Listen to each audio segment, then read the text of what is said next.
check. Alright, very good.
Alright, everyone, good evening, good night, and welcome to Weekend Riot. Today we have 4 teams competing for bragging rights mainly, as we don't have any prizes yet. But nonetheless, they'll be competing for fun and also doing their best to showcase that, hey, they are a top League of Legends team. So tonight for you, we have Kaiser's Colonel, one of the top teams in Jamaica, taking on Savages, a team from the Bahamas, as well as we have 2 other Jamaican squads in the list. We have WMU, which stands for Wasteman United, and we have JA Squad. So again, thanks everyone for joining. We are just getting the teams set up so that we can have everybody in the right order. So just give us a couple more minutes and we'll be ready. In the meantime, enjoy this mix from your local Jamaican, cause a team call themselves Light. So just enjoy the mix in the meantime.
right, everyone. Thank you so much for being so patient with us. We are now ready to get things started. On the left, we have Kaiser's Kernel. And on the right, we have Savages out of Bahamas, as mentioned earlier. So just doing a final ready check.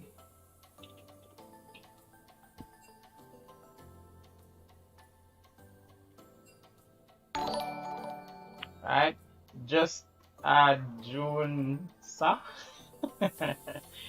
Thank you for joining the stream.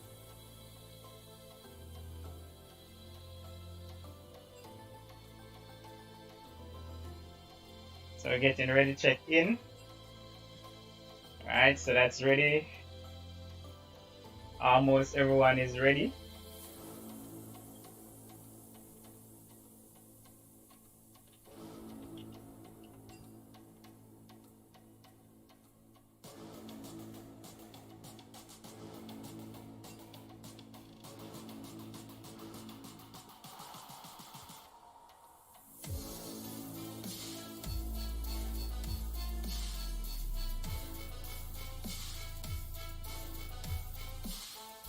Just making sure everything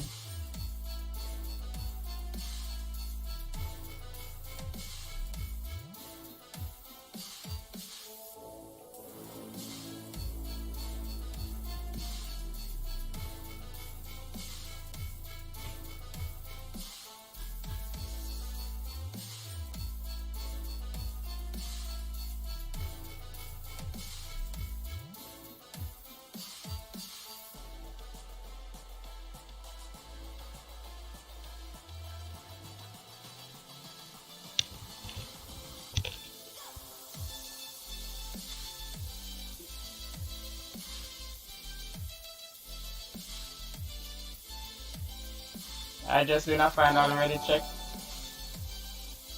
Underdog moment of the year. Let's see how it goes. Becky, thanks for the follow.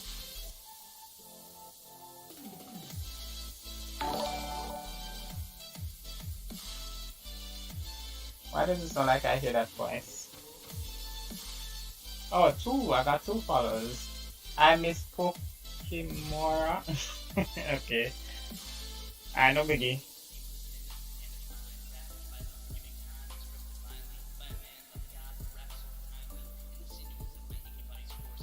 Also, if you followed and still can't speak, try refreshing your page. Okay. Yeah, thanks for giving them that advice.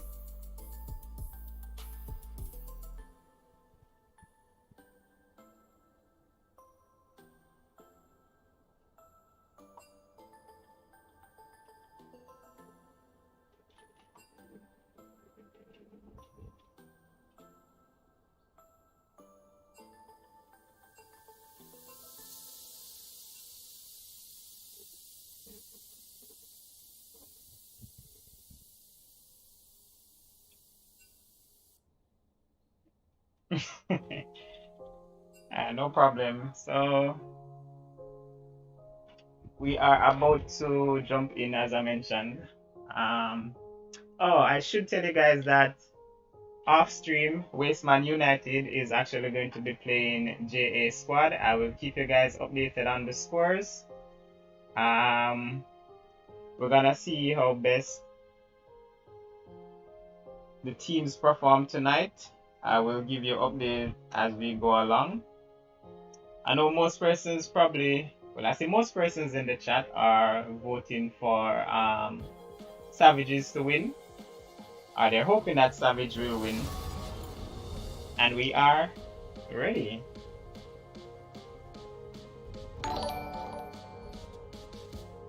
So let's get the music stopped. And we focus on this game. Guys, let me know if the music is louder than my voice. That way I'll fix it. So first ban is Hecarim, targeting the jungler on the Savage team.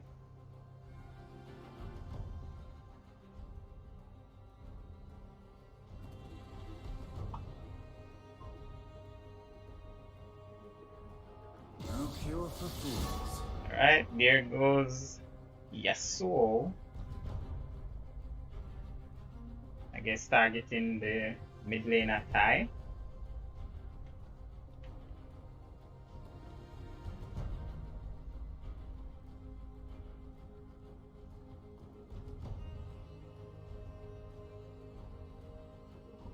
I sadly don't know a lot about the players. I know that Savages is from the Bahamas.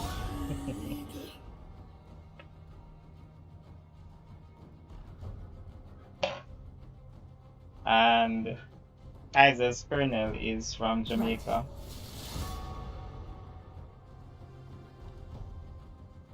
Alright, so it's a Fiddlestick. That's one of Kaiser's favorite troll champion. And there goes Ravi's infamous Kled top lane.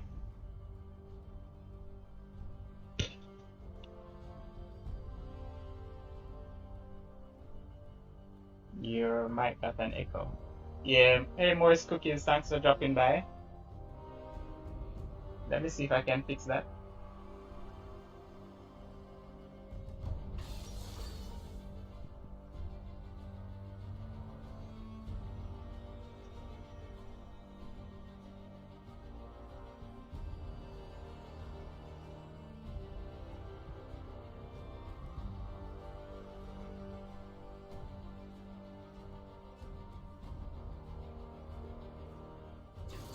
Is that any better?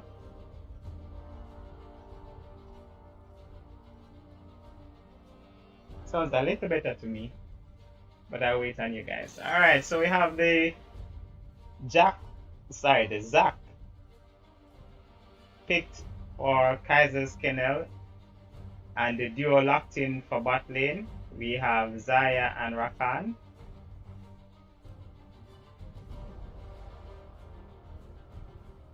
Actually, it still sounds a little bit echoey to me.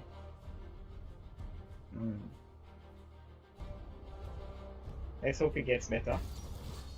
We have Janna locked in as support.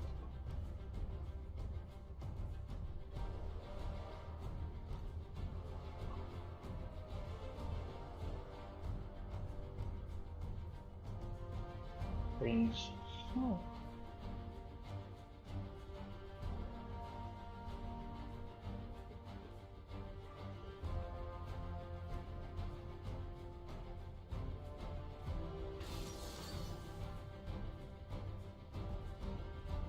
Alright, first round picks completed.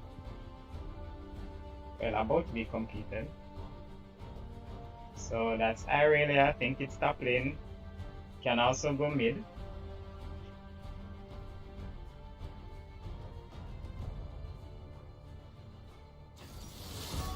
Alright, and we have a Lissandra locked in for Team Savage.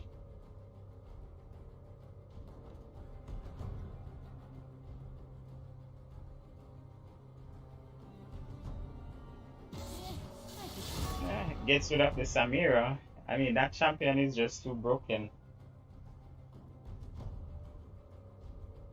That's a good ban in my book, even if the players on Kaiser's Colonel doesn't play that one often.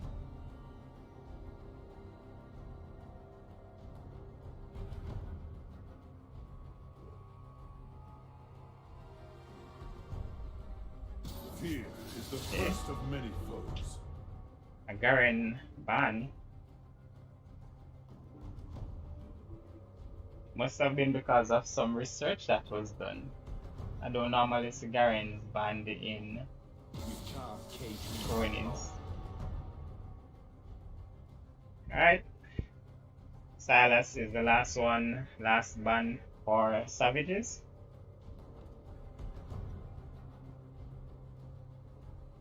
And let's see who Kaiser's Colonel will take out. I keep saying Colonel. It's Kennel. Well, there goes Diana, my favorite champion, just so you guys know. So by default, whoever picked that champion would have won the tournament. Ooh, the set.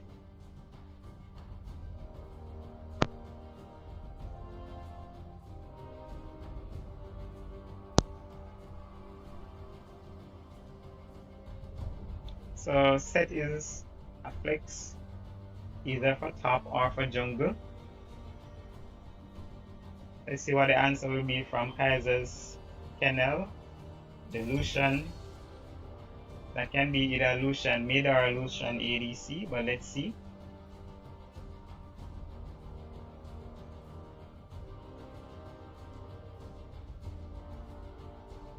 Could also go Lucian top.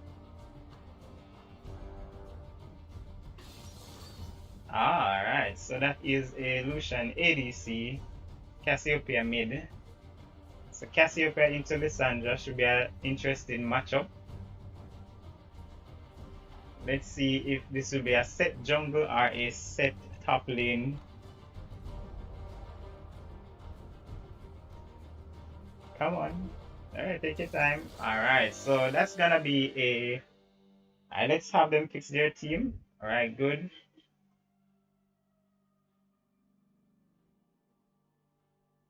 So Kyle jungle. So Kaiser jungle, Jana support. Alright, let me call my name. Sorry, Kaiser jungle, Swag support, Ty mid, Rage, ADC, and Ravy Demon top lane. That's for Kaiser's Kennel. And on Savage's time, we'll side. We will have set top lane, Jarvan in the jungle, being played by Ecomek, Lissandra mid by SV Zev, Zaya ADC by SV Cody, and Rakan on support, powered by Reina. Let's see how this one goes. So we'll have a couple minutes before the game starts. I see Connor is saying in chat that there's a little bit of overconfidence by the Kennel. But let's see how it goes. You say Ravy doesn't play. I really have seen him play Aurelian a couple of times.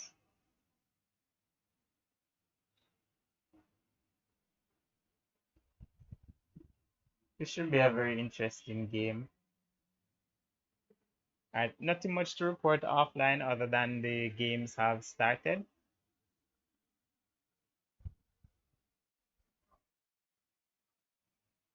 But we'll get you some updates as we go along the tournament. So 3 more minutes before the game starts. I'm gonna get my shoutcaster set up.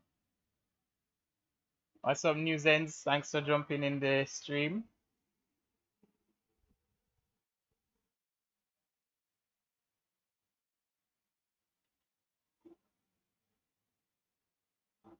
In the meantime, while the game is started, just listen a couple more mixes from Light.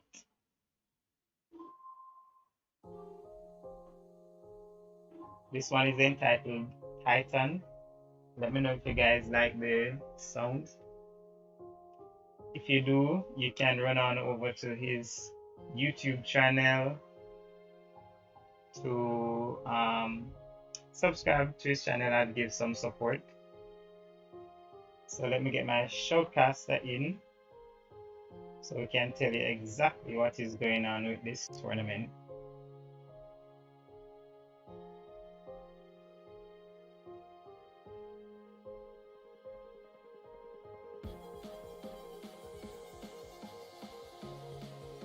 Jamaica, what's up, man? Can you hear me?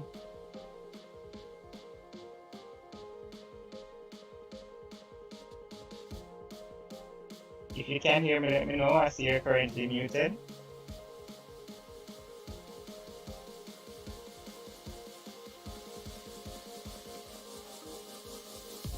Well, I saw that you were offline, so I didn't know if you're available or not, bro.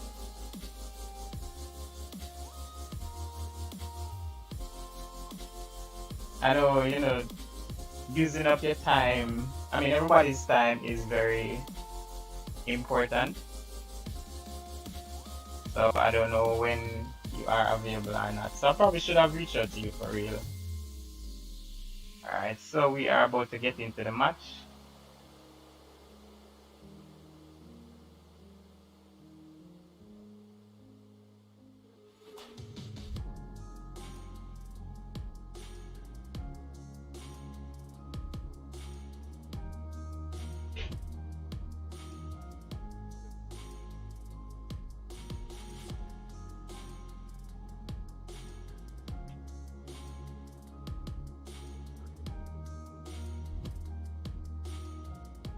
Alright, let's see.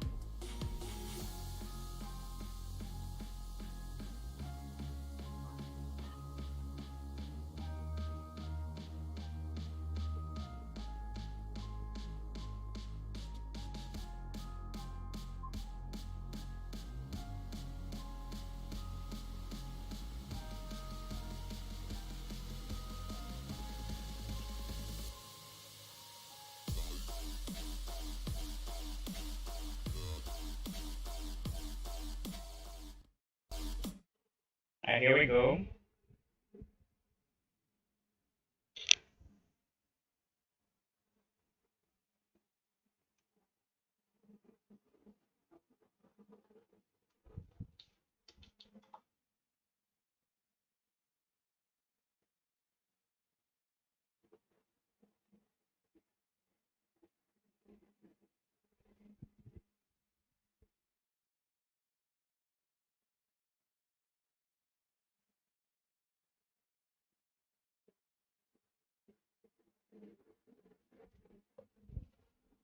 Alright, Jamaica, can you hear me now?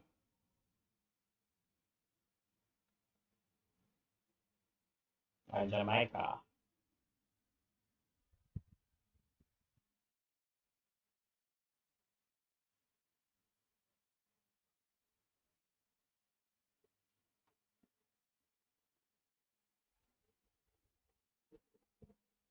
Says that he's not hearing me. Let me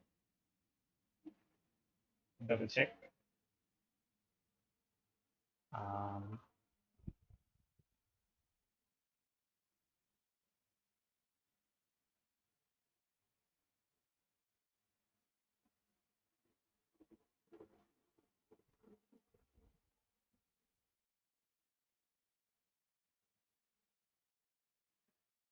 can you hear me now?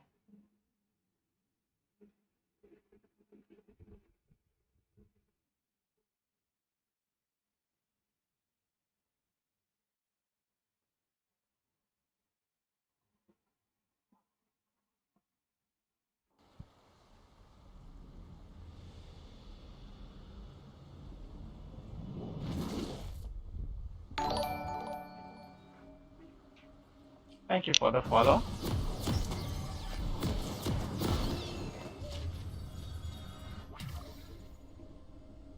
And let me just work on fixing my shoutcaster in the meantime.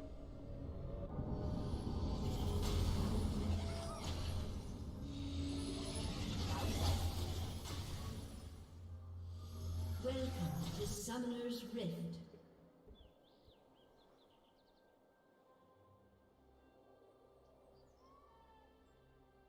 "30 seconds until minions spawn."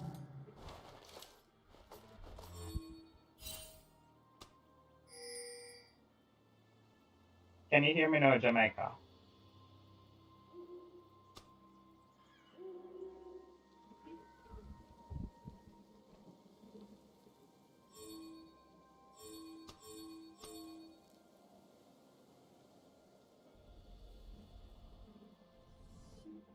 Minions have spawned. Alright, so nothing heavy happening. Whoa, okay, so there's a pause. Let me see what caused that pause.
Hello, Sasuke. I mean, I say I'm a Tataru, but so I figured it's Sasuke who joined.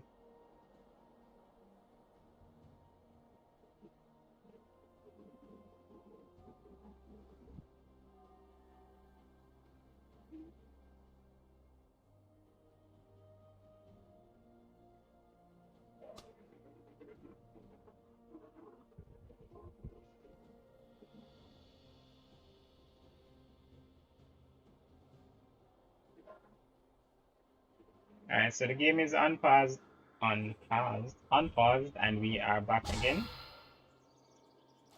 Alright, so let's fix this.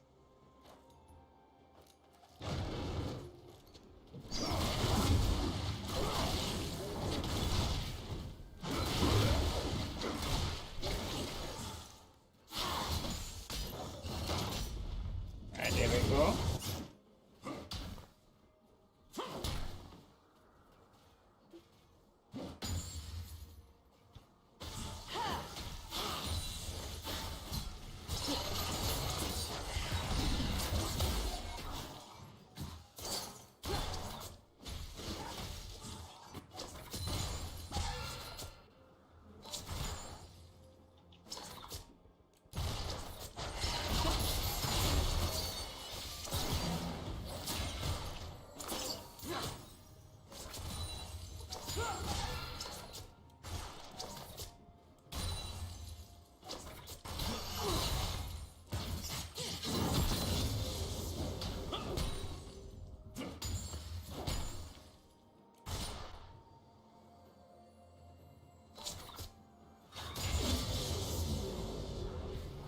Hello?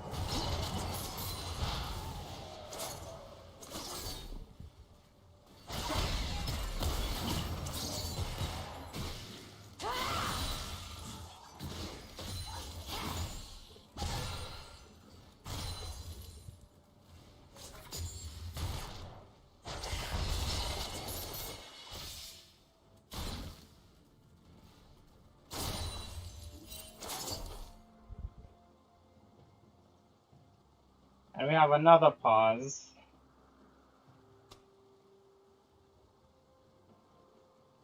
Oh, so mid laner is having or getting 1500 ping.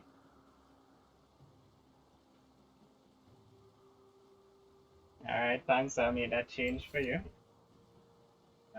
Interface minimap.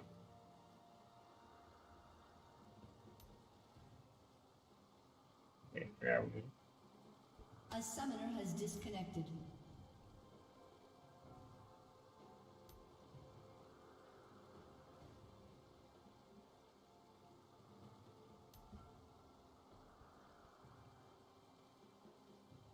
I guess I can't change it in here, sir. I'm sorry. Um,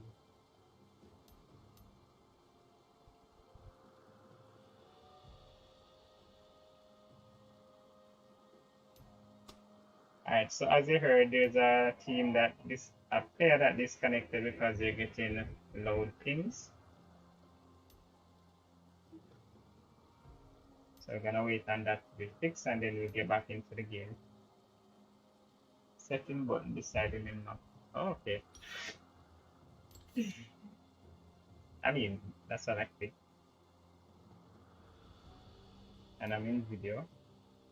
I know in the regular game I go into interface and I can increase the minimap size.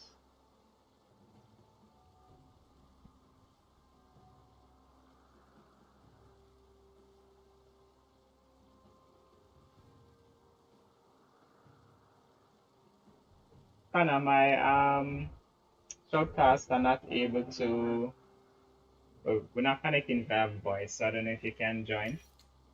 If you're free, that is.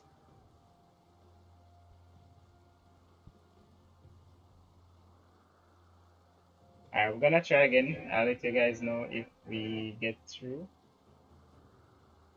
Jamaica, can you hear me? Oh yeah, that's perfect, bro. That's perfect. I can hear you. Good stuff. Are you in the game now? Yeah, I'm in the game. Well, it appears to be paused. A summoner has reconnected. Alright, so we're good now. Yeah, definitely. And Want to apologize for the viewers for the delay. We're working out some bugs, but you know we're ready to play some League of Legends.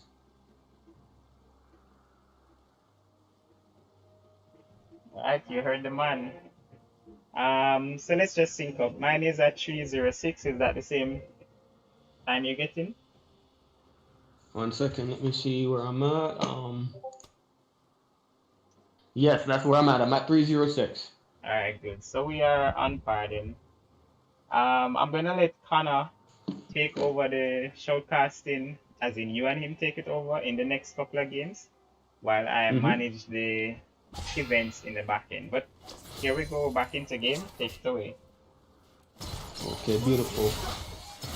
So seems to be a little bit of trading going on in the bot lane. Connor, you there? Can you hear me? Oh, Connor joined too? I don't know. I thought you said he was gonna join. No, he said you All would right, have never. wanted- Okay. All right, never mind. I got it. So yeah, a little bit of trading going on in the bot lane. We have the bot lane for SV. Sorry, what's the name of these teams? It's Savages. That's right. Savages a little bit low. Flip over to the top lane. Ravy doing Ravy things on the Irelia, farming up a storm. Okay, there seems to be a little bit of trade going on in the river. All right, as she's getting low, and first blood for Kaiser. Good job on that one. Now they're contesting the crab. Scuttle crab taken. Now moving up to the mid lane. Oops. Ty farming up on this Cassiopeia. Seems to be flipping a lot back to back to back. Hard to keep up with what's going on. But bot lane, dog is farming up and, you know, keeping the CS going. Let's see if I can get some stats on this one.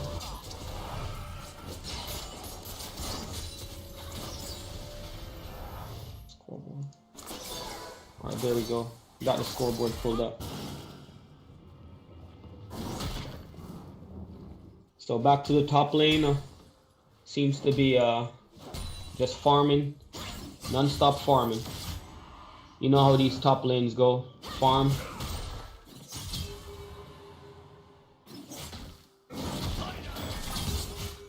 Okay, Set, what are you doing? You're gonna die, Oh my god, Ravy's gonna kill him. Solo kill. Whoa. Oh no, wow, oh my god. What a turnaround by Jack. That was a great turnaround. Isn't Ravy supposed to be challenger? This guy is schooling him, taking him to school. Now he's TPing back top lane, and now we flip back to the bot lane. Okay, yeah, that was like a great TP trying to recover on that CS.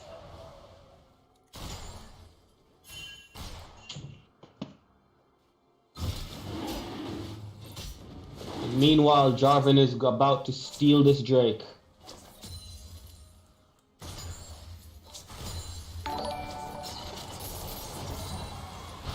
Now bot lane, nothing but farming. See that the Lucian has a 8 CS lead. Oh wow, Janna's about to die. Alright, she's gone. Good job by Rakan, you know, getting that assist in. Jarvan is wrapping around the backside. Alright, Lucian wisely backed off.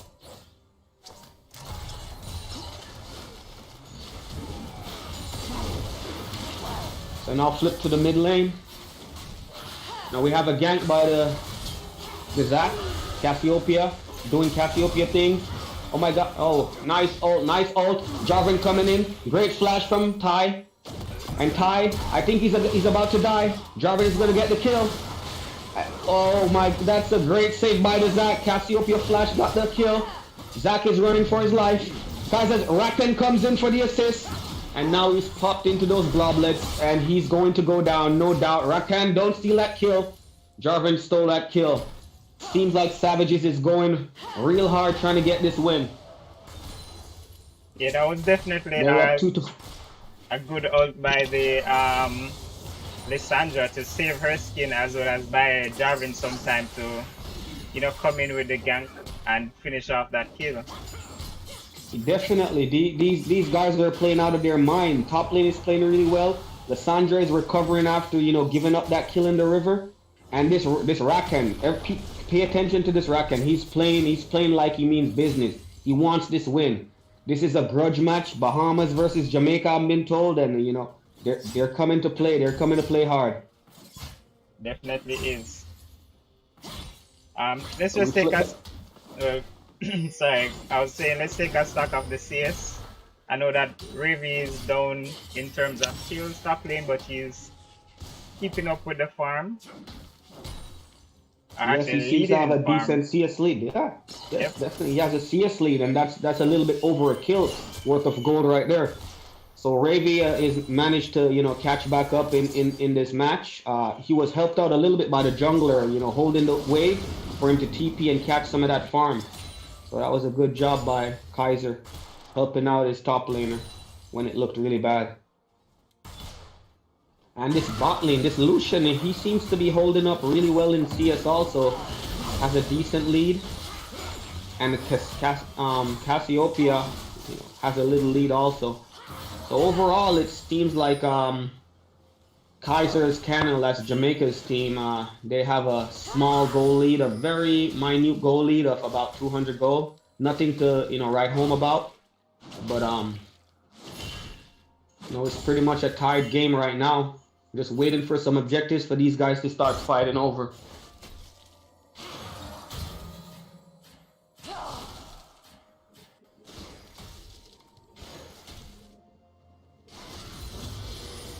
As the Kaiser, you know. Oh, sorry, it's flipping back. Yeah, the camera is flipping like, you know, every couple of seconds. It's hard to keep track. Is there any way we can slow it down a little bit? I don't think so. Normally in pro play you have somebody who manages the camera, and then the shoutcasters will talk about what is happening when it appears on stream. We're too poor for that. So we're just letting League do its thing. Yeah, well, the life of being poor, you know, but we'll do the best we can to keep up with what's going on. Yep. Flip back to the bot lane, you know, still holding up a decent CS lead, even though the kills are tied in the bot lane 1-1. Not much wards on the map, you know, trying to secure these objectives.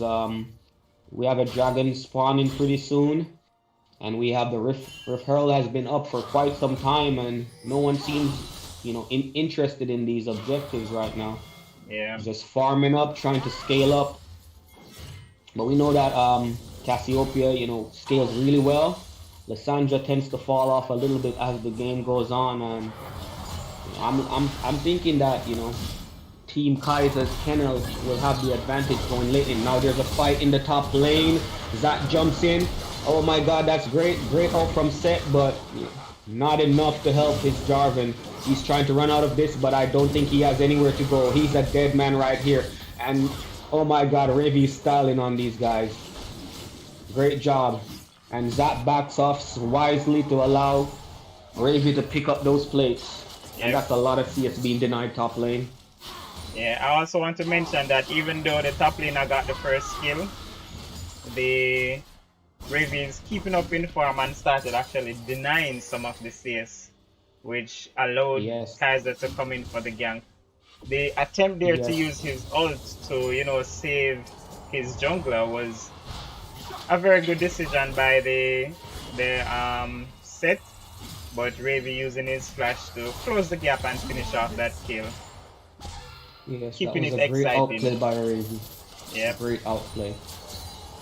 Well, the Set, I think he's in big trouble right now. He just TP'd to the top lane, but the whole wave, that was like a double or triple stack wave that he lost out right there. Yeah. And Ravi managed to recall and purchase the Blade of the Rune King, and he's walking back to lane, saving his TP for a play later on. Flipping back to the bot lane now, we see you know, still farming, not much fighting going on bot lane or mid lane. Zach tries to come down to the bot lane, but he got spotted on the ward. Jarvan is actually around here. Oh my god, Ravy, don't do this to the man. He has a family. Don't do it to him, Ravy. Okay, so Ravy, nice trade by Ravy, and he's gonna heal up with the Blade of the Rune King. While the set, you know, he doesn't know what to do. If he walks up, he's a dead man, so he kind of just have to be sitting back right now. He can't even go close to soak experience. This is really bad for the set. He needs help. Yeah, let's see if his mid laner will try to show some assistance top lane. We all know that Irelia is susceptible to CC. Wow, that is a dive, but dies. Yes, and I'm yeah, sure. Ravy messed that up really badly. He messed that up really badly. Yes, overconfidence. He's not tanky at all, and he, you know, tanked up 2 tower shots right there, which made it easy for Set to, you know, capitalize on the outplay, ulting and dropping that E to keep him locked up, and he was gone. Yep. And wisely now, we have the jungler finally deciding to take the Rift Herald. No one has even paid attention to this era all game. And we're almost at 14 minutes where the tower plates are gonna drop. Hopefully he runs to the top lane and tries to drop this Rift Herald really quickly. Try to get even some plate goal from this. But he doesn't seem to be doing that. He seems to be holding the Rift Herald. He's heading back to his jungle to farm up. While Zac is at the bot side stealing the blue buff. And is Rakan gonna get to steal it? Yes, he's gonna steal it. This was yes, that was a great job by Rakan. I don't know, did he not see the Rakan Q go over the wall? Maybe he was paying attention to his mid laner walking up. And Ravy's embarrassed by the last outplay. He's trying to show his skills, and I think he's gonna show Jarvan who's boss right here. So Jarvan, oh my god, these guys, they're dead. And Ravy outplayed, great outplay by Ravy, but he tanked the tower shot and died to the Jarvan. Was pretty close, pretty close. Just a small misplay right there that cost him his life. That could have easily been a double kill, and then they would have been totally doomed. In the bot lane, we have a fight going on. Lucian ult. They're both about half HP. I think they can stick around and try to soak up this wave whenever it crashes. No need to run right now. And if you look at the bot side, they have such a great ward setup. There's no way Jarvan or Lissandra can roam into this bot side without being spotted. They're really protecting their bot lane. And the top lane is kind of just left on an island. You know, Ravy's the one who seems he's going to be carrying this game for them. He's been trying hard, trying to do these outplays, and his teammates seem to just be farming, trying to avoid conflict. I guess they're trying to scale up for late, but we'll see how it plays out in the late game. Yeah, I definitely think though that it will be an entire team effort. I know that Ravy is top tier, but I think the rest of the team is keeping up. If you look mid lane, we notice that the Cassiopeia is leading in farm. Bot lane is also another farm lead, as well as top is already leading. I think the only place they're down in CS is, well, they're left with the jungler now. Yes, actually the team total has allotted a small lead. They're up about 2.5k right now. And yeah, Jarvan is coming in. Oh, that was a great knockback by was that Janna? And they're still fighting on top. And oh my god, this man has a family. I feel so bad for Jet. There's been Ravy's been, you know, just hard going in and trading on him all game, and he can't seem to do anything. Now there's a fight in the bot lane. Ravy TP's in. The Janna is already dead. She used ult and everything, but she couldn't save herself. So Ravy TP'd in, and I think these guys are probably gonna get dove. And Jarvan uses the Rift Herald. I don't think they can take this tower. This probably is a bad idea, but let's see how it works out for them. So they're diving, they're doing the dive, and oh my god, Lucian got blown up right there. Ravy flashed out on this Irelia, he got 1 kill back, he got the Triumph proc, he got 2 kills. Is he gonna get, he got 3 kills back. Oh my god, these guys are in so much trouble. This Irelia is so fed right now. And meanwhile, they're taking the tower in the mid lane. And the set is just running around. He can't do nothing. He's not even at the wave yet. Oh, this looks really bad for Team Savages. Wow, that was truly an impressive outplay there in the bot lane. I honestly have no idea how Aurelia survived a 4-man dive. Yeah, it was the triumph procs. You know, each time someone died, he got a little bit of HP back, and he managed to sustain a little bit with the Blade of the Rune King. And yeah, it just worked out so beautifully right there for Team Kaiser. That could have been really bad for them. They lost the Janna early, then the Lucian dropped, and somehow Aurelia TP'd in and managed to recover that fight for them. That was pretty awesome. Yeah, I think this is the reason why right now Ignite is the meta for support, because as much as how the exhaust was dropped on the Aurelia there, after it exhausted, he just went ham and got 3 kills single-handedly. Yeah, that was so impressive. I think that's gonna be a great highlight for this tournament. Let's see if Team Savages can try to recover. They're falling further and further behind. You know, these small plays are. Oh my God! Is Ty gonna solo kill? That was actually a solo kill, guys. And these guys, they're running for their life. Rakan is trying to run out the way. That was a great stun, but Ravi's coming in, Zac is coming in, and they're running for their lives. That was a short jump from the Zac, and Jarvan goes in, but I think these guys are all dead. They're gonna get wiped, and they are completely wiped from the face of Summoner's Rift. I think that was a bad towards the decision. dragon. Yeah, I think that was a bad decision to re-engage. Actually, I think the Rakan was trying to save his team, but everyone saw that as an opportunity to go back in instead of taking the time to, you know, get out.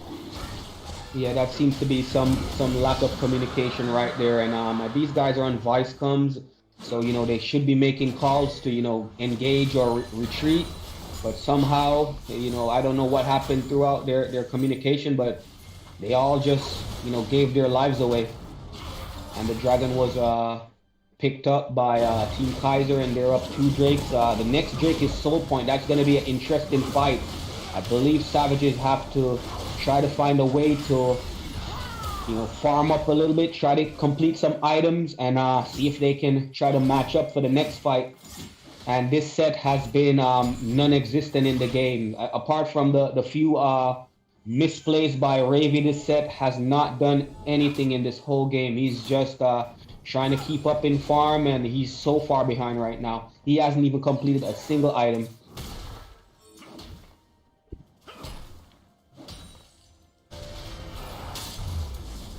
Now we see that the mid laner Cassiopeia is on 2 items, and you know, all over the board Team Savages are down in gold. They're down in items all over the board. Seems to be a little bit of a standoff here in the top river, and Jarvan wisely retreats. I don't think he could have taken that fight. So we have a lane swap now. We see Lucian decided to swap to the mid lane, and the Cassiopeia is split pushing in the bot side. And we have Aurelia and Janna on the top side.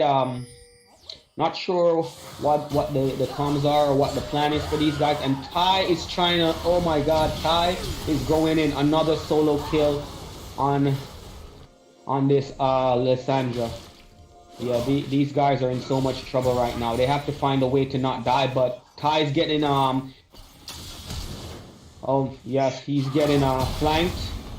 And Jarvan jumped in, and Rakan goes in for the knockup. And is Ty gonna, oh my God, Ty killed him. What is going on? What is going on? Team Savages, they couldn't get the last couple of hits in to kill Ty, and Ty overconfident, you know, gave the shutdown. Well, it's to the Rakan, so it's not that bad. This one looks it looks really bad for Team Savages. They're falling so far behind. They're losing so much towers. They have yet to take a tower of their own. And Team Kaiser is just going in and taking tower after tower. And Ravi's about to take a top inhib tower, and he's going in. And I think he's probably going to die here. That's a little bit of overconfidence. Janna is trying to run for her life. And Team Savages are chasing, trying to pick up a couple more kills, but they could have only gotten that 1 kill on Ravi. And that was a decent shutdown. That was picked up. for Team Savages, trying to close the goal gap a little bit more. I think that's where But you there's type hashtag worth. I mean, as much as how you died, you still got the objective and only lost one kill, as well as the enemy team had to commit so much to it. But yes, that is true right there. But he has to be careful about giving up all these shutdowns because this game can flip in a second with giving up the 450 gold in the bot side from the Cassiopeia that died, and Ravy actually gave up 700 gold on that bounty to that Zaya. So they have to be careful about giving up these shutdowns. The game is not quite over yet.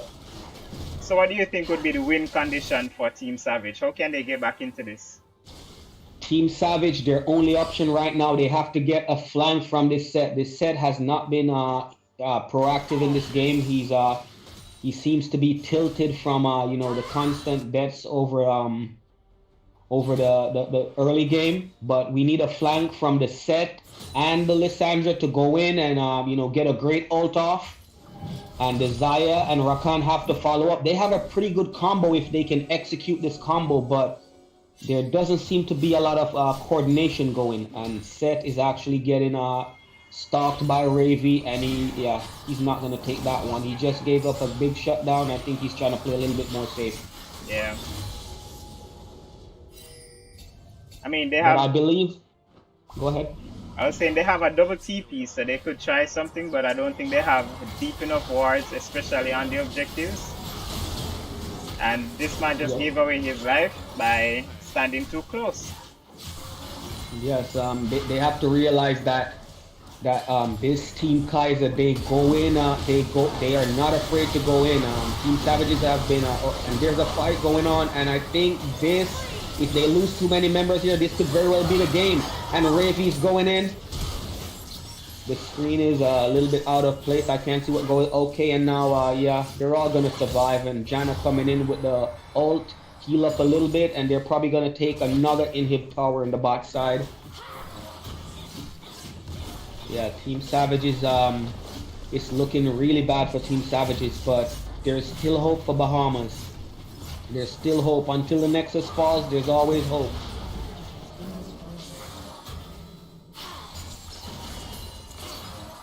And that's soul point now for Team Kaiser, and they're just toying with them in their base right now. But they need to be careful. Rakan is going in. He got stunned up by the Cassiopeia, and Ravy's going in. Set ults, finally an ult from Set, and they're all going in. Jarvan ulted. Zac jumps in, and they're falling. And we have 2 dead on Team Kaiser, 3 dead on Team Kaiser. Zaya is going in. That 700 gold shutdown is doing works. And Kaiser has to get himself out of the way. And that's the combo I'm telling you about. These guys have a pretty good combo. If they manage to get these combo off, they can wipe Team Kaiser, and that's exactly what happened. And now they're rotating to the Baron. Set starting off the Baron. This is a great Baron call. They have 17 seconds for Ravy to pop up with this TP. And he actually has ult, so they need to burn this down quickly and get out of here. Lucian ulting, trying to get them off the dragon. This is probably going to be pretty bad and Zac jumps in, and they're all getting wiped. It was a great attempt by Team Savages. They had no choice but to try to take that Baron. They were really far behind, and they got a break. And they tried to take the Baron, and it got flipped right on them. While Ravy TP to the top side, taking down a second Nexus tower. No, sorry, that's a second inhib. And he's working on the first Nexus tower. There's 8 seconds before Rakan comes in, but he can hardly do anything to stop Ravy. And I think these guys on Team Kaiser, they're just playing with their food right now. They're just trying to take everything. They're taking the whole base. And it looks like it's a win for Team Kaiser. Alright, that was definitely a good opener for the tournament. Yes. I'm not certain if that was a good call for Baron. I mean, you didn't have enough time, but I guess sooner or later the game would have, gone away from the team. Nonetheless, that was a good opener. Very good try, Savages. I just want to point out though that this is not a Team Jamaica versus Team Bahamas. It's just tournaments being hosted where players who are competing are from the different islands. Right? Yes, that yes, definitely, and I think there was a lot of chatting versus these two teams. There was a lot of trash talk, and Team Kaiser managed to take the win. So yeah, that was a good play by the entire team Kaiser. They managed to keep a lead throughout pretty much the whole game. Each lane managed to keep a CS lead, and in the top lane, he held a great lead against the set. Set was pretty much inactive throughout the whole game. It was a good effort by Team Savages. They did get a good combo. They showed what their comp could actually pull off if given the opportunity. And it was a great game. Very good opener. All right. Just want to give you guys an update off stream. Wasteman United beat JA Squad. So we are going into round 2 shortly. So let me just update that so we can throw it on stream. I'm actually surprised at that outcome, to be honest. Yes, Team Wasteman, just by the name alone, you wouldn't have imagined that they would have won that game. But, that's why they say never judge a book by the cover. Exactly. All right, so let's just take a stock of what is happening in the other matches, and then we move on to the next set of games. So you should see it up on screen right now. A win from Wasteman United and a win from Kaiser's Kernel means that our next match will be Kaiser's Kernel versus Wasteman United, and off stream we will have JA Squad versus Savages. So we'll take a quick break. Don't go anywhere. Just get yourself some water. We'll get the players ready for the next one, and then we'll get started. So in the meantime, another mix by Light to keep your ears occupied. And again, Light is the name of a group from Jamaica who make some mix tapes, remixes. I'm not even sure how to explain it, but they have some really nice music. So we're gonna listen to this one called Voyager in the meantime.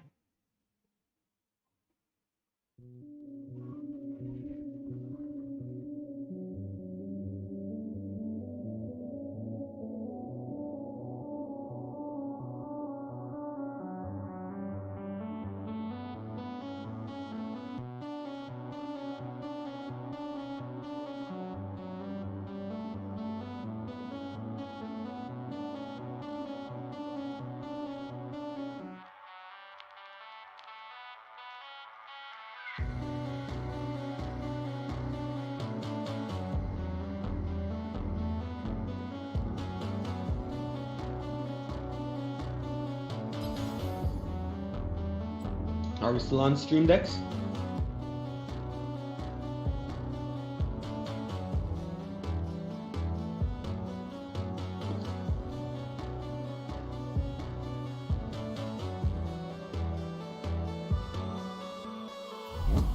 Okay, while we wait for the other team, let me see what's going on in the chat.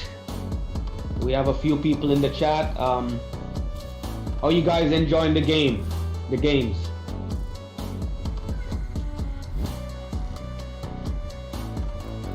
Yeah.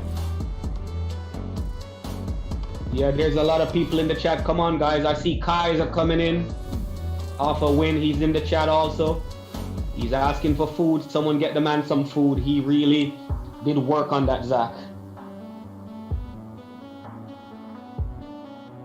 Yes, that Wasteman United, that is a name. We'd like to see that team in the LCS. I would definitely put money up to buy these guys a spot, just for that name alone.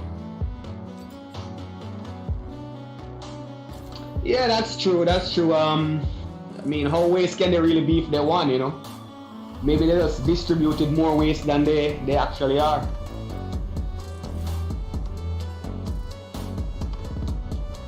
So how many matches are we going to have on this Dex?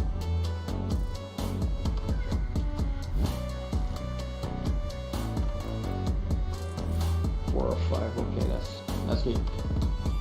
So I came in a little bit late, so I did not get the format. So could you just break down the format for myself and the people who joined in late, the format of this tournament?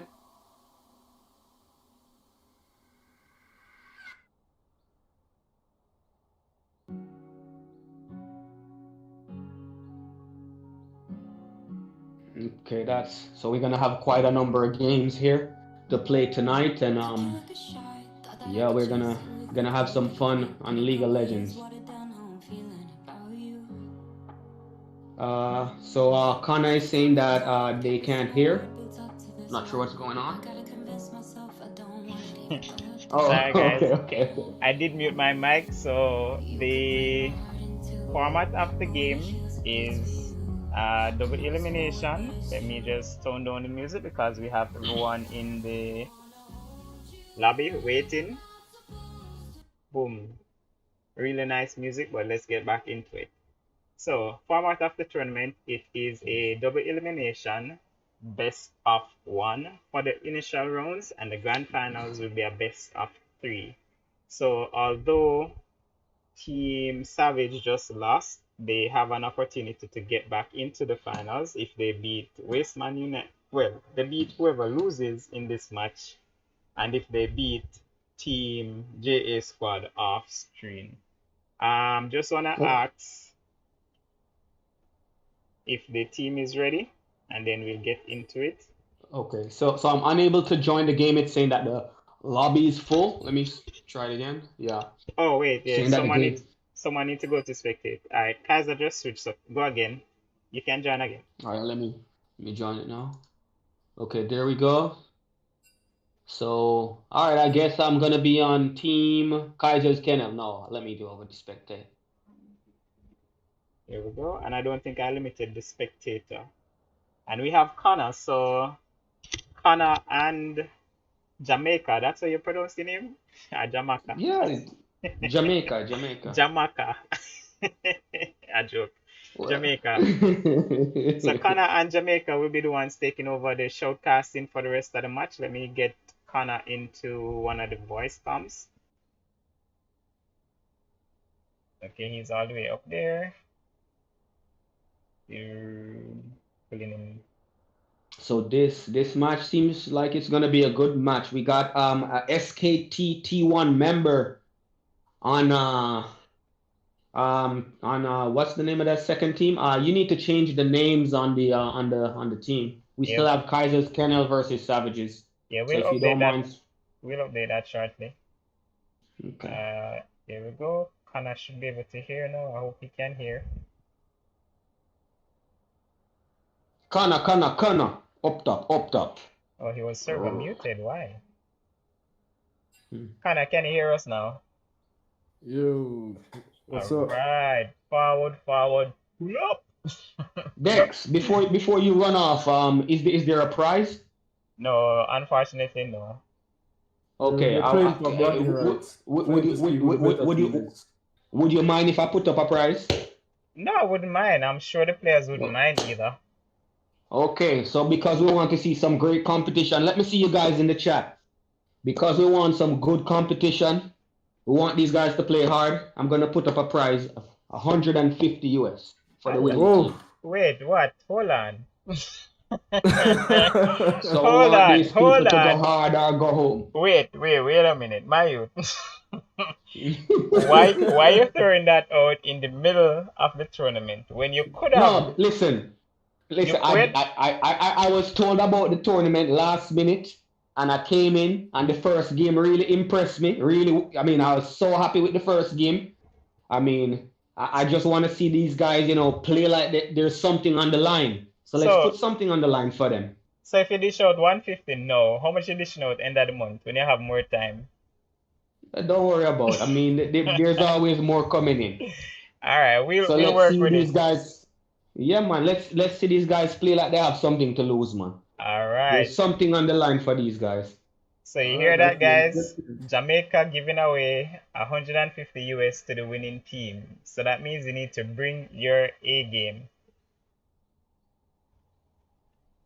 Wait, there was something else. Someone in the chat, sneaky turtle say enough RP that, you know. That's right, sneaky, enough RP that. All right, so let me just update it. So on the left we have Wasteman United. Them call themselves WMU. Let's see.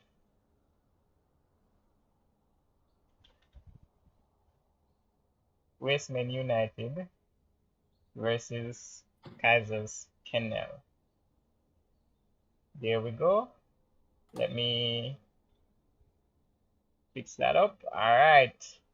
You see how these people are put, how they are correct. It's not waste man and it's waste men. They make sure they get their English grammar all together. It's more than one of them says waste men united. You know, these people mean business. SKT1 Cosmic. I want to see what you can do in your silver too. Let's see that. This is how you know they took it serious, bro. They actually cared about the dictum of their name, bro. They're going hard for that $150 US, bro. They're not pulling out. They're pulling out all the stops. They want it. And we have this guy SSJ Kaiser talking about he loves Kirk. We don't know who this Kirk fella is, but you know, someone out there loves you, Kirk. All right, so we're doing a ready check, and we're gonna get things started. Who is the? Okay, Winter is the leader. Is there a way where we can, you know, have it set up by the roles? Because the last game it was a little bit jumbled. Yeah, they fixed it. On the Oh, they didn't fix it. I'll fix it when we go in stream. Let's see how this draft pans out, though. So they're afraid of that Aurelia. The first thing they get rid of. They don't want to see Raven and that Aurelia again. Yes, someone has been doing their homework. But I don't know personally if I think that Ban. I mean, he performed well on the champion, but I feel like there's many other champs that you would target before that are earlier top lane. Yes, and I think they did a little bit of homework and they saw that he was playing really well on that Irelia, so they tried to, you know, get him off it. That's okay, but let's see how much they can hold him down by just that one champ. And the bans are going in pretty quickly. Yeah, got rid of the Cassiopeia also. And the Kled. Kaiser's, yeah. And the Kled. Oh wow. These guys have really done their homework. These guys know Ravy very well, and they don't want tie on that Cassiopeia. But on the flip side, we saw they banned it. Yeah, they banned the 2 horsemen over on Kaiser's Kennel. They don't want any Hecarim, and they don't want is that a Lilia? Yeah, they got rid of the Lilia and the Fioria. I know Kaiser has been playing some Lilia, so I'm confused on why he didn't want to pick it up himself. But he must have, as you said, he must have done some homework and seen that waste men like to play these champs. Yes. So they want to get them off some comfort, especially in the jungle, so Kaiser can have more free roam. Yes, and the picks are coming in. We have an Echo. This Echo can be flex mid lane. It could possibly be jungle and sometimes even top. So that's a great first pick, you know, keeping the enemy team guessing on Kaiser's Kennel. And they went with the Soraka Lucian bot lane, I would imagine. The Soraka can also go top. Yeah. They're running the Lucian again. He performed pretty well. Yeah, he did well in lane. He was able to exert enough pressure, even without a lot of jungle attention, as Kaiser was mostly looking through that mid lane, through that top lane. He was able to still get that win, even pulling Lissandra to his lane early. Yes, definitely. And on the flip side, we have a Ash Rakan picked up on the Wasteman United. So let's see what Kaiser Kennel will pick up to close out this first half of the pick ban phase. Looks like they want to go with this Zac again. Yeah, the Zac they was have a pretty confidence good pick in his pick. Yeah, all that mobility, the ease of ganking. It seems like they want Kaiser on a champ that is able to put that much pressure in the lane so easily with the Zac jump or the Zac respawn. And the range from which he can gank from on this champion, once he maxes out that E, it's pretty far. So he can come in from all different angles on this champion. Yeah, you need something like this when you're looking at ganking, per se, the Ashe, which is low mobility. If you can dive onto the Ashe from over a wall, this champ has no real way of getting out, especially before 6 when she doesn't have her R yet. Yes, that is what they're looking to do here, and we see the set getting banned. They're pinching this top lane so much. I'm wondering what is going to be left for these top laners to pick up. We have the set being banned on Kaiser and Camille being banned over by Wasteman United. We still don't see the mid laner from the side of Kaiser's Kennel, and the Echo we know could be flexed. They do have a couple of AP options. They could flex for top or mid on both sides, depending on how they want to run this comp. And we have the Shyvana being banned out by Kaiser's Kennel. A Fiddlesticks pick. Whoa. Wow. That is an interesting pick. Is it going to be middle sticks? Is that what we're going to see? Someone has been watching Bergson last season. And the Mumu Volibear. So I would say it's Volibear top, Mumu jungle, and Echo mid. So they do end up using that AP 30 mid with 2 tanks for the front line. They have heavy damage and nice engage on their side, so it looks like a decent team comp, but all they want to do is run into the enemy team. Like, they need a lead early game so that they're able to just run at the side of Kaiser's Kennel and take out as many members as possible. Yes, we can see they have a lot of engage on this team. They can engage with the Ashe arrow. They can engage with the Rakan, the Amumu, and the Volibear can just run in and stun someone up. Even Echo could engage properly with all that move speed that he gets from landing his abilities through his passive. Yes, and he can actually pop right out. He can go in, get a good engage off, and just use his R to get out safely. I'm looking at these team comps. I'm looking at both these team comps, and it seems like both these teams have a decent comp. They have decent engage. The Zac can jump in, the Fiddle can jump in on top of the Gangplank ult with the Lucian, dropping his R in. Yeah, but it looks like it's actually Zac mid. Did you keep that one? Zac mid and Fiddlesticks jungle. Oh, I was spaced out from that just now. Is that really what they're gonna go for? Zac mid and Fiddlestick jungle? Yep. And we have it, guys. It's Zac mid. We've seen the Zac mid before. It's a decent champ in the fact that it's able to regain off a lot of its abilities when it takes poke in mid lane. Playing against a Echo 2, short range mid opponent, it shouldn't be too hard for the Zac in lane, and then you have that tank threat since they had none elsewhere on their map. So they have that front line for the Lucian, the GP, to do damage, while the Fiddlesticks is also diving in. So it's not that bad of a team cap, a little bit of an unorthodox pick, but we'll see how it works out. Definitely unorthodox for the most part, but let's see. We are on a small bit of delay, waiting spectator delay. So we'll jump into game in about 2 minutes. But yeah, both these team comps, they have the potential to go in, do some damage, get some kills. So we should be having a very bloody fight, our team fights. Yeah, but it looks like the side of Westman want to go in, but the side of Kaiser's Kennel looks like they have the tools to deal with this. The GP ult with the slows, the Fiddlesticks ult to apply that fear in team fights and peel for the Lucian Soraka, who should be in the backline, dishing out a ton of damage and a ton of healing, while the Zac is there for tanking and CC. It looks like Westman is going to have a rough time in this game trying to get on top of that Lucian or that Soraka.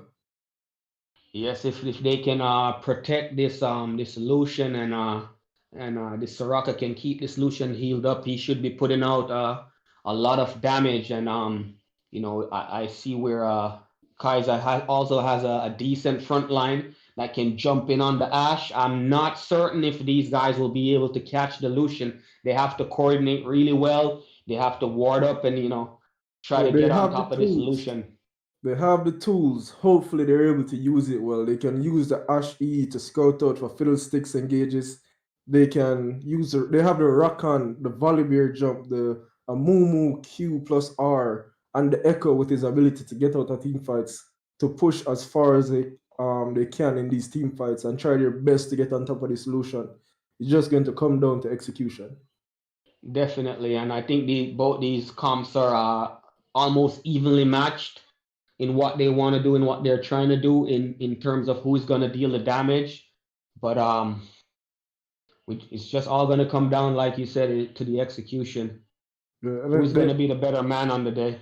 Yeah, they definitely want to try to get this GP down as well. This scaling top lane champion is able to dish out a ton of damage once he starts getting his items with these barrels in team fights, these AoE barrels that take up so much space, deal so much damage, and will be a major hindrance to the team trying to engage. So we'll see how much emphasis they want to play on top lane this game. All right. Yes, that's. Thank you guys for the awesome commentary. I just want to make a quick update as it relates to the games that are being played. Unfortunately, Jamaica squad has forfeited their game. I would want to say it's a miscommunication on my part, but I don't want to. But the team thought it was a single elimination tournament, even though the registration form said double elimination. So a few of the members actually left. And I guess they're not able to get them back. So unfortunately, they have decided to forfeit their match. So that's a free win for Savage, Team Savage, who will then face whoever loses this match between Wastemen United and Kaisers Kennel to see if they can make their way back into the finals to have a rematch versus Kaisers Kennel. And since that will be a best of 3, they will have an opportunity to adjust themselves if they lose the first match. But all in all, I'm going to pass over the shoutcasting to these very knowledgeable and very entertaining duo of Connor and Jamaica. Over to you, boys. Thank you, Mr. Dex. So it seems like Savages was tossed a bone from Team Jamaica right there. They're automatically into the semifinals. Yep. Yeah, remember it's Jamaica squad. That's their name. And again, it's not country versus country. It's not team. Okay, definitely. This is not Team Jamaica at all. What's the okay? I got it. Bro. I got it, bro. I guess someone didn't tell them about the 150. Whose fault is that? Theirs. Okay, seems like we're loading into game and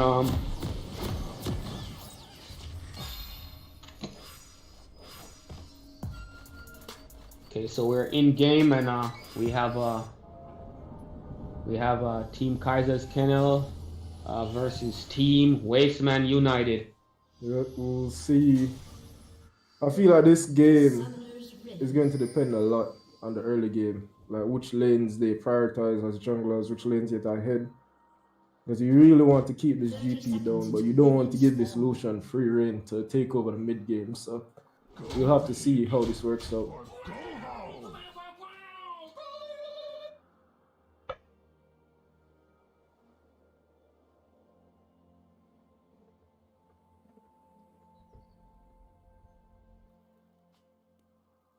Standard start, no invades, no action, just teams lining up, covering jungle entrances, making sure no one does anything too cheeky, too sneaky.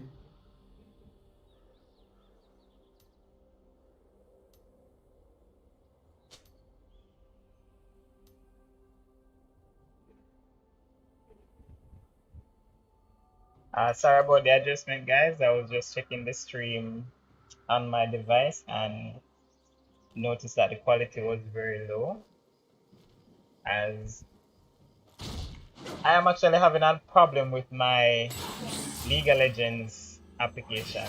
Whenever I play a game and the fighting gets too heavy, my computer freezes. So I did have it at the lowest setting.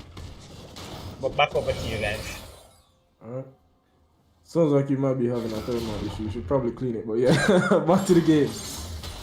It only happens with League of Legends, and I play other games that are way more demanding, like Apex Legends, Call of Duty. Okay, over to you. I'll figure that later. A little bit of trading happened in the mid lane. Or we're talking. Zac lost a bit of HP, but once again, he does have that innate healing. Those blobs he can pick up and that Dora shield. Oh, and first blood in the bot lane. Wow. It looks like Ash was a little bit too aggressive in the bot lane, trying to walk into that bot lane burst. And the team of Kaiser's Kennel saw this overstep, and immediately the Lucian dives onto her with the Soraka, landing that root, immediate ignite after they see the cleanse come out, after the CC lands, and there's nothing they could have done. She uses all her sums and it didn't matter because she was just so overextended. Yeah, so I don't know what happened with my my mic, but I'm back. Echo seems to be in a little bit of trouble, Connor. So Echo pre-6, she does want to put down damage on this Zac, but I actually went back to look at the fight that happened, and I did not bring my game back forward. I apologize, but we're at 345 right now. But both, it looks like Echo gets to take his recall safely though. Even after that gank from the fiddlestick, luckily he was able to escape over the wall. Connor, I think you might be ahead of us. We are 256. Oh, I'm at 4 minutes. Let me see. I'm at 4:05. Can you just keep repeating your time so I can sync up? 4:07, 4:08, 9, 10, 11, 12. Okay, I'm at 11 now. 13, I'm good. 14. 14. Yeah, we're good. I'm all synced up. Connor, you're synced up too? I'm at 420 right now. 422. Yeah. Yeah, we're good. Same. We're all synced up. Alright. So we have the bot lane from Team Kaiser, from Kaiser Kennel, recalling. The Zac, when I came in, he lost his passive. I don't think his passive is up. He needs to be mindful of that. Still on cooldown, but he's still playing aggressive, even though the Echo was able to get a recall off, grab that Dark Seal. But yeah, that's a manly man right there. He's not afraid of anything. He is down a fair bit of CS though. Well, not too much. Echo lost some to the tower, but he stayed longer in lane, was only able to grab a Ruby Crystal, and wasn't able to get much of an XP lead off of, CS lead off it. Yeah, but we see the Gangplank in the top lane. He's holding a really big CS. We call this one from the. Did he just get 2 tower shots? This Volibear can probably run him down. But the minion wave is too big. Yeah, he would have had that kill if the wave was trimmed down a little bit. He's missing a lot by going for GP, but he did get his flash. That's pretty good for him. That's a very good trade right there. Missing a couple CS for the flash for Gangplank. Now his jungler can come up and help him out, or he can probably just run him down and kill him. But you see, Kaiser is currently close to the top lane, making sure nothing funny happens. But Volibear is still going in. He wants this kill. He knows he doesn't have any flash. But he doesn't have mana to follow through with that fight. So he's gonna take a quick recall, and he's probably gonna TP back to the top lane. He has to. He has to TP here. He'd lose way too much of this massive minion wave and a half that's about to crash into his tower. Okay, so we see the TP coming in on the minimap, and Amumu is actually running down through a pink ward, and Lucian is going in, but they managed to jump out. Yeah, Lucian is in a really bad spot right now. Yeah, but they're taking too long to kill, and he gets the kill before he dies, and he actually gets up. Yeah, and I think this Ash is probably dead also. And this Rakan is trying to get up, but I don't know, he has nowhere to go. You're running the wrong way, man. You're running, and he jumps in, knocks up the Lucian, but he has nowhere to go.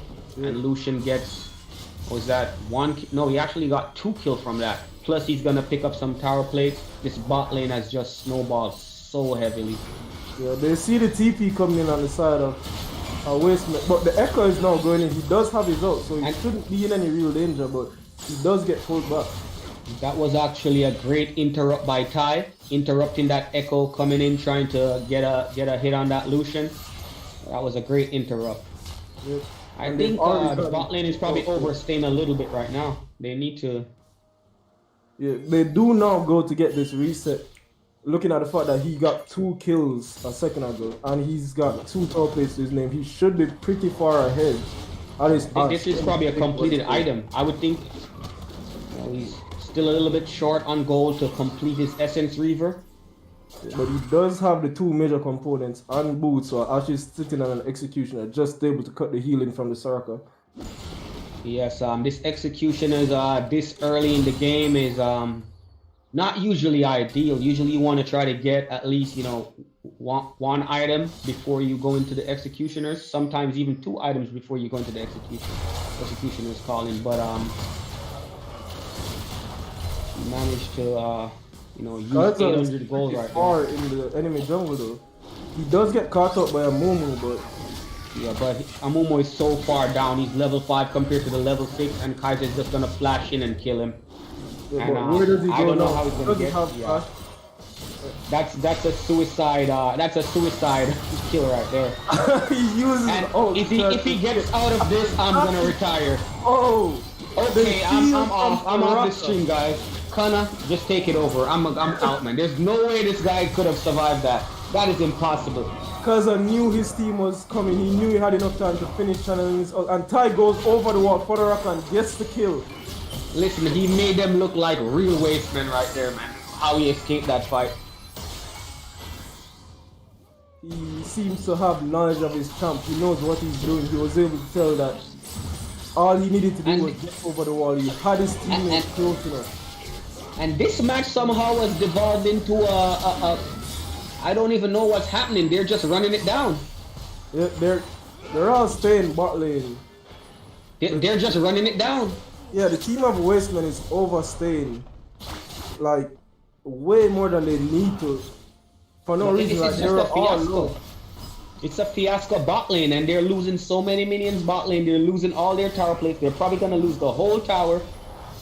And yeah, Ty has not been mid in maybe like 3 minutes. Ty has not been mid lane.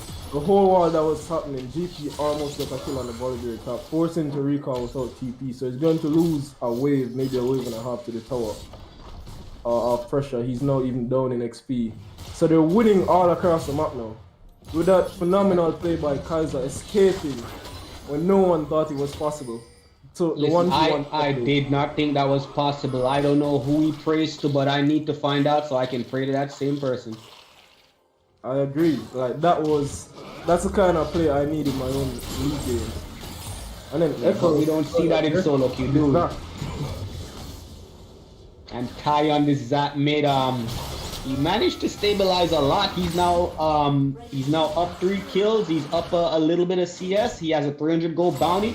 And I was kind of doubting this pick because I don't have much experience with this Zap mid, but he's pulling it off pretty well. He's able to stop the yeah, he's in a lot of trouble right now. We have 4 man running him down. At the house. No, he does not. I think you need to start praying again, Zach. You're dead. Or is he? If he lives, I'm out. Oh my god, is this guy going to live? Is he? Oh no, there's no way he could have. I knew he wasn't going to live right there. And we have Gangplank coming in. He's in, but his teammates are already dead. He's in a 1v2 now. He gets ulted. Yes. He has to pop his I'm wondering why didn't TP on that bloblet to, you know, keep him alive a little bit longer. I have no idea why he thought. He probably thought he could get the cleanup, sacrifice his teammate with 300 gold bounty, and try to clean up afterwards. But what a telegraph TP like that into a Mumu into the Echo with his stun. Yeah, but they burnt a lot right there to get that kill on Zach, and I don't know how much they have left. We have the flash down from Echo. We have the flash down on a Mumu. We have ult down on a Mumu. We have Echo ult just came back up. So But at least they were able to get the kill in the end, because that was looking very sketchy in the end. yes, and they're down a pretty large amount of gold. It's only 12 minutes, and they're down looking like 7,000 gold. That's a huge lead at this point in the game. Actually, any point in the game. Yeah, you can see that bot lane already took the full tower bot lane. They have 25 CS up. There's 40 CS up in the top lane. There was 3 kills up on the Zac. Like even in the jungle, there's a 30 CS gap. Like this team is getting gapped off just primarily CS on that chase they did on Kaiser earlier. But we're going to have to see how they try to come back from this goal deficit that they're currently in. Yes, and Echo is trying his hardest to keep this Zac down, but Zac just heals so much off those blobblers, and then they have the Soraka coming in to drop some heals. And meanwhile, top lane. Yeah. So GP might be ahead in this matchup right now. A lot of minions and even the assist goal that he has up in XP upper level. He's not able to do much damage to this Volibear, so he's able to just run at him repeatedly and whittle away at his HP. Yes, and he seems to be doing this trade properly. He's waiting on his shield, and then he goes in. And, the Ash arm from downtown, but the immediate cleanse. Yeah, that was a Captain Jack right there. That was a really good cleanse from Dog.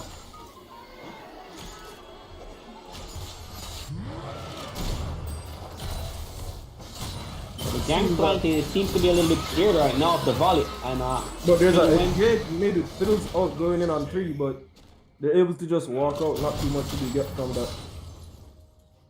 Yeah, that old they weren't on a war. That was just a really good reaction from Wasteman United. Really good reaction.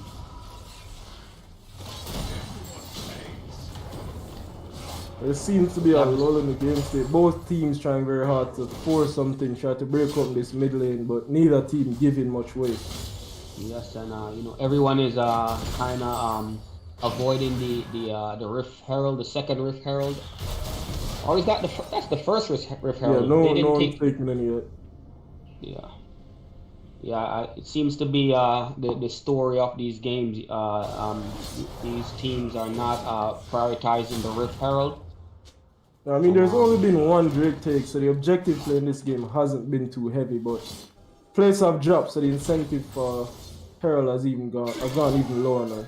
Listen, us in the Caribbean, we believe that kills are the only objective worth taking right now. And the Echo was in, pinned, but he's forced to flash out. He goes in, bites off more than he can chew. Thinks he can take on the Lucian Soraka combo, underestimating the damage from this 3-0 Lucian. Yes, and the Echo did not have ult there, but still decided to, that fight was worth taking. And he had to burn his flash just before the Drake spawns. Yeah, 15 seconds till Dragon spawn, and he has no ult no flash to show for this team. Won't be able to get as easy access to the backline in any fight that could happen. And we can see on the minimap, we see Team Kaiser rotating down to the Dragon, and they look like they're gonna take this Dragon uncontested, while Ashe and Rakan pushes in one wave to the mid lane tower. So Echo with no flash and as low as he was, they couldn't just face check into the bush, so letting Kaiser's Kennel. Oh, and the downtown really Ashe but nothing will come of that, Gangplank. So there is a TP coming in, the Zac shows up. He gets charmed out of his jump. He's now in a 1v3. Zac is in so much trouble right now. And Gangplank drops the ult. Is the Gangplank gonna clean up? He's gonna, oh my god, the GP and the Soraka ult comes in. GP's ignited and GP's gonna go down to Amumu. Zac is trying to recover this fight. Coming out of Wasteman's team. That even with the Soraka healing, even with the damage being thrown out by GP, they just can't get any kills. There seems to be fights going on all fronts. There was a fight bot lane, and now, oh my god. Almost, if he landed those autos, that would have been a dead Ashe. That was a nice He flash. autoed a minion. He autoed a minion after Ashe flashed, and didn't get that last couple of autos in. but they're gonna take the topside tower, and they seem like they're gonna also take a chunk out of the mid lane tower. With this wave coming in, they probably take the whole thing. Yeah, the team of Wastemen was forced to reset off that fight. They took a lot of damage, a lot of low members, so they just had to give up these two towers. But Ty's overextended top lane, fighting his Volibear with a Mumu jumping in. Surviving pretty long, he does have a passive, but with no one on his team coming to help him. Oh, the GP does TP to its out this time though. Lucian shows up as well, but they do keep the Zac alive, but they're not able to turn around and get any more kills. But the Echo is going in. They try to chase the team, they turn around, they realize they don't want to just chase into the blind, but Ash tried to flank. That is a in right there from Ty. He just jumped in. Oh my god, this is gonna end bad for them. So they're all trying to run. Kaiser jumped in with it. That was a 5-hit play right there. Over the wall, gets the cleanup on 3 members. They're able to stay a little longer and push. It did look like Wasteman was winning that fight, but they had multiple members who were so low that they weren't able to do much in any potential fight, any potential follow-up. Each time I doubt these guys, they prove me wrong. I thought that was a bad engage from Ty, but somehow Kaiser managed to come in with the fiddlestick and recover that fight really well. And they're actually down 11,000 gold in 18 minutes. Yeah, and they're knocking down on the inhib tower right now. Yeah, once again, that fight looked really bad on Kaiser's Kennel, but there was just so much that they still had. Like, Wastemen just needed to peel off there and took what they got and just let them take that extra tower, not give over the extra kills because they'd used all their major cooldowns. They had members who were low. They had no business staying on the map at that point. So Kaiser's Kennel was able to get that Phil's ult over the wall, that massive AoE damage with Lucian follow-up, still having ult, still having cleanse, able to play aggressively into the rest of the members on the enemy team, considering that the major CC threats were down. And you know, Kaiser's Kennel, their pockets are just too big right now. They have too much gold over their enemy, and they can pretty much get away with anything right now. It's looking really, really bad for Wasteman United. I don't know how they can recover. Yeah, and with this massive lead and the engaged range of this Zac, there's nowhere in Vision that's safe for this team to be. Yeah, that is right. And you know, they haven't even taken the Rift Herald all game. Baron hasn't even spawned yet, and they're so Amumu far does ahead. land his Q, he lands his ult onto GP, kiting away, but he doesn't have the damage to kill him, and GP is able to just turn around. He lands his ult, but he is in a 1v3. He did a lot of damage, but will he be able to get this kill? No. No. Yeah. That was really close though. Amumu was down to about 50 health right there. Yeah, one auto would have been enough to get that one kill in that 1v3, but Amumu kited away, played that safely. Yeah, the MVP right there was actually the Rakan, who came in and dropped a shield and knocked up the GP to keep him off the Amumu. Yeah, he came in at just the right time to make sure that kill happened, to secure that kill, because GP didn't know the Rakan was coming. He knew that there would be a Volibear. He was trying to burst down the Mumu before Volibear got there, but with the Rakan showing up at the same time, able to land that CC and keep Amumu alive just that much longer. He couldn't get off anything. You see the dragon is spawning right now. It's a fire drake. It's gonna be a fire soul, and I don't know. Wasteman United are trying to contest. I don't know if they can actually contest this one. They're very so far behind. They don't want to give up soul point though, because that forces them to have to fight next time. But Ash is off to the side by herself. Has support. Tops cleanse. I don't know if she had to, but she was far in the enemy lines. And with Ash having to peel back, the side of Kaiser's Kennel was able to just take this Drake for the most part uncontested.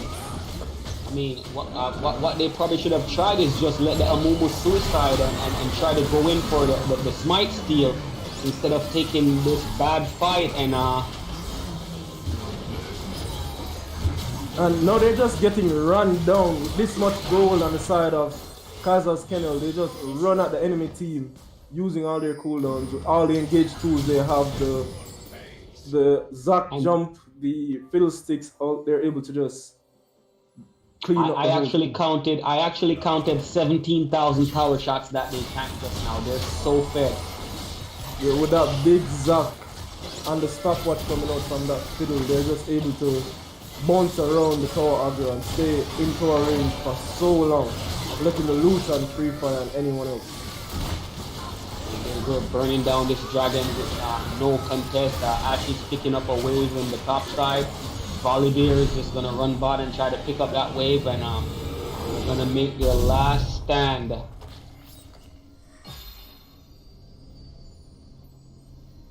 But if you look at even the items, Ash has yet to complete a single item. And when you look on the Lucian, he already has the Blade of the Rune King, he has an Essence Reaver, and he's working towards a Zeal item right now. Yeah, they were basically dumpster battling a 409 Lucian with a 50 goal lead into the Ash with an Executioner, 103 CS, 1 on 5. Like once she made that overstep bot lane, because this is a very volatile lane. Ash Lucian, Ash has the higher range, so she wants to whittle down the Lucian so he's not able to engage and she's able to safely farm the lane. The moment she gives over the early kill, gives Lucian that extra gold to spend, that blows the lane wide open. Like Lucian is just able to take over from that point, having the Soraka to sustain as well. And they added attention from Ty and Kaiser as well. There was not much Ash could have done at that point. Yes, and Ash, she took cleanse, and cleanse does not really help in a lane versus Soraka Lucian. It does help, you know, if you get ganked by a fiddlesticks, you can cleanse the ult, the fear, but you know, having that cleanse, you know, assisted Lucian, he could just jump onto her and just take her down. Yeah, you can see why Lucian has cleanse. He's facing so much CC on the enemy team, but. And that was a great Ash ult by Rapey, but he managed to orange and flash over the wall. That was a great escape. And yes, I think Team Kaiser are gonna flank them and they're gonna corral them in this top side of the jungle. And this is probably gonna end badly if they don't get out of here. Yeah, the team of Westmen shouldn't be taking these scrappy fights that they're being forced into. When you're fighting a team with this much of a goal lead, you don't want to give them the chance to play a slow fight like this. You want to burst down a member or two as quickly as possible, but they're so far ahead that it's just not possible. They're able to just run past towers, run up to the Nexus, past an inhibitor and an inhibitor tower, and just clear up the entire team. The only person left standing is Echo, and he doesn't have ult. All he has is Ignite. So this looks like it might be GG. Yes, definitely. The gangplank flashed over the wall, and Wasteman United, you know, felt like, you know, we need to keep chasing. We can't just let him go, and they ran right into the open arms of Kaiser's Kennel, who cut them down, and it looks like they're about to take this game. And yeah, Kaiser's Kennel is looking like a pretty strong team. This is the last hand from Team Wasteman, but Amumu gets caught out without ult. And Ash walks up too far once again. He's playing way too aggressive because he doesn't have the strong frontline. Yeah, this is a wallet beating right here. They're just smacking them around with their wallets right now. And they're not even trying to end the game. They're just trying to pick up more kills. And it's a 4-26 game. This is demoralizing. But he should come back up. They're not even ending the game. They're just playing with their food. And at this low HP, hopefully the team of Wastemen is able to come back alive and maybe clean it up. Amumu and Ash are currently up. They're finally attacking the Nexus. Yeah, it's probably gonna end right now. After they kill Amumu, of course. Yeah, this is a definite GG. Yeah, Wasteman United, they put up a good fight, but a couple of over chasing and some sloppy play is what cost them the early game, and it's what ended up costing them the entire game. So quick intermission while we wait to break down this game. But just a reminder to everyone out there that there's a raffle going on, a 5 RP raffle. Type !raffle to join in the stream chat. To earn points, you have to be a follower and watch the stream, and you accrue the points as you go. Good luck to everyone out there. Yes, good luck to everyone out there. All right. Thank you So I'm guys for here that looking at the Twitch chat. Go ahead, awesome. Dex. I'm saying thanks for that awesome shoutcasting. You guys are doing great.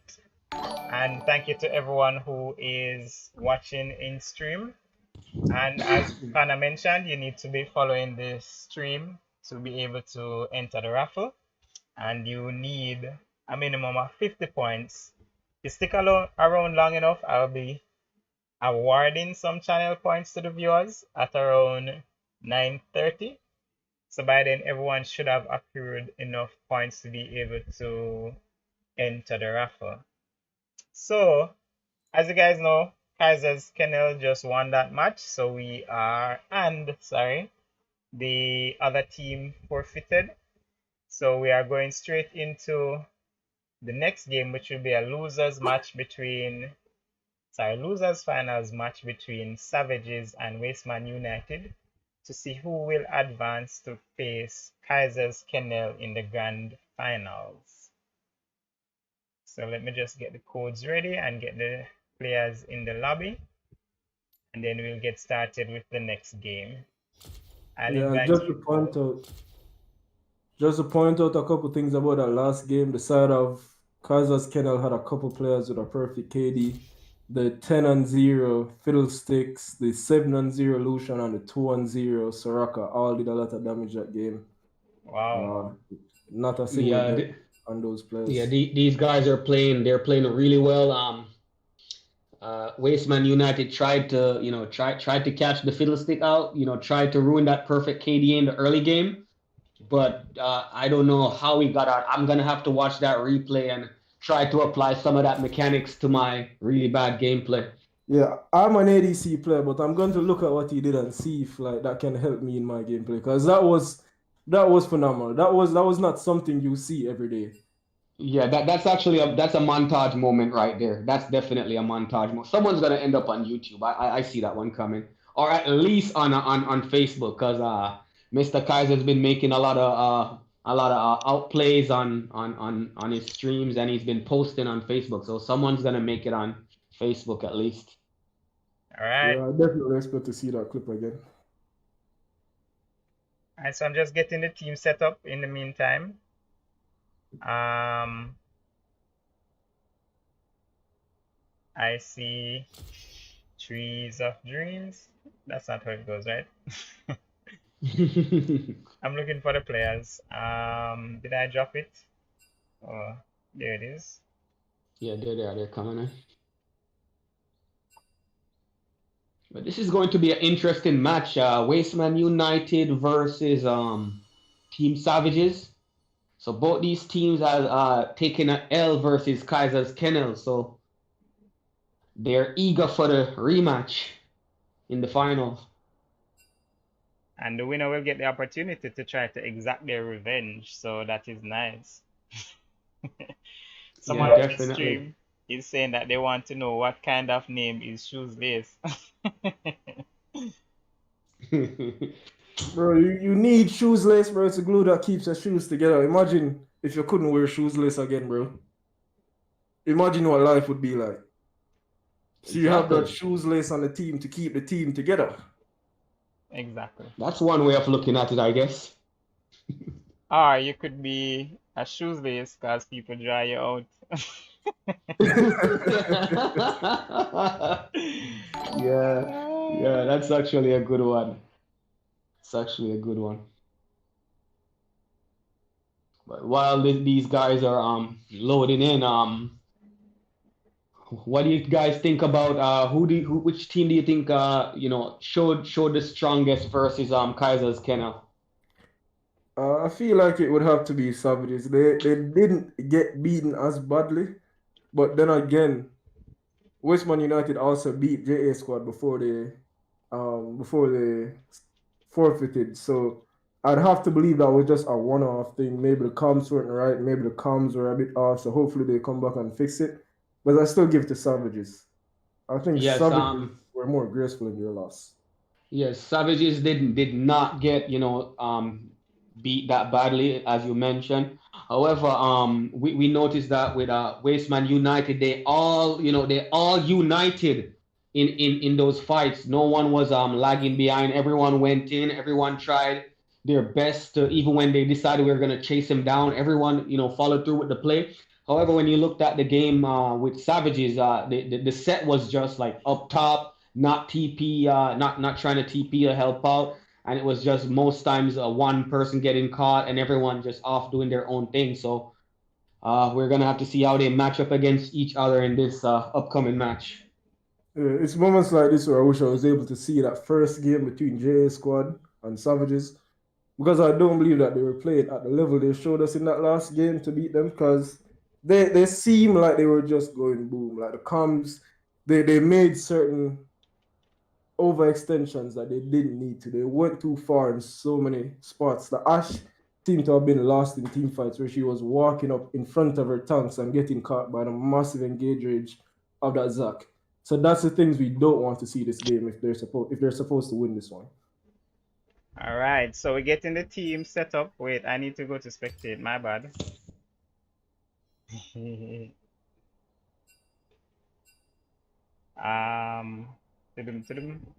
the meantime, I'm going to put a quick poll on stream for the guys to make a guess.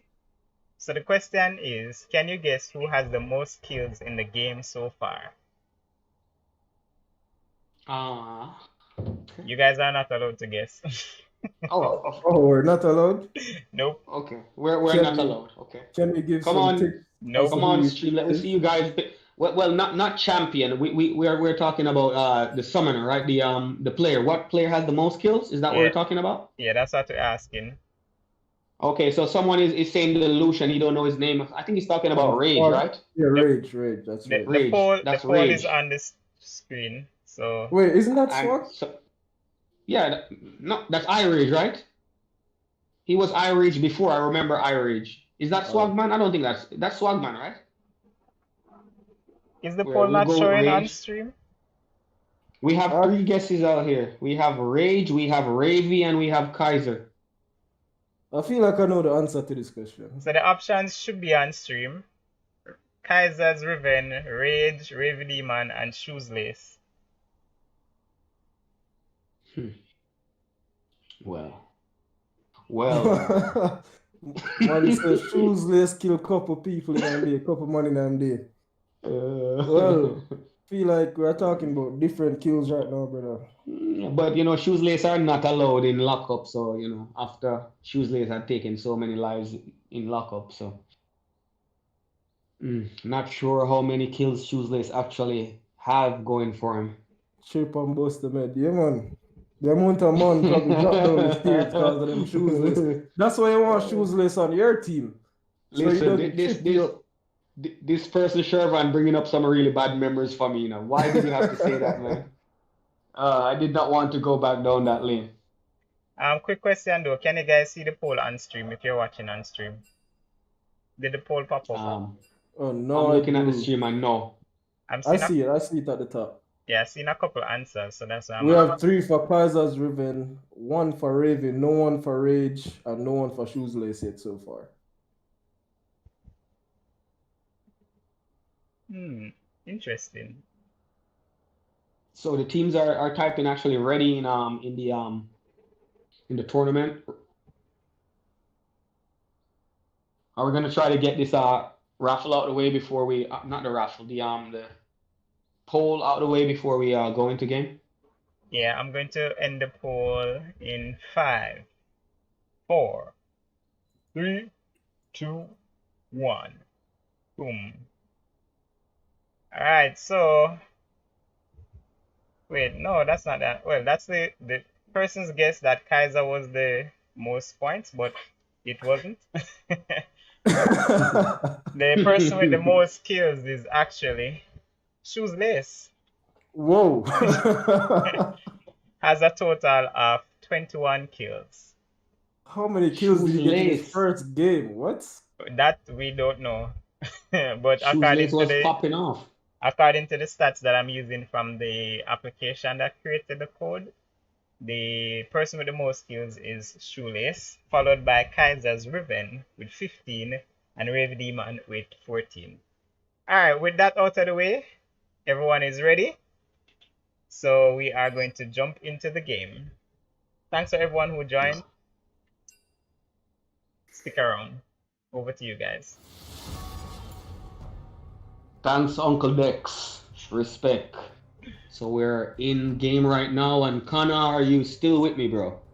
I'm here, ready to see Pick and Vans. what they prioritize. Oh yeah. They got rid of the Echo, that's for sure. They don't want to see that Echo mid lane again. Wait. Much. I just got a subscription from Zana, so I have to stop and shout out Zana. Thank you for the subscription. It goes a long way. Back over to you guys. Zana, big up yourself. Big up yourself, Zana. So the bands are coming in pretty quickly. Okay, I apologize. I do not remember the name of that new champ. Can you shed some light on that one, Connor? Samira, that's right. I have not seen too much Samira, so I don't even know what she does. So thank you for getting her out the way. I guess Savages might have been playing her in solo queue or something like that, so they want to get rid of this champ. It's very confusing playing against a champ as new as Samira, especially as controversial. Her abilities aren't of the typical ADCs, so they just don't want to play against it. They get rid of it. Okay, so I'm gonna leave it up to you for a second, Connor. I'm gonna mute for one quick second.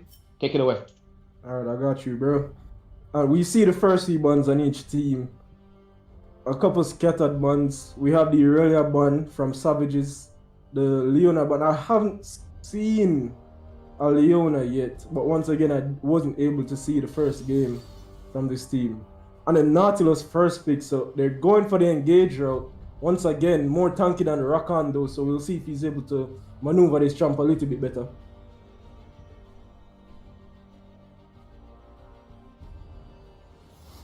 Oh, it looks like we might have had some kind of technical issues.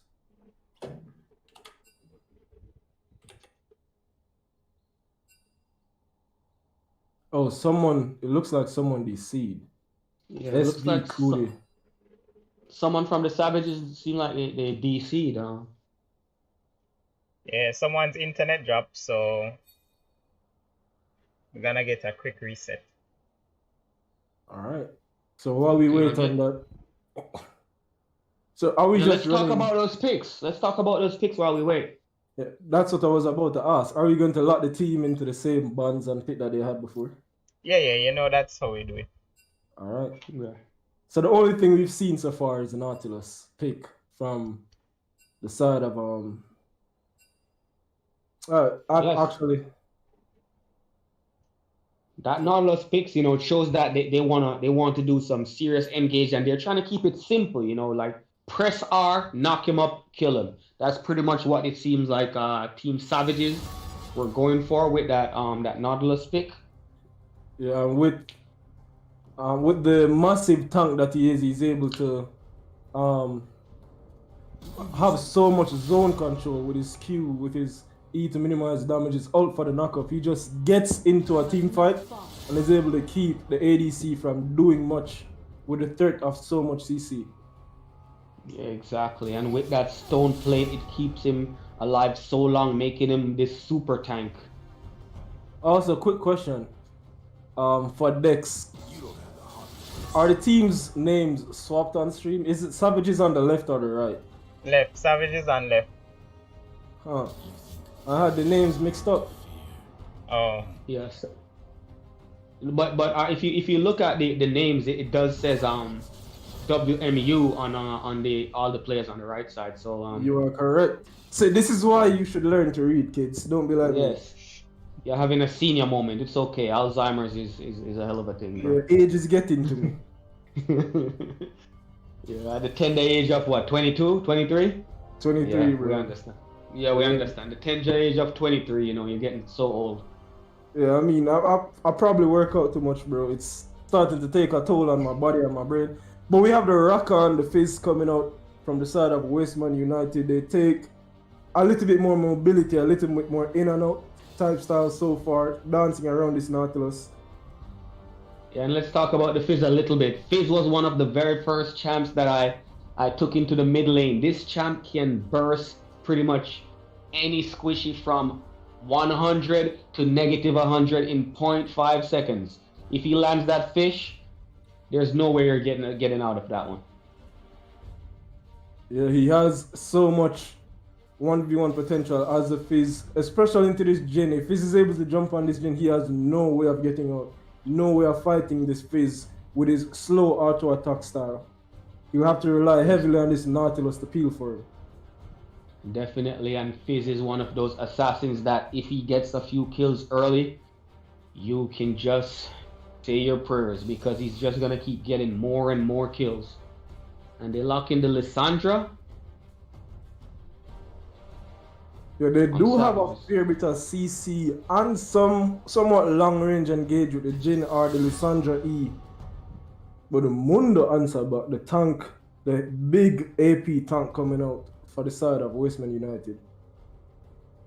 Yes, and that Mundo is either gonna go, I would imagine, top or jungle. Jungle Mundo is also pretty strong, so we have to see where they decide to put that one. Yeah, it is a bit of a flex pick coming up. Lissandra can technically also go top, but we're expecting it mid. So far, Yes. the side of what Savages looks pretty standard so far. Yeah, because we believe that Savages they played the Lissandra mid in their game against Kaiser, and they did have a pretty good combo, but it was just a one-time combo. If they can manage to get some decent picks around this Lissandra can go in, ult someone, or even ult herself, do a fair bit of damage, and then they can clean up with another champion. But let's see how this pick ban plays out. Yeah, we do have Ashe getting banned here. They don't want that long range ADC. She's pretty impressive in lane, especially against a Jhin. It's one of the champs that you want to pick into a Jhin. Nice range and able to put down a decent amount of post. Yeah, but with the Rakan, I'm assuming they're probably gonna want to go for the Zaya, but the Zaya just got banned out. Yeah, removes And that potential causes. for the duo Zaya Rakan bot lane. No added stats from having the extended Rakan E or the shared attack speed from the Zaya. So they locked in the Kazakhs in the jungle.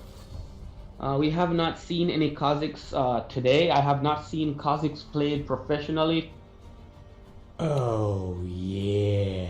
Yeah, we haven't seen any today, but that gives them a lot of potential to lead someone. But picking two assassins into Alessandra, Nautilus camp seems kind of weird to me. Nautilus is able to peel this Kazakhs off correctly if he positions properly in these team fights, which leaves just Fizz and Alessandra landing on R on Fizz. Should take him out of commission. That should be a dead Fizz.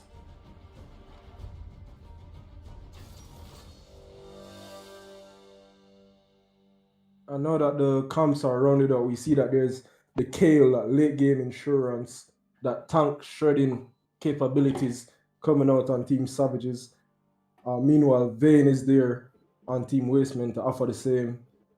So both of them have that late game insurance. Both of them have some early game damage in that set, in that Jhin, in the Fizz, in the Kazakhs. Decent engage on both sides. So we'll just see how, once again, this is a execution game. We'll see who executes better on the day. Yes, both these comps have the potential to do some serious damage. One is a little bit more tanky. I think they're a little bit more tanky on the Savages side, but that Mundo, if he gets a couple items, he can pretty much be unkillable, especially with this comp that they have lined up. I think only the Kale late game has the potential to whittle this Mundo down. Yeah, that's what I was going to bring up too as well, that even though there's only one tank on the side of Wasteman United versus the two potential tanks on the side of Savages, you don't expect the Jhin to be able to take out tanks. And Set wants to have multiple tank opponents with his ult doing damage based on bonus HP.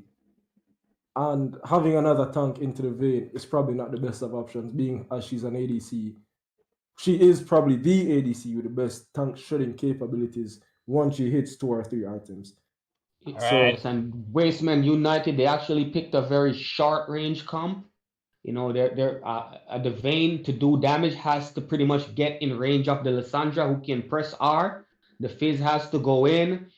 The Kha'Zix has to go in. So everyone pretty much has to go like, you know, up front to do any damage. And with a team that Savages have, I'm kind of liking Savages you know, comp wise a little bit more than I'm liking the Wasteman United comp.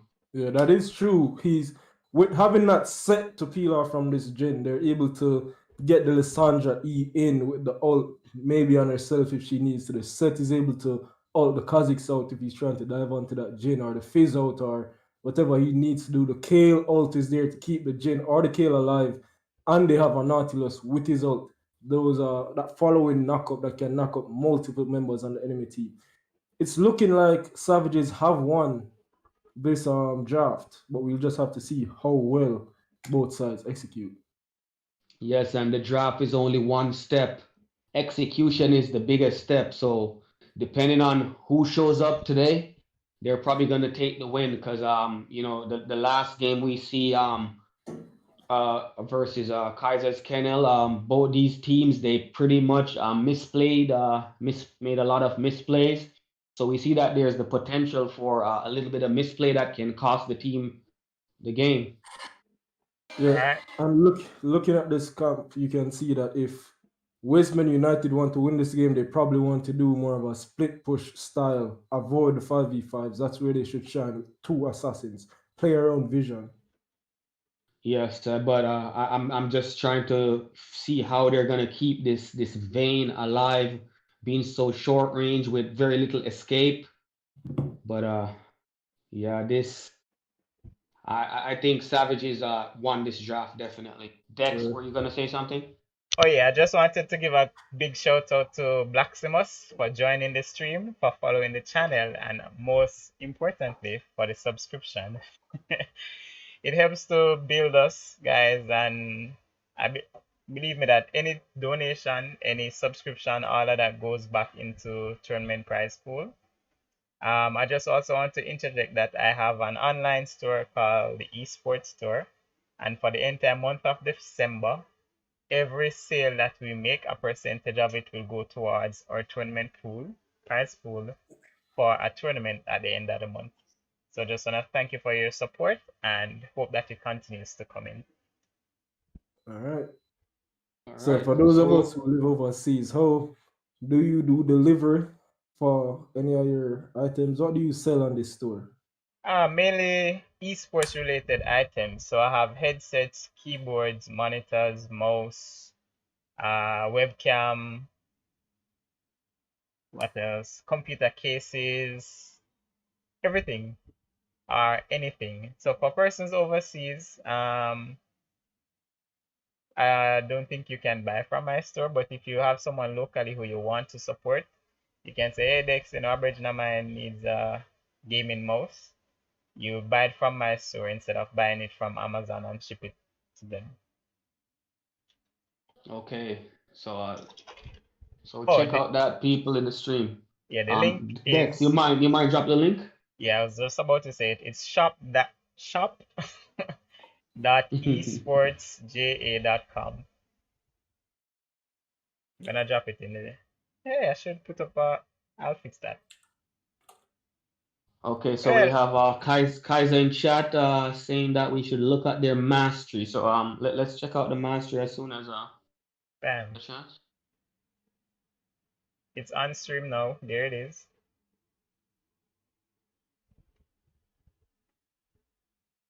I guess he's saying Savages has 2 players with no masters on their champs whatsoever. So you'll see how they pilot those champs, especially on the Sandra. Yeah.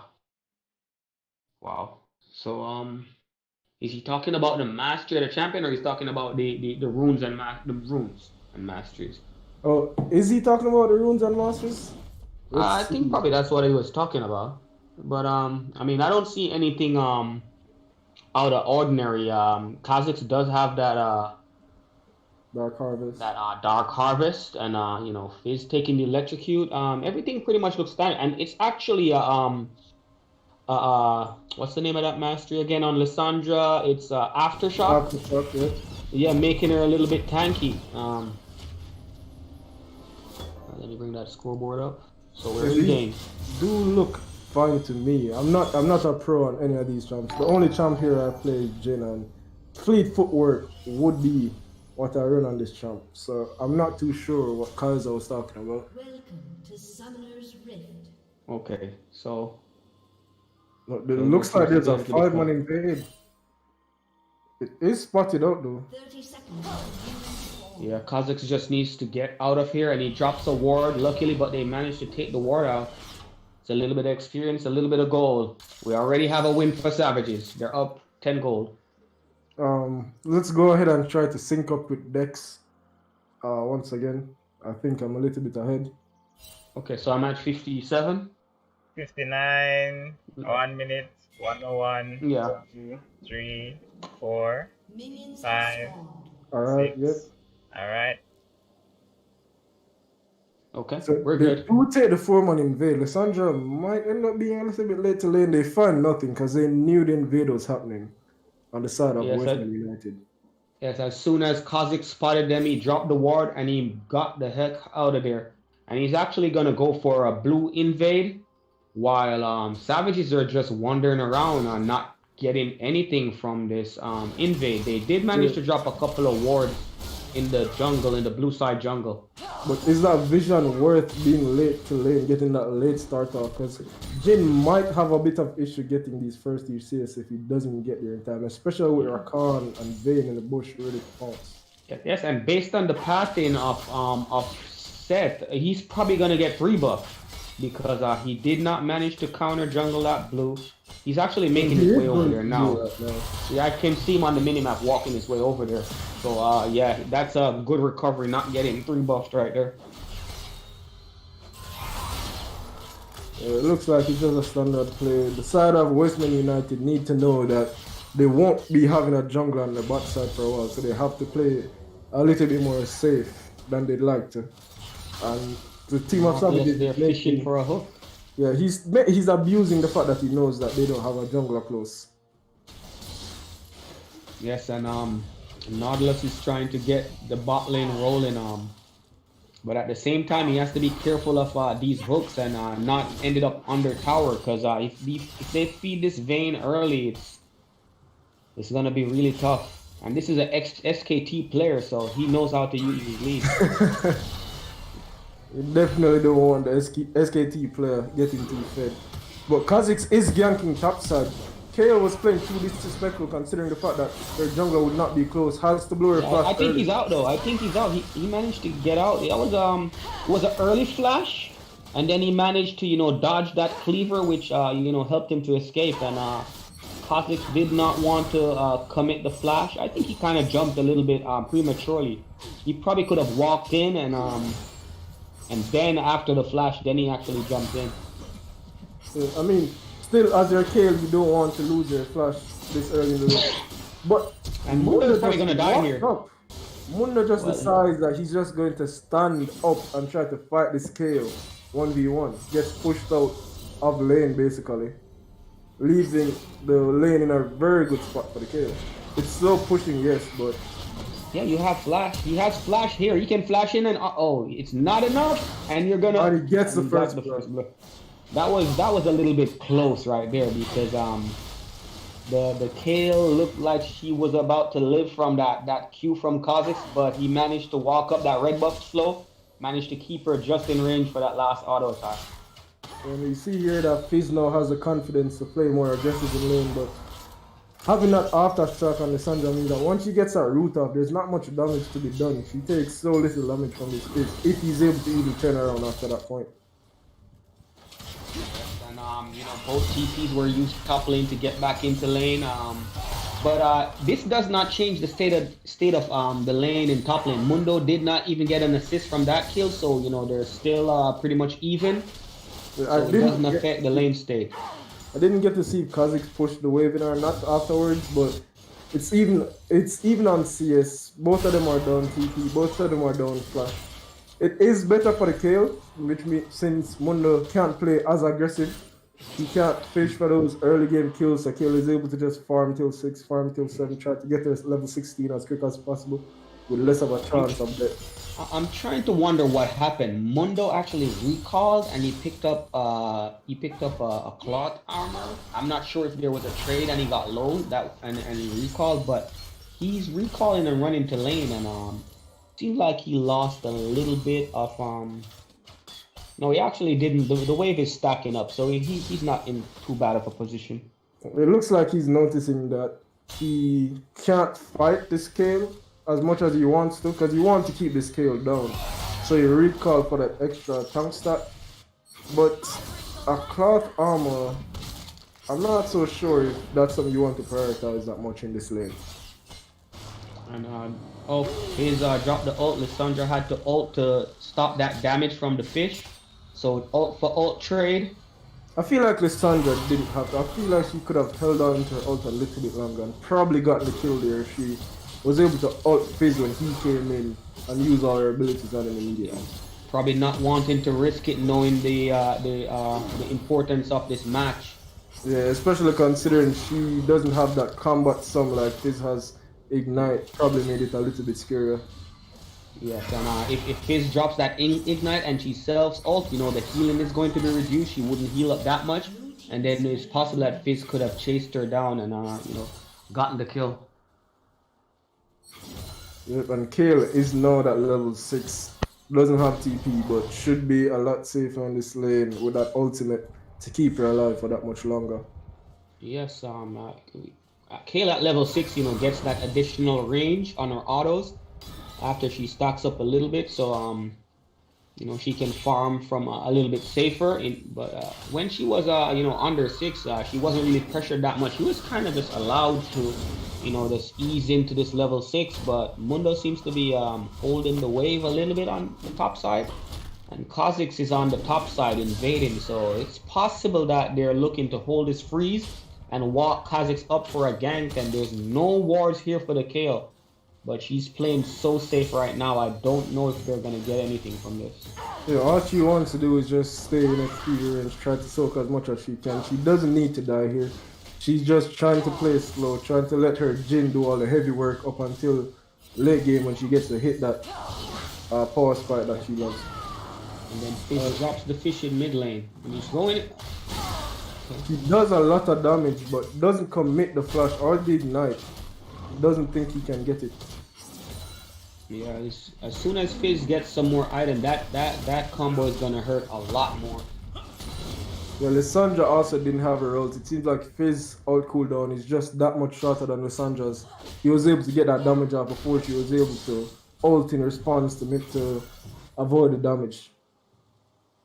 Yes, but you know, the Lissandra with that aftershock is so tanky. So you know, when the Fizz jumps in and she lands a CC, she got so much resistance. So Fizz could not burst her down enough for it to be even worth using that ignite. And Jhin is slightly ahead in this lane, but he needs to stop pushing, let this lane push towards him and see if he can use this engage support to force a fight onto this early game Vayne, who only has Cutlass to his base sword.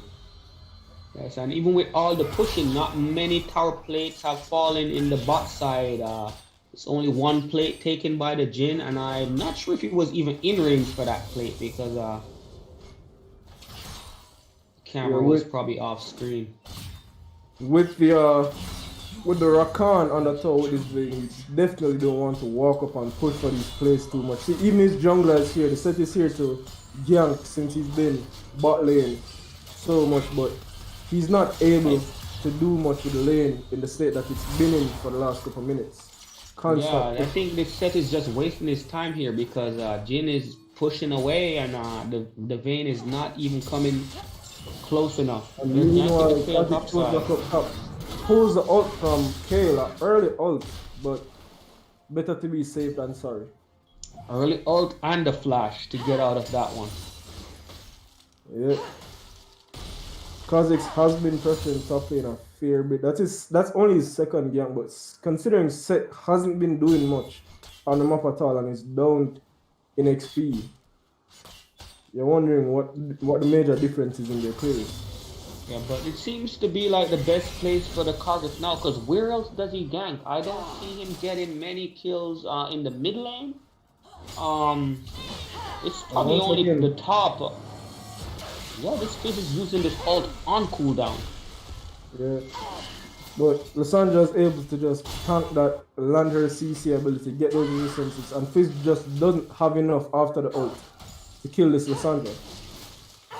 Yes, and that's gonna be something we're gonna have to look at in the late game. And that was a wise hook from Nautilus, but they're going in. Set is here, but he turned around when the engage went off, so he's not able to walk up and get in range to land anything.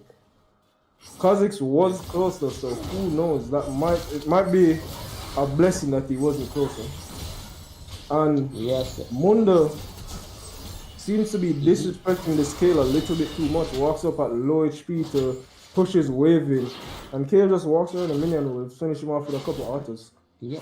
But he had flash, and he chose to hold the flash there instead of trying to get out the way of that Yeah, and he Kale. knows Kale doesn't have flash too, so you're right. He definitely should have flash there. Yes, and he actually went to Sunfire. No, I mean, maybe it's just an easier way to get back to base instead of recall and saving that 8 seconds. I don't know if Sunfire. Well, actually, Sunfire is pretty fine right here because Kale is going AD. Well, they find Set in the jungle, but they don't seem to have enough damage to get rid of him that quickly. And his Sandra is here. I'm not sure I agree with that one. He was actually right there on the blast plant. He could have gotten over the wall, but it seems like Team Savages called for an engage from the Kale and from the Set, and it cost him his life. And don't seem like they're gonna.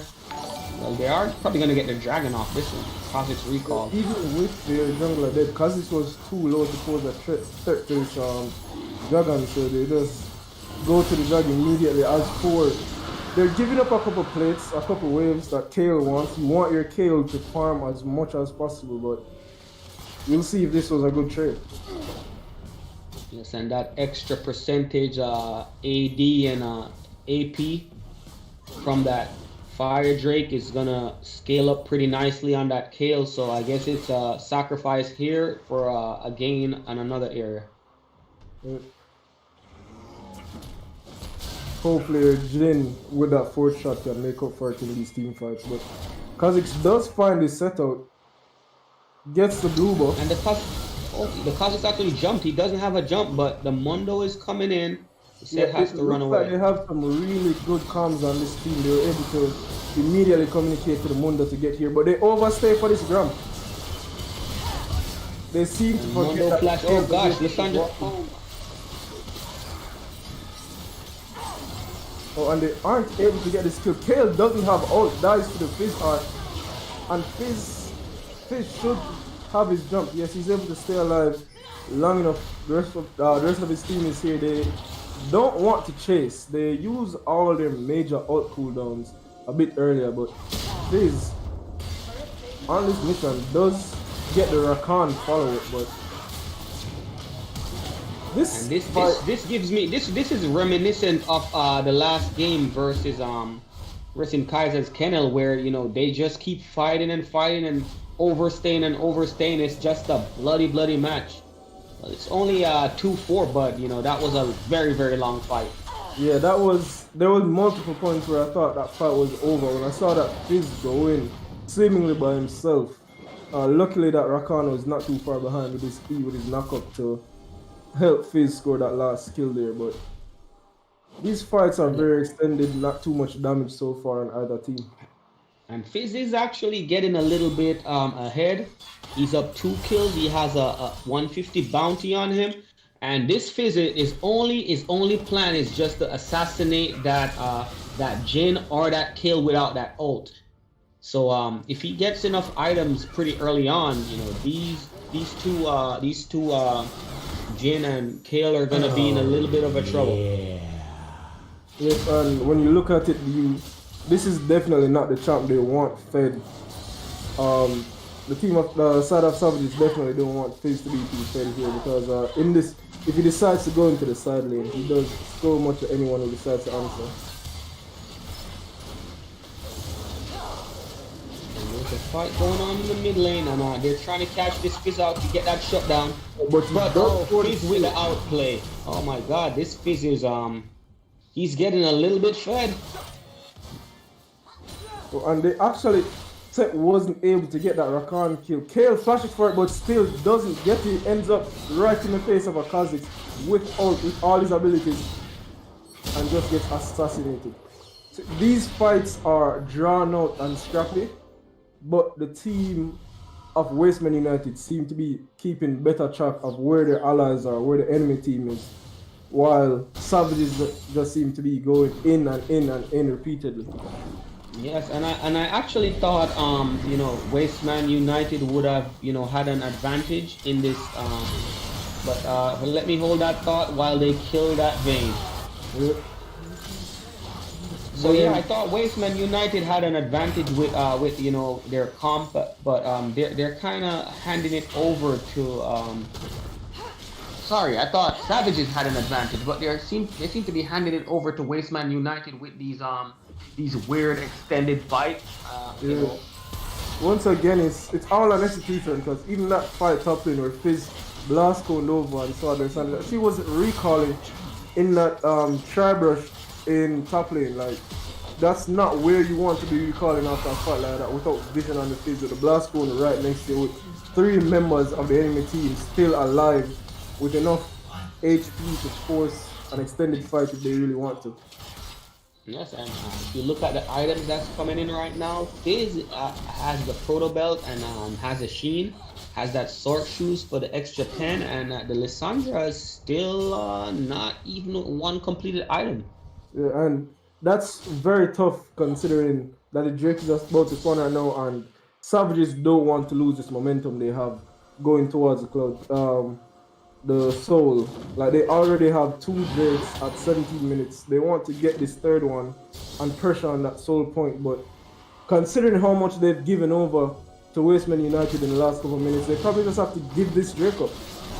Yes, I would agree that they probably need to give this Drake up, and but they seem to be trying to fight this one a little. Okay, so the dragon goes down, and everyone just decides to back off, which is a blessing for Savages, because I don't think they would have won that fight unless, you know, Lissandra and Seth coordinated a good ult. And Fizz is still fishing, like, yeah, no pun they're intended. lucky that ult missed so narrowly there, but they find Seth, they find Kale, and Kha'Zix is doing so much damage. Seth survived so long with that grip, but after So there's that combo. There's that combo I told you about. I told you about that combo, that Lissandra, that Seth, and Mundo is running for his life. Is he gonna escape? And Lissandra flashes in, but do they have enough damage to kill him? His ult is going. They're doing like they're actually healing him with these attacks, and he's healing so much. But coming out, he survives for so long, but he's not able to get any distance from the team. yeah, that Mundo though, they need some heal cut like really fast, because if that continues into the late game, it's gonna be really bad for Team Savages. They were all 5-man hitting that Mundo, and he was healing. Yeah, but Wasteman United they did what we've been saying Savages have been doing for so long. They take that fight deep in the enemy team jungle. And they should have known as well that they had 5 people there ready to react, because they saw them in mid lane. That tower was still up, but yet still they go for it, they overextend, and they get collapse time. They get the kill on set, but doesn't amount to much. Yes, and the 5v5 looks a little bit better on the team of Savages. So it would be wise for Wasteman United to rethink taking these 5v5s. They seem to be better with, you know, pick like a decent pick comp, you know, pick one person off, assassinate them, and try to take the objectives instead of going for these 5v5s. Yeah, it was the same tactic I was saying since Champ Select, since we saw these comps where Fizz needs to be in a side lane. Fizz has so much 1v1 potential right now. There is no one on the enemy team that can stop Fizz from just pushing down towards slowly on the side lane. And yes, you don't have your strongest member for team fights, but that's why you don't fight. You play safe, you keep the waves managed elsewhere, and you farm up on this vein. You have this late game carry soon enough, right? So just get this Fizz in a side lane and get him pressuring those side lane towers. Especially right now where there are no Drakes up and neither team should be looking at this Baron, considering how much damage they would each do.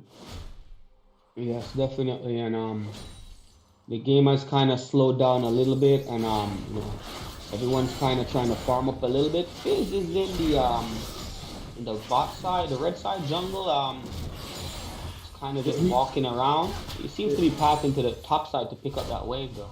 Yeah, he has been taking some jungle camps, denying the set farm, but he doesn't want to be doing that. He's an assassin. At this point in the game, he doesn't want to be just farming. He wants to be pressuring. Like, no, he catches the Lissandra, he goes for it. He misses his fish, but it's a good attempt, right? You go for those. You keep going for those, and you keep pressuring people out of the game. That's what you want to do. But once again, they're on this Mundo, but he's massive. The Vayne seems to be passing out there, so Vayne just makes a U-turn after the Mundo gets crushes.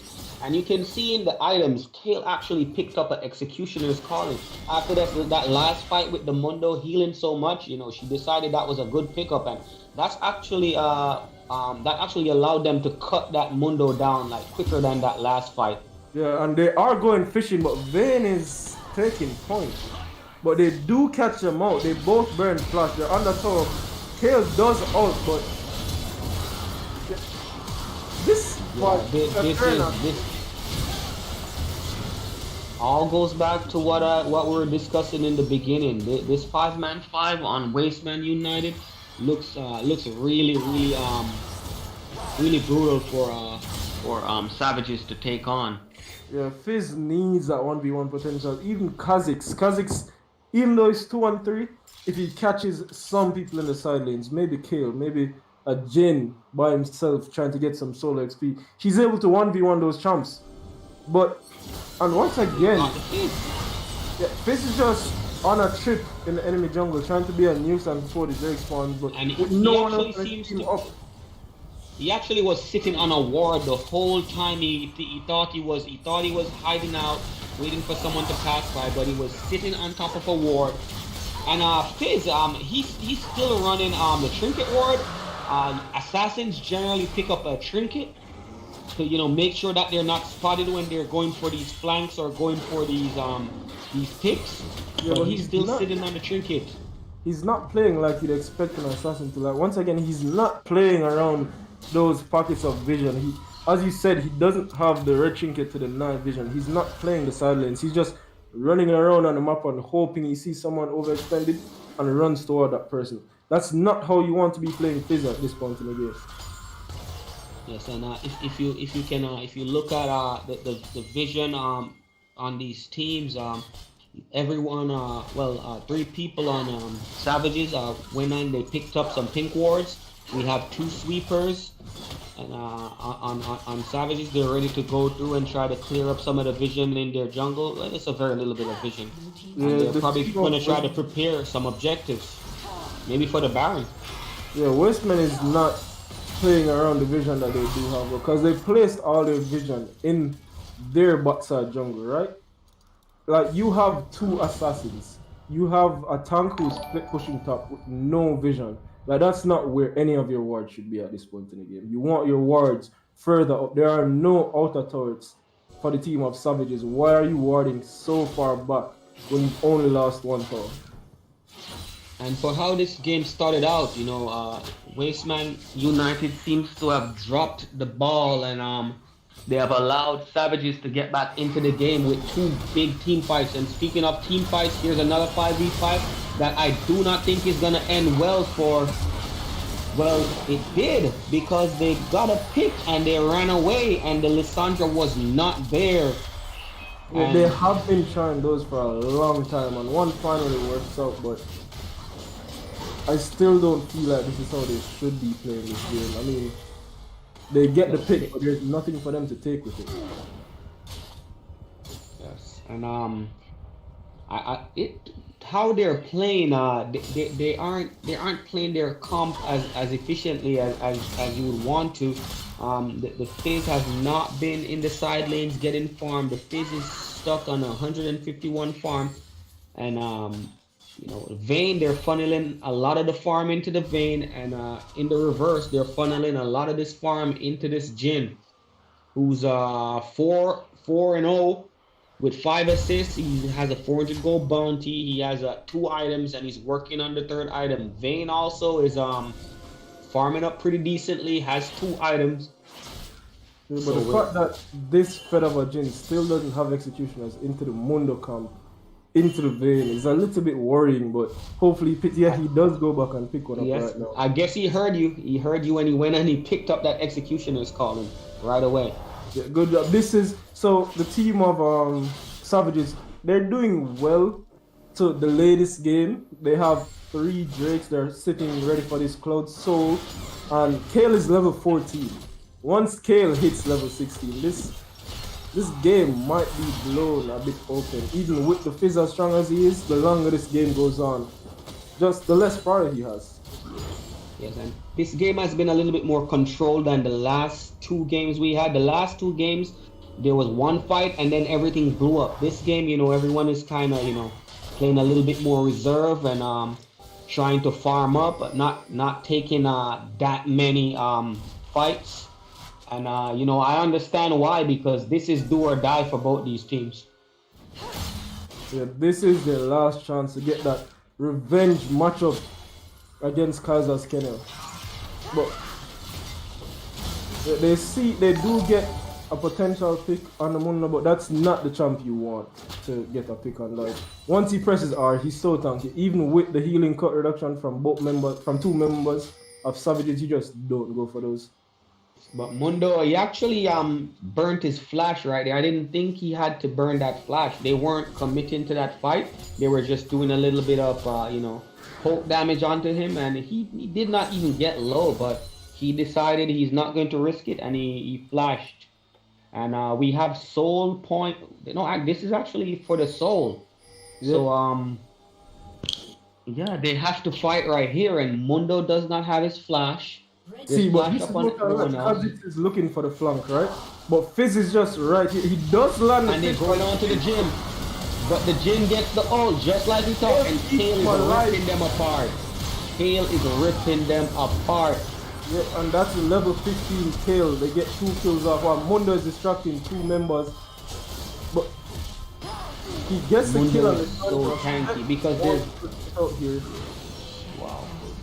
So that's actually 4 for 2. And they lost the Lissandra and they lost the Nautilus on Team Savages. And the Jhin that they went in on initially, he survived due to that Kale ult, and he managed to, pick up a couple assists on that one. So go ahead, bro. No, so we now have Team Savages picking up that soul, and yeah, it's not the most impactful soul. It's the Cloud Soul, not the most impactful, but it's still a lot of power. Reducing those ult cooldowns and giving that movement speed. Yeah, that ult cooldown specifically. Yes, definitely, because we see how impactful that Kale ult was in that fight. That was the MVP of that fight. They went in hard for that Jhin. They thought they had him, and they got denied. Yeah, and see, this is what I've been stressing since we saw Champ Select, right? We saw that there are 2 assassins on the team of Wasteman United, but they weren't forcing any leads into a Kale top lane. Like, that's just not how you do it. And Fizz looks to be caught out here. And he's probably going to die. Well, he's definitely going to die. And Kale picks up that kill. And Kale is steadily growing, getting so fed. She's now 6-4-9. She has over 200 CS. And she has 2 items completed with that Executioner's calling to cut down that Mundo. And she's only gonna get bigger and bigger, and she did hit that level 16 now. Yeah, So and now this is she where has you fully have to be ascended. worried. This is where you have to be worried for the side of Wasteman United, right? Like, what do they do? Like, the Mundo went on her a second ago, but I'm pretty sure Kale wins this, right? Oh no, she actually doesn't. She stands up in melee range. Yes, and that Thorn Mail actually doing so much damage to that Kale. Yeah, meanwhile, it seems that Wasteman United have won all over the map, getting all these kills, but a perfect stopwatch coming out of Alessandra still goes down in the end, but it will be a cleanup from this Jin and Set combo. So across the map we have another couple of fights, and it was all actually a 3-4-3 across the map. But we see what that Vayne can do when you know, he gets to just sit back or she gets to sit back and free fire. And this Jin, that was actually a good attempt by Fizz trying to catch that Jin out, but Jin managed to flash over the wall and escaped. Yeah, and Jin doesn't have flash now, but whenever any fights happen, if you're assuming the next fight is going to be over this Baron, whenever one of the teams decide to go take it, right? Kale should have her ult once again, so even though there's a flashless Jin, Fizz and Kha'Zix aren't able to just go in and one-shot this Jin like they want to, or one-shot this Kale like they want to, because there's just one outplay button tool that the Kale has in this R that just makes that not a possibility. Yes, and Kale has been playing pretty well, and she's so precise on those ults. Whenever I try to play Kale and I try to ult someone, I usually, you know, click the wrong person, but yeah, Kale is playing pretty well. Yeah, she seems to know when to ult, who to ult. I mean, we've only seen it once, but if that one time was to show like a herald of everything. Sometimes once is all that matters, man. Sometimes that's the one thing that tilts the enemy player. And it looks like Wasteman United are trying to set up for this Baron, clearing out vision in the top quadrant, but Savages are aware of this.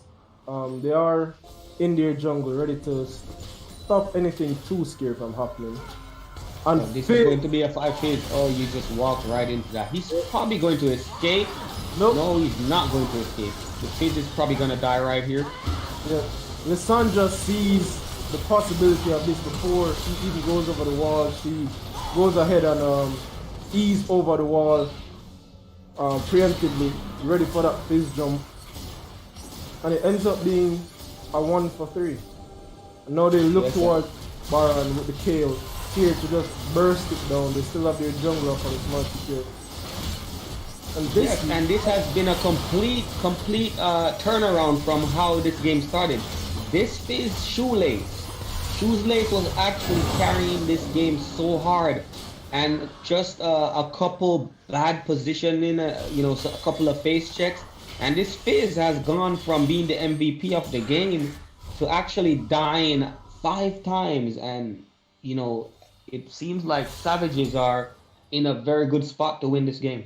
Fizz just wasn't able to push it, like with the way they were playing too much of a 5v5 front to back style, which is not the comp they have. And none of those early game team fights, I don't know if you were watching it, but Vayne was never there for any of those early game team fights. So meanwhile, Jin was racking up all these kills. He's currently 8-0. Vayne was just farming side lanes, and yet still Jin is still keeping up with this Vayne in CS. She is on 3 items, but what does she do into this comp? Lissandra can dive on her. Kale is there. Set can dive on her. Jin should be able to keep his distance, and that massive tank of a Nautilus running after. What does Vayne do with no real peel in a team comp like this? What does Vayne do? Maybe we don't know, but Wasteman United needs to figure it out. Vayne has a couple of items. She has the most farm on her team, and she's the one who they're expecting to deal the damage, but it's not looking too good. And with this Elder Dragon just spawning, we have Wasteman United who are forced into fighting. They don't have a choice. If they refuse to fight this one, they're pretty much going to just forfeit this game. And they're not going in fast enough. And they're burning down that. They let Savages get in before them, but Jin ends up getting dove on while Kale is too far away to Ultron, and Vayne is able to put out massive amounts of damage on his tail, but she gets the kill off before she dies. Somehow, Savages are able to basically turn this fight around. Just one massive Mundo and this Fizz left that they need to take care of. And Fizz is waiting on cooldowns. We'll have to see how well this diving is going to work. But they do get the kill. And it looks like Seth also gets out here. So it ends up being a 3 for 4. Wait, no. Not out. Nautilus flashes out. But Well, what happened there is that the Kale left the Jin alone, and they managed to jump onto him and take him out. And I believe his flash was still on cooldown from the last time Fizz tried to jump on him. And that's what caused this fight to turn so rapidly. Everyone kind of left the Jin. The issue with that fight, as you said, is they got too split on the side of Savages. Like, they had two people trying to dive, and those two people are the only people who can peel Fizz and Kazakhstan. Both the Sandra and Kale went in to kill that Vayne, that Rakan, and left Jin in the back by himself, standing up close to Elder Drake. And Kazakhstan and Fizz are able to just go in and get rid of him. And now Nautilus died so late after that fight that they don't have this big tank, that CC tool, here for this fight. So it looks like it will be a 4v5. And this Mundo is so tanky, but here goes the Lissandra, and she sells out. That's a lot of damage right there, and the Kale is just ripping them apart. She was able to get that fully stocked Gimshin early on, so she's able to just turn around and auto attack everyone, and she's life stealing so much. There's no way this Mundo does anything here. Almost gets killed on Lissandra, but that's actually a quadra kill. Yep, easy quadra kill for the Kale. Fully stocked Jinsu's, level 18 Kale. Just get into free fire in this team fight, build up those stacks, and then just walk through the team fight, killing everyone after saving Jin's life with that. So you saw that Team Savage there, or sorry, Wasteman United, they started off the Elder Dragon, and Lissandra just pretty much just walked right into them and Eid and self-ult, and that did so much damage, bringing them so low, which made it an easy cleanup for the Kale, picking up that quadra kill. Yeah, and having Vayne so far back, unable to alter the scale, even when she used her ult on the Jin, meant that she was able to build up all her stats. They do get the Jin, but who knows, with the Elder buff, with the Kale still alive, they might still be able to clean up Kale. Yep, that is a fully stocked Kale. Yeah, and this Fizz just Zanya's, and the Fizz was just not able to push this lead, and I'm not sure. He's probably gonna try to clear this wave out, but he's burning down so fast. No, his teammate takes it. So he gets a triple after that quadra, and this is just GG. Like, Kale is GG? Kale is just able to free fire for so long in these team fights. So much lifesteal, so much damage coming out from the stocks and the Ginsus. And she still has that ult in her back pocket in most cases if she's too low or if her Jin is about to die. And she's able to just keep their damage alive for so long that the assassins on the enemy team aren't able to do anything. Yes, and the MVP of that match in my eyes was that Kale. That Kale was clutch, keeping the Jin alive on one occasion, and she was shredding these tanks on the front line, or this tank on the front line, and Vayne was not able to do pretty much anything in that game. She was too short range. If she walks up, she was pretty much dead. Yeah, Vayne had to stay back autoing maybe the Set if she could, or the Nautilus. Sometimes she'd get lucky and be able to auto the Lissandra, but she just wasn't able to output anywhere near as much damage as this Kale in any of these fights, considering how farm-centric she was and how little farm she actually got on her champ. Yes, and these setups from the Lissandra was pretty good also. The Lissandra most of the times went in self-ult with no way to get out, sacrificed her life for the benefit of the team, and the Jin on some occasions was allowed to clean up, and the Kale on multiple occasions was allowed to clean up. The Nautilus, he peeled as best as he could. He is a very impactful ult with that R knock up, and the set was just dunking the tanks on top of the squishies, and doing a lot of damage. Yeah, like the execution from Savage's team, like they knew what their team comp was. They knew what their team comp was trying to accomplish. They were able to apply it better in that game. And on the side of Westman United, who just repeatedly ran at the enemy team over and over again, trying to skill check the enemy team, and would lose off some fights where they were severely outnumbered in fights that they took, or the extended fight ended up just going over to the side of Savages, and as such, they just couldn't press that early lead that they got on this phase, and ended up giving Kale a chance to farm up and get this big, being able to get a quadra kill followed by a triple kill in these team fights. Yes, and taking that win, Savages has now pushed themselves into the finals for that rematch versus Kaiser's Kennel.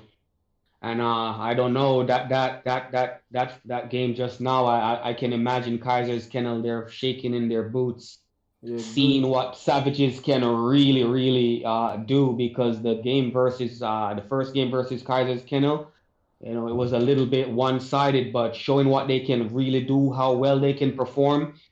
Yeah, this is going to be a good finals.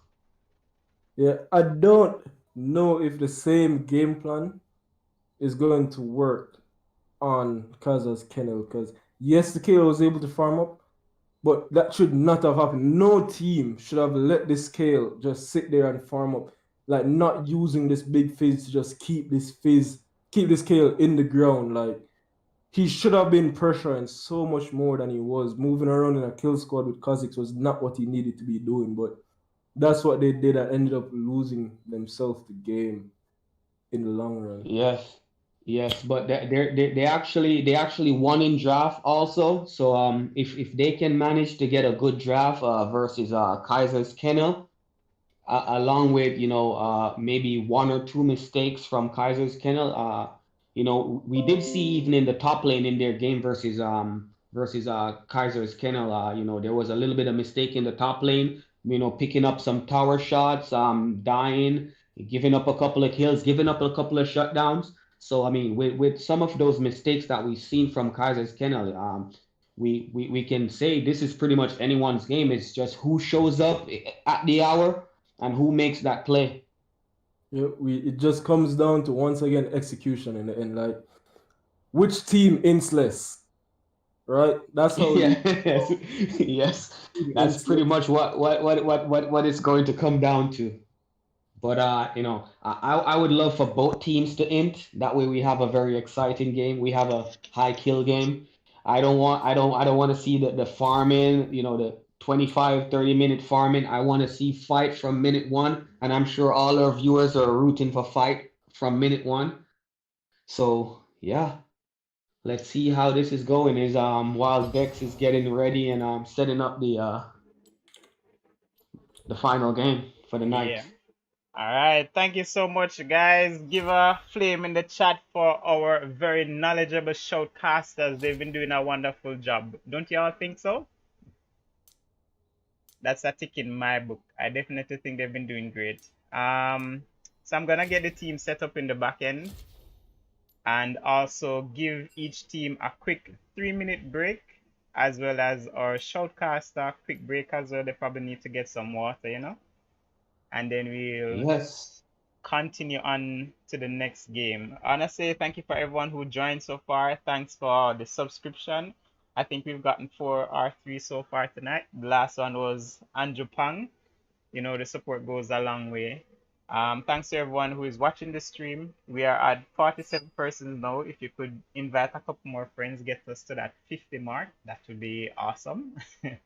No pressure. This is the grand finals, however, so it will be a very exciting one. It's a best of 3, so it means that The team who wins will need to win twice. So we have a couple more games left for the night. I need to get started quickly though because the Savage team is 1 hour ahead. Let me add Jamaica. Okay. Dex, Yeah. let me go off stream. Or probably I can just say this on stream. I'm gonna be off for the first game, but I'll come back for the second game. I have to make a quick run up the street. No problem, bro. Thank you so much. You've been doing great, and I'll see you shortly. All right, guys, and thank you guys for having me. And yeah, I'll be listening. I'll be listening to the cast for the first game, even though I'm on the road. So yeah, let's put up a good game, guys.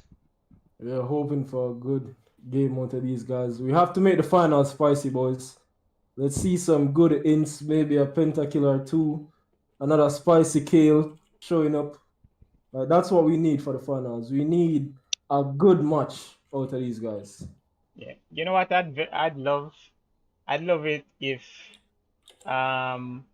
each team could get their picks, get the right team that they want to play and go all out. Not saying that you guys should leave anything up and cost yourself the match. I am, like I said, getting the team in. Okay, we see Reyna is here, so he'll invite the rest of his team. Can I kick Jamaica? Somebody will have to kick. No, actually, Dex. I'm actually not gonna go anymore. Okay. All right, good. Jump into spectate. So I'm actually here for the whole thing. That is awesome. All right, let me go grab some water. While you guys, we have a 3 minutes break, right? We're still on break. Yeah. We're gonna get a quick 3-minute countdown on stream. Let me just switch to the quick intermission.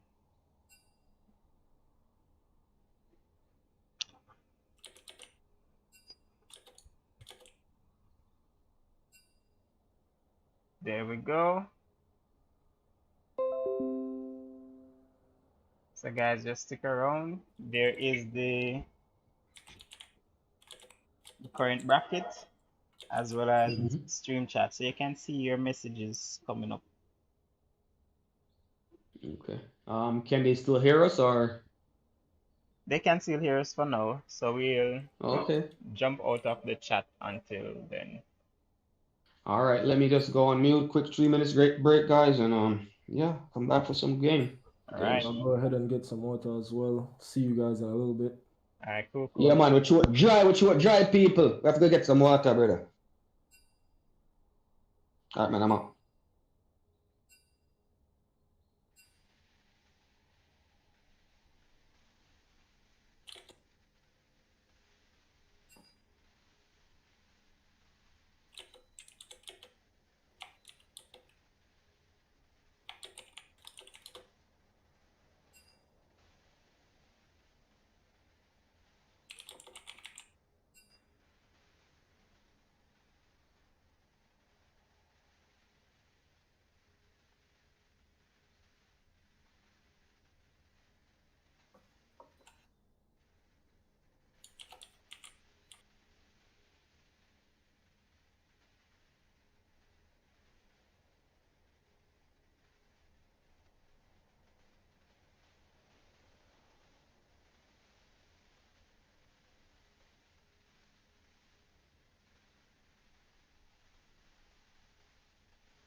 This is the finale, guys. So I'm actually playing a song by Light called Finale.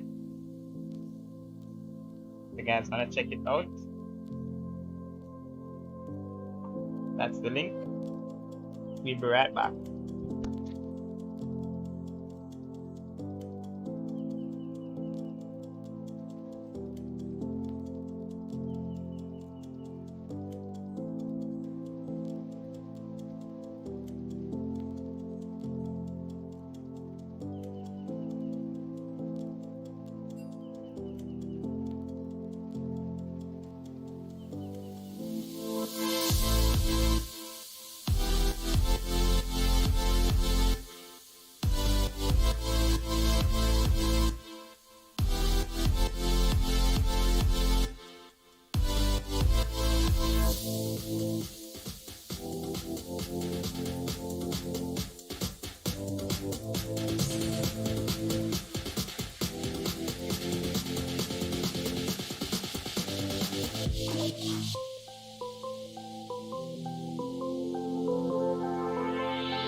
Your lipstick stains on the front lobe of my left side brains. I knew I wouldn't forget you, and so I went and let you blow my mind. Your sweet moonbeam, the smell of you in every single dream I dream. I knew when we collided, you're the one I have decided who's one of my kind.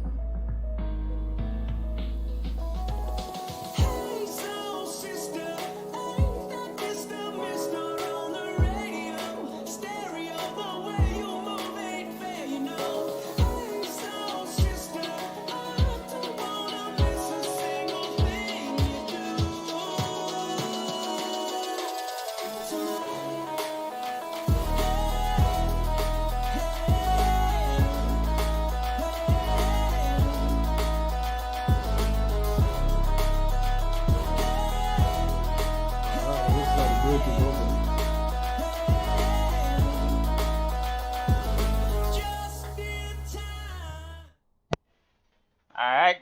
So we are Yes. ready to get started with the grand finals. Let's see if one Someone's of these echoing. teams. Someone's echoing. Turn on the stream. Yeah, fixed it. Okay. Let's see if Oh. either of these teams have a secret pick that they want to show us today. So the Kled is gone, the Kale is gone. I need to update the names. Yeah, I guess they're afraid of the Kale after seeing what it did last game. Oh, I would be afraid of that Kale too. That Kale was popping off. Almost picked up a Penta also. Yeah, nice R's in those team fights and so much damage once you was left alone for even 2 seconds in those team fights. And I guess Kaiser's Kennel not confident in playing up against that Kale if that game, ends up going late. And they do get rid of that Diana. They have left the Lissandra open so far. We'll see if they want to get rid of it, considering they picked it in both games we've watched so far from Savages. Yes, Savages seem to favor that Lissandra. It actually is a good pick in the comps that they try to do. They try to do this big burst wombo combo, and the Lissandra helps out with that a whole lot. Yeah, it had some nice zone control in those team fights, allowing Jin and Kale to be separated from the main damage dealers from the enemy team. And speak of the devil, they did end up Kaiser's Kennel did end up taking that Lissandra off the table, so Savages have got to find something else. Yeah, they get him off that comfort, considering it's what we've seen him default to so often in this tournament. That's definitely something you want to get him off of if you can. Okay, and the Nautilus first pick, that tanky engage support for Savages. And we're gonna see what Kaiser's Kennel counters that Nautilus with. That Nautilus was pretty good in that last game they just played. He managed to keep those carries down whenever they come in. That point and click CC and that big tanky front line. He had multiple ults in that game that were able to knock up multiple people, just travel to the back of those team fights and do so much damage. And but we see the Lucian again. Oh yes, that Lucian. That is like a third time in a row. That Lucian, he's picked up that Lucian. And this Lucian has been a comfort pick for Rage, and he managed to pick it up one more time.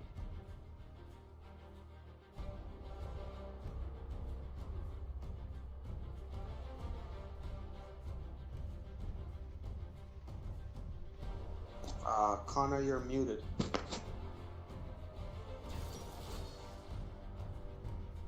Anyway, they picked up the Sejuani and the Trundle. I'm assuming these are the two jungle picks for Savages.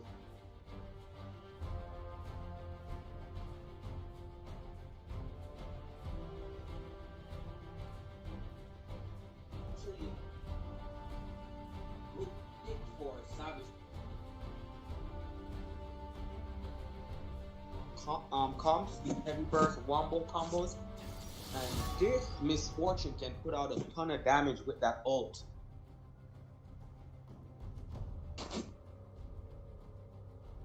Once again, Kaiser's Kennel picked up that Soraka. That Soraka was doing with them last week.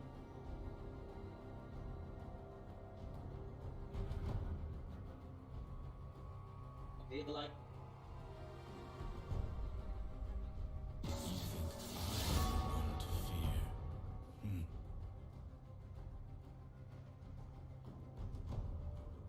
Yeah, that.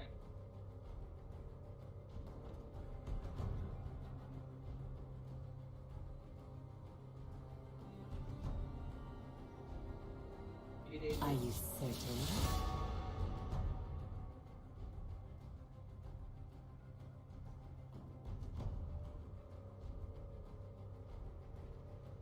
Hey, never pick a fight you can't win.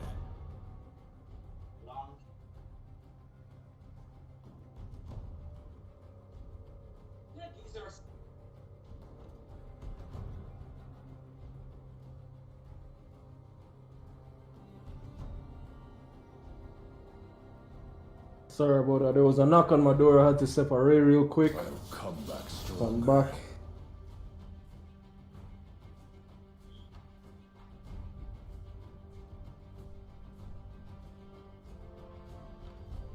I see the draft still going on. We have almost completely filled out. All the bonds have gone over. We've got the LeBlanc gone away from mid. And we do have the Soraka again. Once again, that did do pretty well in the first game we saw from Kaiser's Kennel.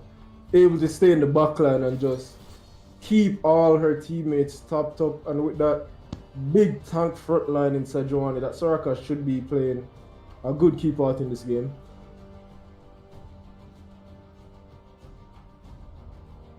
So what's gonna be these last two picks for the first game in this it's a best of three. Best of three, right? Yep, best of three. So we have at least 2 more games to go, guys. Hopefully we go to all 3 games. Have some great League of Legends tonight. And Savages have rounded out their comp. They have the Nautilus pretty good into the Trundle, pretty good into that Sejuani. Able to take away those tank stats, get rid of that Tramp as quickly as possible. Doesn't get as many stuns off, not as good zone control, but the Aurelia once again. Yes, and I mean, if you look at this Savages team, this is exactly what they like to play. This is what they've been playing all this tournament. They're going for this burst, heavy damage combo. You know, we have the Aatrox going in doing some knockups, the Vlad going in dropping his ult, and then the Misfortune opening up with that R, just wiping the whole team. Yeah, and we do have that Nautilus for the peel, the Trundle to pseudo peel or keep champions inside that MF ult, that Vladimir ult, or whatever he needs to with that pillar. So they do have a pretty good team fight, especially into the comp that Kaiser's Kennel has. It's just going to be an execution thing. But we will have to see if Kaiser's Kennel can do what Wastemen United could not do, is to play their comp in a 1-3-1, and spread the team thin and not enter into those 5v5s in the jungle and get bursted down. Yeah. Both teams could go that style this game. Oh, there's actually someone in the chat saying they're not hearing us. Are we? Yeah, Dex Check. would have to troubleshoot that one.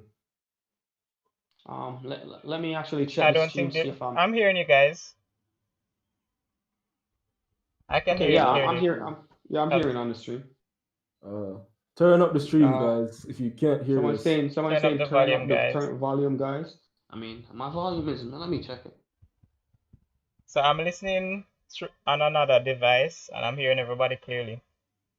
Okay, well, if that's the case, It's just really low. It's really low. Is that just one person, or is everyone having the same problem?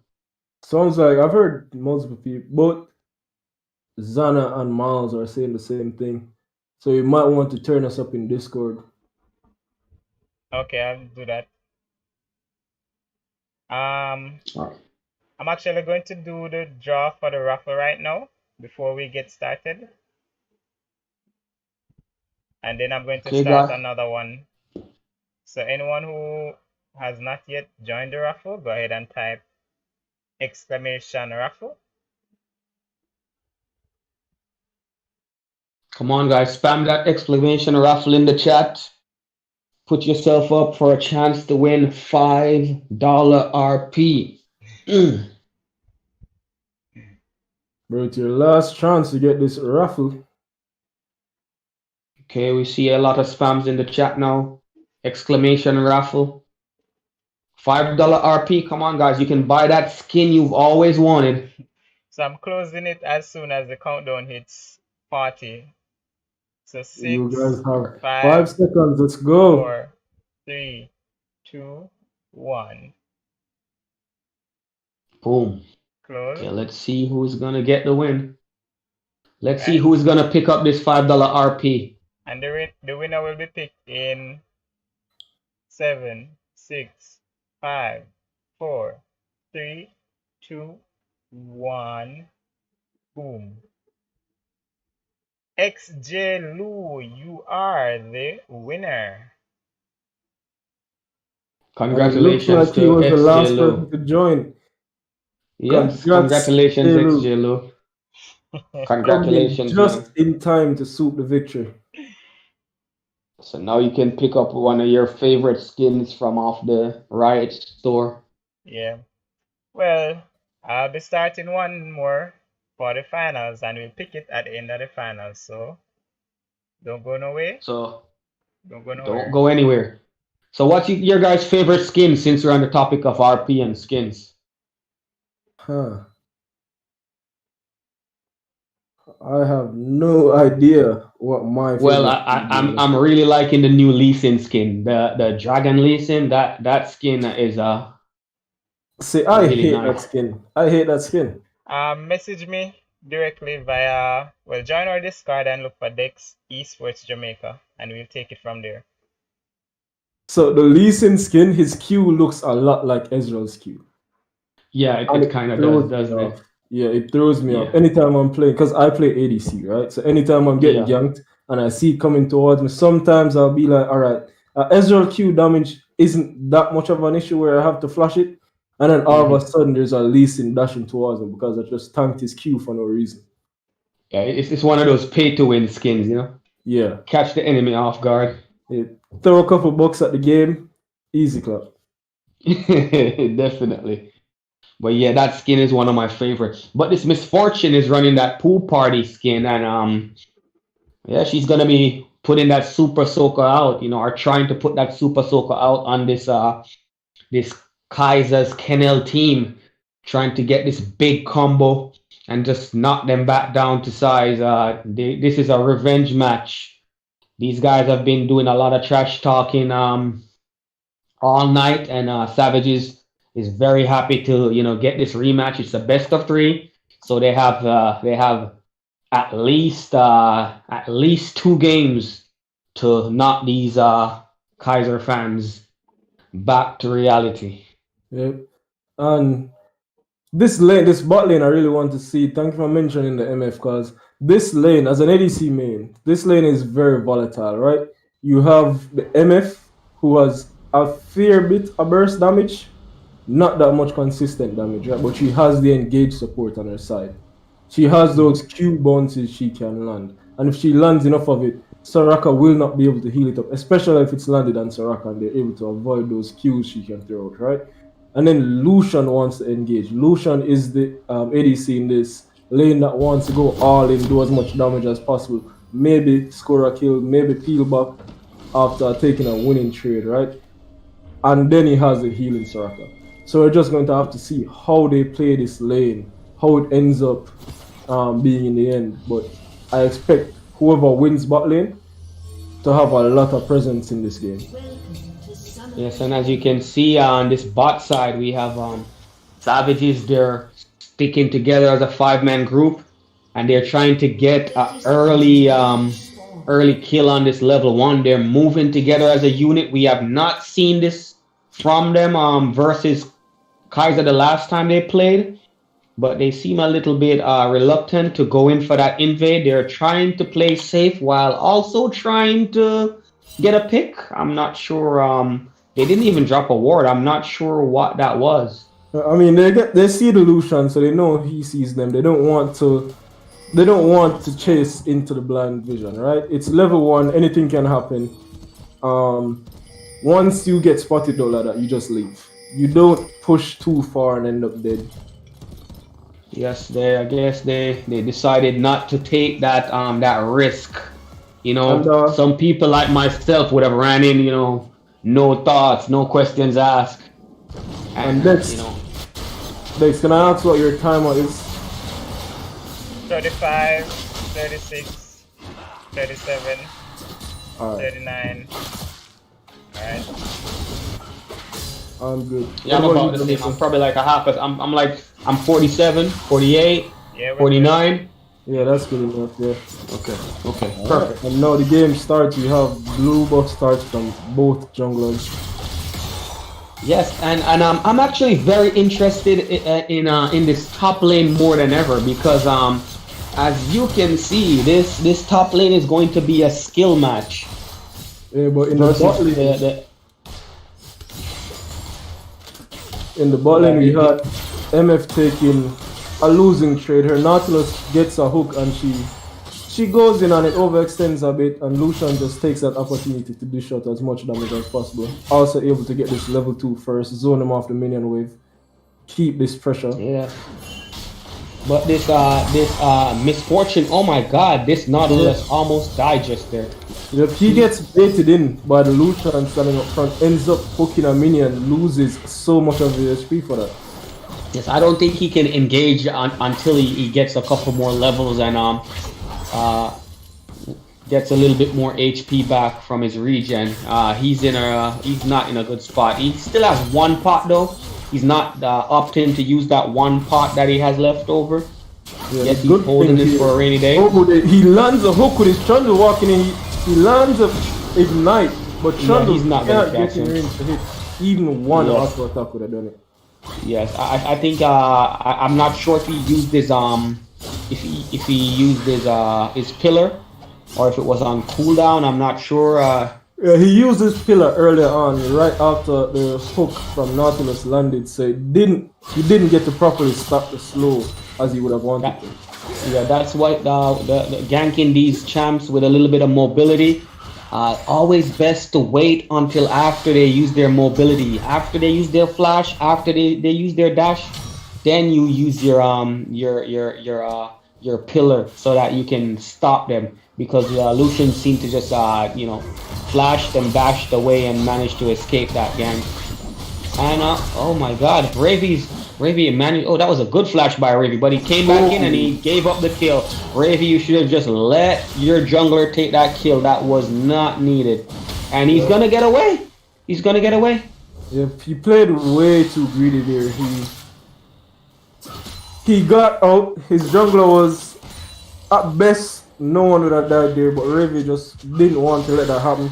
He decided he had to get that first blood kill. Looked too juicy, especially being a Nutty earlier. But he ends up giving Aatrox first blood and not getting the kill on him at all. And like we've seen in the last game these guys played, yes, Aatrox got the first blood. Yes, he got a kill on the top laner, and it should be a good move. Bot lane, it looks like MF is dying. She gets ignited on. She dies to the tick, and now Nautilus might also go down here, but he gets out. He's a tanky boy. Okay, so back to what was happening. We noticed that there was also a fight in the mid lane, and Vladimir also went down. I'm not sure what happened. We're gonna have to make assumptions with that one. It seemed like the kill happened somewhere in the middle lane. The Akali just went in and killed her. Unfortunately, we don't have the replay features, guys. So Now, I went back and looked at it, and apparently Ravy Demon roamed from top lane to mid lane and was able to dive the Vladimir with Akali, who's tired himself. yes, and back to what I was saying before. We had these back-to-back fights. We noticed that yes, the top laner Ravy did give up a kill unnecessarily, and it happened in the last game these guys played also, but he's still managing to stay ahead of this top laner. He always seems to find a way to keep a lead, and now he's going in on the Tourney. He went in on the Aatrox. He's a little bit low, but he will survive this one. Yeah, and Aatrox still has they both still have their ults up, but Ravy being forced to pop his last corrupting charge, still taking a little bit of harass, having to play on the tower now versus the full health Aatrox. Yes, and if this was the old Aatrox, I'm pretty sure he would have gotten dove just now, but they changed the Aatrox. He no longer revives on death, so I'm not going to take that risk to dive the tower. He's just going to sit back and try to get a little bit at this farm. But as you can see, Ravy's he's a lot of CS up. It looks like about that's like 14 CS up. Yeah, just about, considering the wave is even. And he takes his chance since he knows that Aatrox won't be able to push in before he gets back, especially since it's a cannon wave, and even if he does, he won't lose too much. He takes his chance to get a reset off. Meanwhile, there's a gank coming in bot, but it's a level 5 Sejuani, so there's nothing to be had, no ult to engage on from that distance. Yes, and bot lane is a nice lane for this Sejuani to gank. You know, there's no summoners on the bot lane. If we're not counting that ignite on Nautilus. But is he actually taking the dragon? I can see it on the minimap. Let me skip. Okay, so he was actually attempting the dragon. And the Chun is now running him down. He's probably gonna die right here. I don't think he can escape this one. Yeah. And he's that dead. Should be a dead. Yep. Yes, that's what happens when you try to take an objective when you don't have lane priority. His bot lane was pushed in, and the bot lane from Savages was able to roam up. And the Akali gets caught. Oh my god, he's dead. He's dead. Yeah, that's 2 free kills going over to the side of Savages because Kaiser's Kennel just refuses to give this Drake over. But now Savages might make the same mistake considering MF has no mana. Yeah, Not goes in by himself, ends up dead. And now MF is left alone because everyone on our team decides to go in to try to fight this bot lane with no follow-up anywhere close. And they just all end up being picked off slowly. And this is what we've been seeing. This seems to be the theme of this tournament. We see these teams where they're taking these long, drawn-out fights. No one is willing to back off and reset. Everyone just wants to keep going, and it always ends up in the favor of Kaiser's Kennel. They always seem to get the last couple of kills to get themselves ahead. Yeah, all they needed to do there after they got that kill, those 2 kills was reset. Because yes, you can take the Drake after you get that kill on the jungler, right? But after you kill a call and you realize you've wasted so much time at this Drake, you still haven't reset, spent your gold yet. You want to get off the map, spend that gold, and be here to contest if Kaiser was to run back to the Drake, right? Yes, and it seems that no one is keeping track of this Irelia. This Irelia is running all over the map. The Irelia has been to the mid, gotten a dive on the mid laner, and now he ended up roaming to the bot lane, and no one is keeping track of him. And this Aatrox is just being top lane. This is exactly what happened the last time these guys played. It is a swap of who is weird. It looks like they've sent the Irelia mid, keeping the Akali top. I'm not certain why this decision was made. It probably is because the Irelia roam bot lane, so the Akali just decided to roam top to yeah, that is probably that. Oh, that was nasty. That was so nasty. That was nasty. Oh my gosh. That was nasty. So I've realized That's a montage moment. I've realized something from this Aatrox.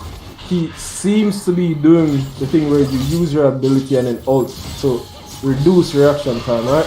The issue is he seems to be doing it in a way where the enemy team is still able to react because he doesn't wait until far enough in his cast time before he flashes. So it's a good idea, but once again, he's not executing it properly. And here you see the Trundle did exactly what we spoke about earlier.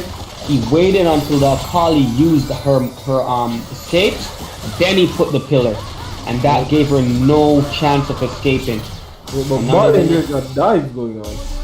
But Lucian seems to be taking a couple of extra tower shots. They do have the minions. Nautilus is here. He throws his hook to nowhere. That this Lucian is popping off. He's yet to die. This is the same way he was playing in the last game. He's trying to play it slow. He gets rooted, but with Irelia TP also following in, he gets to isolate the Nautilus, gets the kill, and that's a full cleanup. He survives long enough, dances around in that fight, avoiding being hit by anything from that Nautilus, getting rooted twice, but with no added damage there at that time. He's able to live through it, do enough damage, whittle down that Nautilus HP, and survive long enough for the Irelia TP to come in. Yeah, and just now we see Kaiser once again. He's trying to secure an objective with no lane pressure. His laners were in the bot side while he was trying to take the Rift Herald, and he got punished for it. That's the second time that has happened this game. Yeah, he needs to communicate with his team more. These players are. His team is still ahead, and he will be useful regardless as a tank player, right? Once you get 1 or 2 tank items as a Sejuani, you just ult in a team fight. You have Akali making stacks, you have Irelia making stacks with their auto attacks since they're both tanks that do such, and you get your E-stuns off. He is going to be useful, but he's making the game harder for his team by dying on these objectives. Yeah, and just now we saw the Akali tried to dive the Vladimir under tower and got punished for it. Picked up a bunch of tower shots and ended up dying. I'm not sure. Kaiser's Kennel, they're pretty skillful players, but it seems like they're outplaying themselves in this game. It's been a couple of times they're trying to do outplays and end up dying for it, and you know, it's not even needed. They can pretty much win the game by just playing normally. And once again, another out, and there we go again, one more. They're trying to do these outplays and they're just outplaying themselves. Yeah, so far I've seen the Irelia die twice trying to kill this Vladimir. Once was a trade kill and this time in top lane. They keep trying to do some fancy stuff. Like, they're trying to do more than they need to. It's the same thing we see out Kaiser going for these objectives with no priority. We see it in Akali Akali trying to dive the Vladimir with pool, and Akali trying to do the same thing. Like, they just need to play calm, use their lead, play slow, and try to get these objectives. They already have the first break. They have a big Lucian. Yeah, and even with Lucian eating so much of that MF ult, he just eats it out, uses his own ult, tanks the Nautilus ult, and with Soraka healing, he's perfectly fine, helps to take the Drake. Yes, and we see once again like the team Kaiser's Kennel is actually outplaying themselves, but then it seems like Savages they don't want to accept the freebies. They want to make it difficult, so they're just handing over kills to Kaiser's Kennel, and Kaiser's is handing them back kills. This is going to be an interesting game. So Vladimir did not pull there. I think he had it up. We're gonna have to watch that replay and see what happened there, why Vlad didn't pull.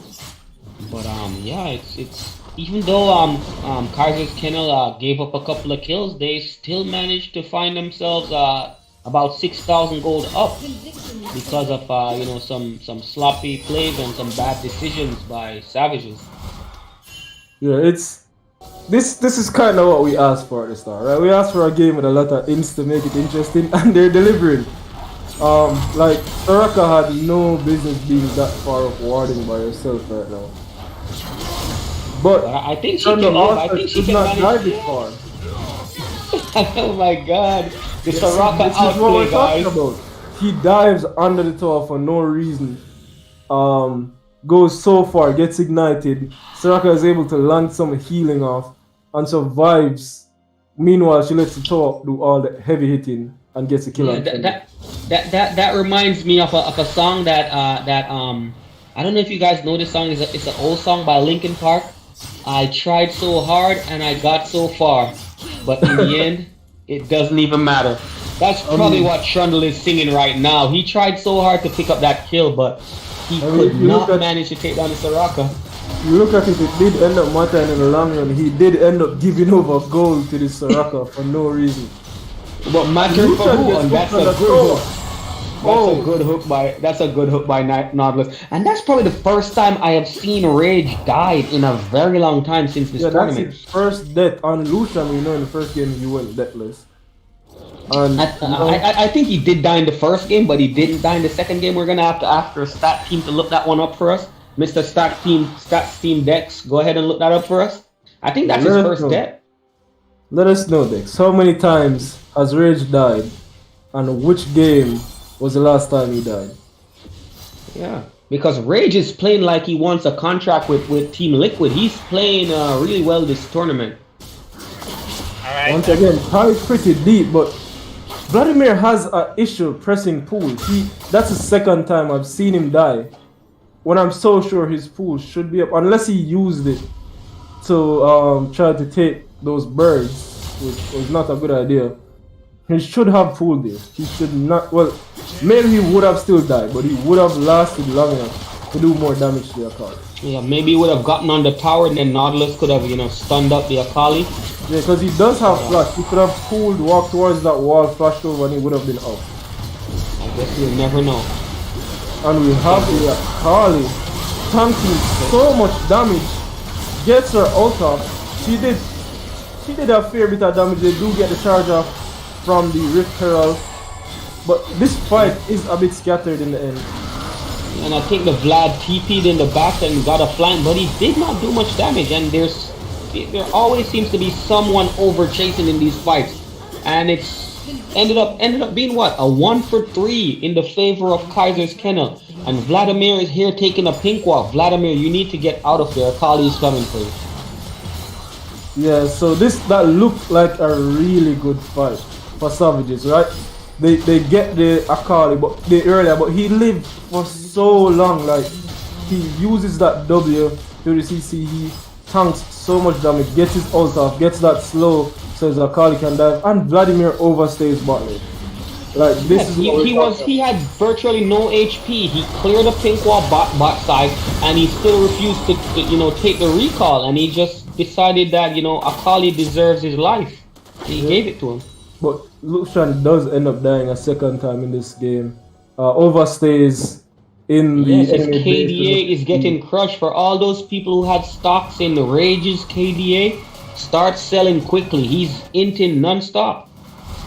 Alright, and Dex has messaged me, or Start Team has let me know that apparently, so far, this Lucian has died a total of 3 times this year. That was his third death he just got in the base. So he has only died once before this game, and he managed to double down on that one death. You know, he doesn't want to. If he's here to impress, he's making sure his numbers are high. But Akali gets the flank off while Irelia just runs into the team. She knows she's big enough, and there's nothing they can do. Yeah, we can see that Savages seems to be breaking down. They aren't doing what they did in the last game with their combo. They're not, you know, protecting this AD carry. The last game they played, they protect their AD carry so well, and they had, you know, the CCs to stop these assassins from diving in. This game they don't have that. Walks up into the E range of Akali, ends up having the minion we're pushing, which should be the better choice here anyways, but not what he wanted, right? Yes, and if you look at the items, on these teams, like whoa, was he sleeping? Rage, yeah, I think Rage. Okay, wake up, bro. Wake up. I know it's late, but, you know, stay focused. He literally just walked under tower. He wasn't paying attention. Rage is here to impress, man. Yeah. He's making sure all his numbers are high. He had 14 assists in the first game. He had 10 kills, 0 deaths in one. No, that was Kaiser. He had 7 kills, 0 deaths. So now he's trying to get his deaths number as high as his kills number. Yes, and these guys have to remember we have scouts from LCS potentially watching this match, or will potentially watch this match. So they have to put on their best show, and you know, they're trying to do all these outplays, and it's like do or die. And there goes Kaiser under the tower. He's diving in, but he's focused in between the inhib. Oh my, they're in between the inhib and the tier 2 tower, but they decided not to go any further. And look at Soraka taking down that. Oh yeah, Soraka is taking down that tower for them. Yeah. Soraka is focusing on the objectives, guys. Yeah, it always looks like Savages have a good team fight, right? They get so much free time hitting that earlier, but Lucian was in about doing damage, and the Sejuani is able to come in late. They're buying time here, but they're just so fed that the Lucian is basically 1v2 at this point. But it's an 11k goal lead at 21 minutes. This is a big goal lead, and they can't seem to touch the Lucian. And he's just dancing around that. Is that a coffin? I don't know. Is that a grave? I don't know what that is. That little rock in the middle of the base. I think it's a grave. I think they're dancing around and say, "Bro, we're gonna dance all over your grave," and they are killing them underneath their Nexus towers. And the Akali is going in on the Nautilus. Oh yeah, this is. I think this one is probably gonna be over soon, guys. This reminds me of the last game they won. They were just dancing around their opponents. And the Vlad just walked up and got. He just walked up and he just said, "Just hit me in my face," and he did just that. Yeah, once again, this is not the champ you expect to be hitting by to be getting hit by these, right? He has his pool still, right?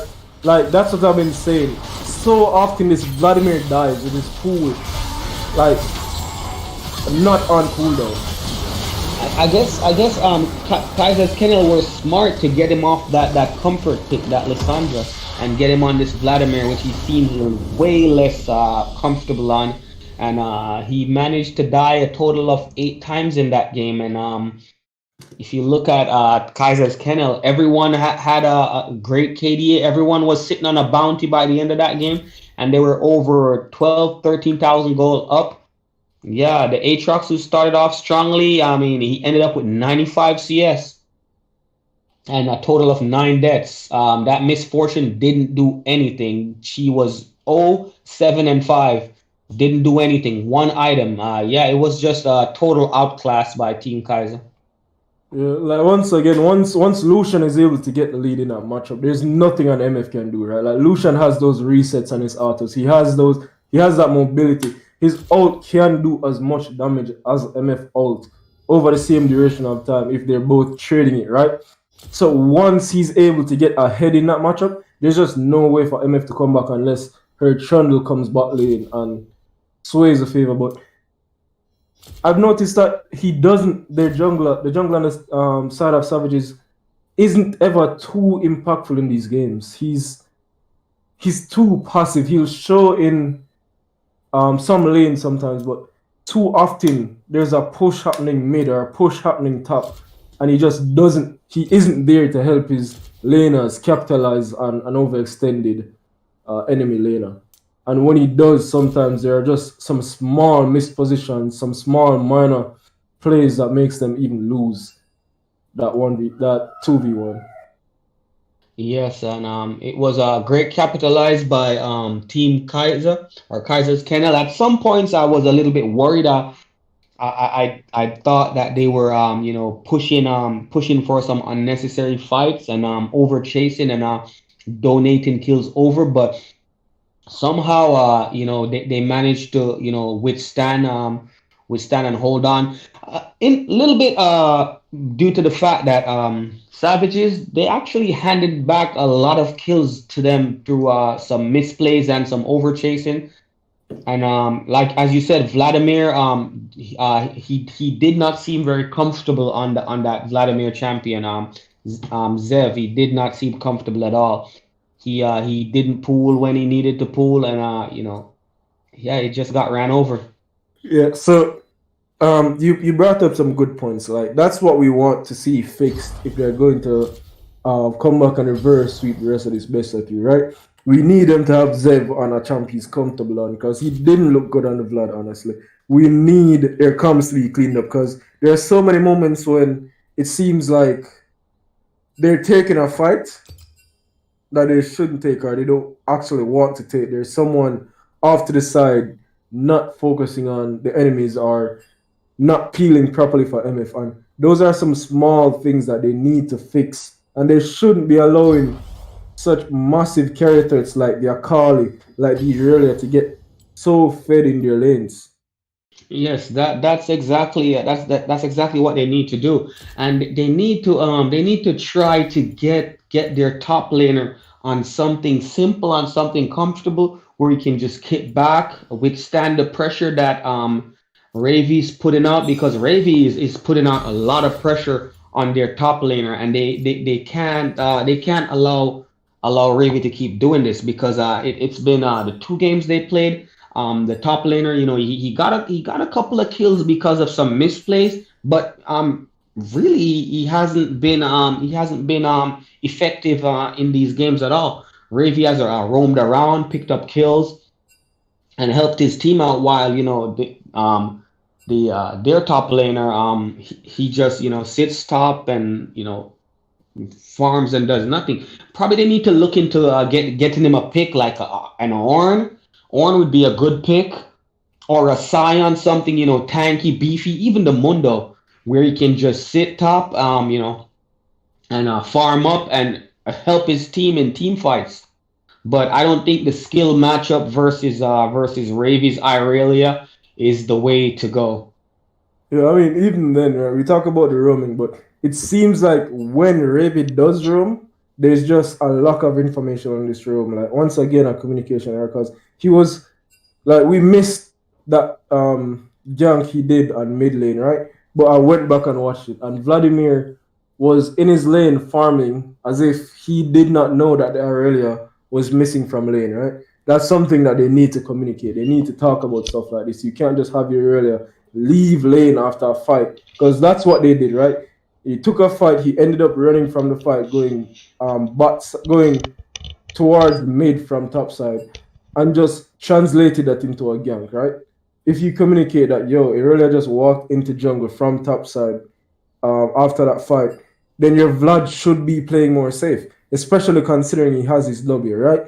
He should not be dying to a gank from Irelia. Seems like there's a lot of issues that needs to be cleaned up by Savages if they have any chance in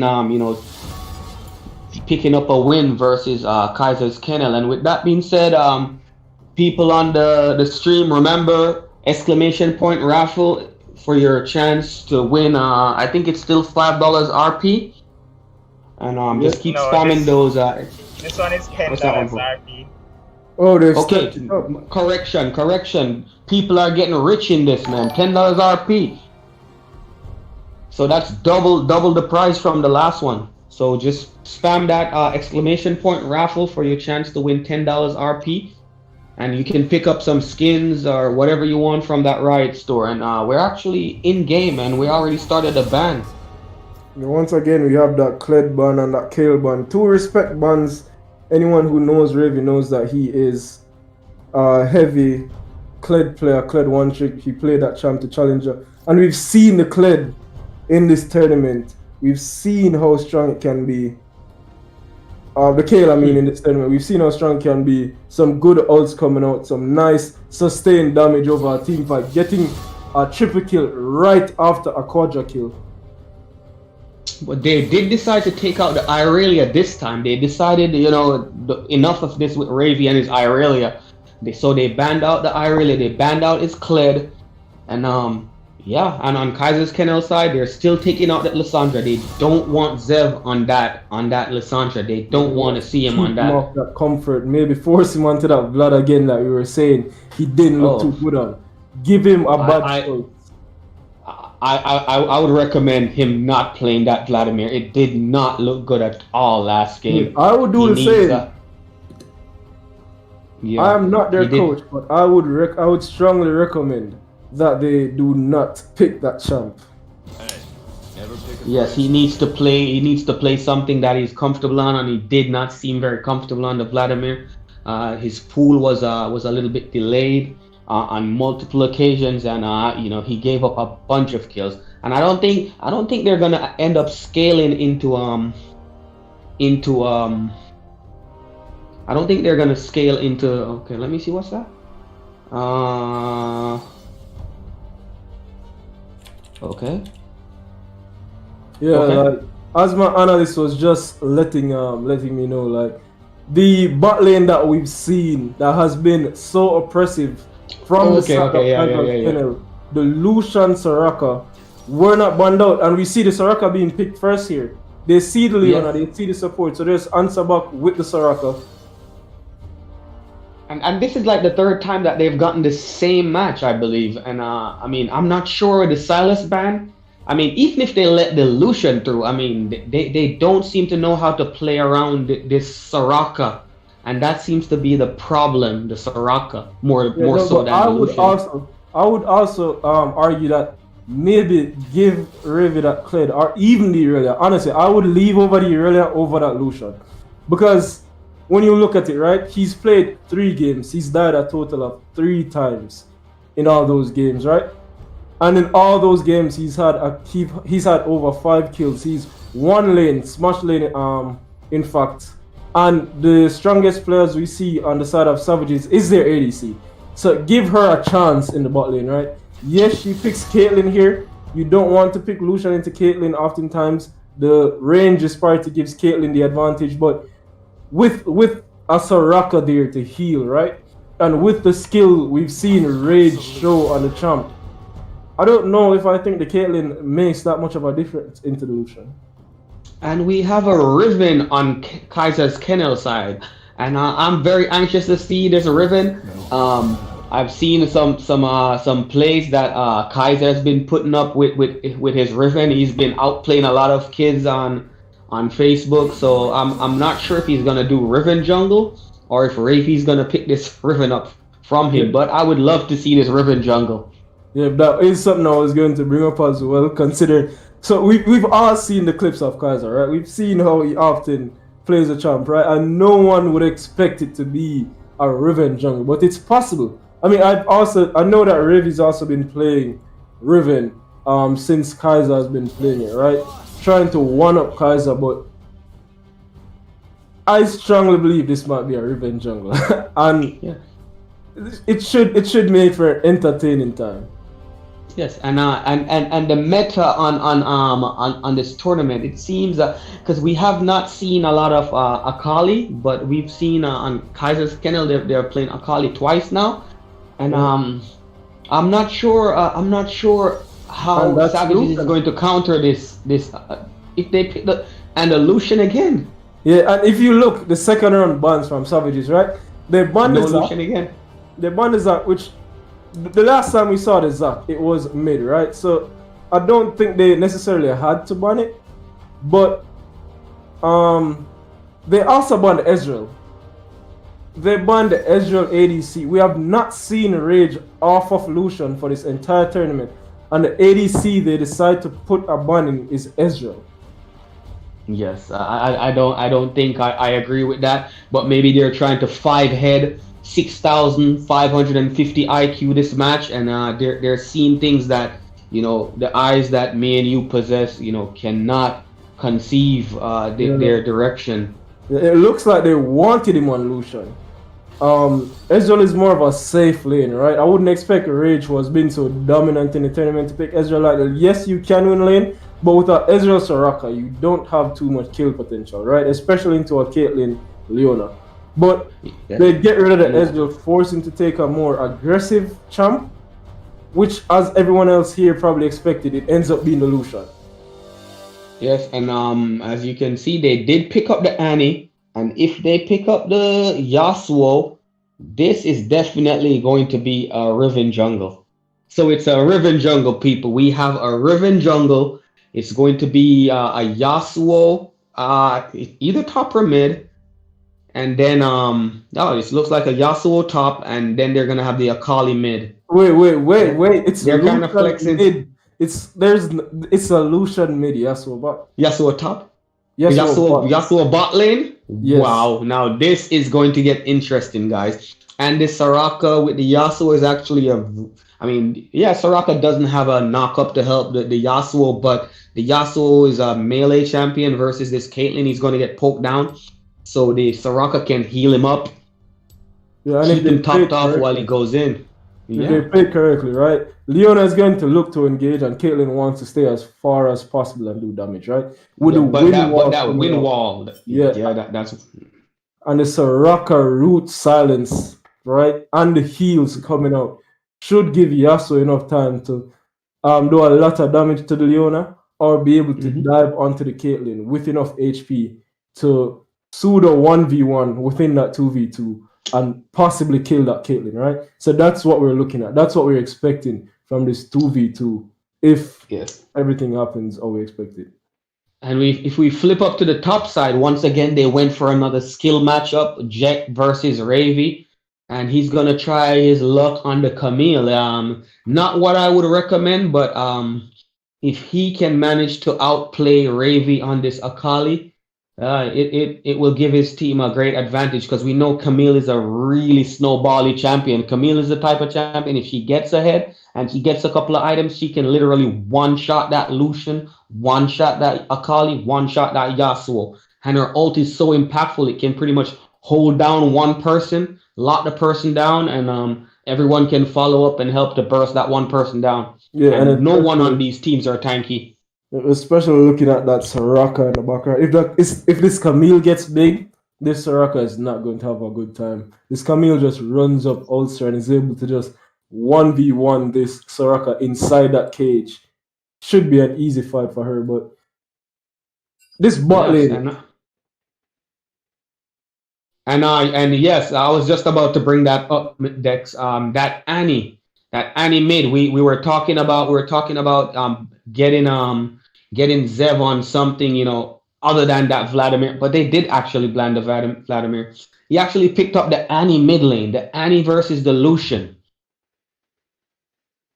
I mean, so this matchup, like it looks like it should be somewhat Annie favored. We'll see what runes Lucian decides to run, and what summoner spells you'd want to see the cleanse here, especially since there's a Warwick with his fear and all of that running around in the jungle. Camille with his stun, Leona. You want to see the cleanse, right? But I mean, if you look at the pre-6, Lucian should have a decent amount of kill pressure on this Annie. Yes, even with pre-6 definitely. And with Annie, she has to as soon as her stun is down, Lucian has free range to do pretty much whatever he wants to do. So if Annie has any shot in this lane, she has to hold on to that stun and try to CS, using auto attacks, because the moment she uses that stun, I can just see Ty dashing in and just running her down. So but in the team fights, probably late game, Annie is a great CC bot. Even if she falls behind, she can just be used as a CC bot and just run up and drop a stun on one, maybe the whole team if they're all clumped up, and she can actually put her team in a great position to do some damage and possibly win this game. Yeah, I haven't seen Annie very often recently, but we'll just have to see how it plays out in the end. Lucian does in fact take Ignite, doesn't give the cleanse respect over. Yasuo has exhaust in the bot lane. Should help him kill this Caitlyn, bog her down a bit so he can stay in range, get those Qs off, get that dash off, all of the nice stuff that he needs. But but the flexibility of this team Kaiser, like they've been picking some champs. Even the Zac, they picked the Zac and then they moved the Zac mid. They picked the Lucian and then in the bot now they moved the Lucian mid, and they picked the Zac in the jungle and the Zac in the mid. Now they played the Akali in the mid. Now they're playing the Akali. It seems like every person on this team can play any champ. I'm surprised they didn't put probably a Akali support for this game. I'm gonna be honest, I kind of thought there's a chance it would be Riven support, because I know Kyle has been talking about that one. But yeah, you're right. Like, looking at this team, I saw the Lucian pick up, and I knew, like, you could tell from the draft, right, that Savages wanted Kaiser's Kennel to pick the Lucian. They figured it out. They thought the Caitlyn Leona was the answer to the Lucian Soraka, right? But Kaiser's Kennel baits them in. They take the Lucian and then leave that last pick that everyone thought was mid and end up putting the Yasuo bot. Like, they see the Annie and they decide that they don't mind playing Lucian into that Annie. So they get to decide both lanes basically with that one flex pick. Yes, and Swag seems to be the only one lacking the flexibility. He's been stuck on this Soraka duty for a number of games now. But I'm pretty sure he's happy to play whatever he needs as long as he wins, right?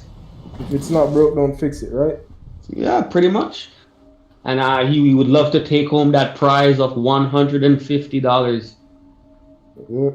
And once again, guys, remember to join that raffle if you haven't yet. Type exclamation mark raffle in the chat for your chance to win a $10 RP giveaway. To be eligible, you need 50 channel points, which you get just by following and being in the stream, watching. And good luck to everyone who decides to join. Good luck, people. And one thing that we never really covered in these matches, the side selection. I see that we still have Summoner's Rift. Yeah, so Tyler's Kennel on the red side. yeah, Dex was letting me know that so apparently the team with side selection, or both teams, had decided that they didn't want to switch it up. They wanted to run the same side of the map that they did last time. Well, I guess Savages feel comfortable in getting that first pick, and Kaiser's Kennel is just letting them have whatever they want to have, and just decided that yes, we're gonna outplay you no matter what champions you manage to pick.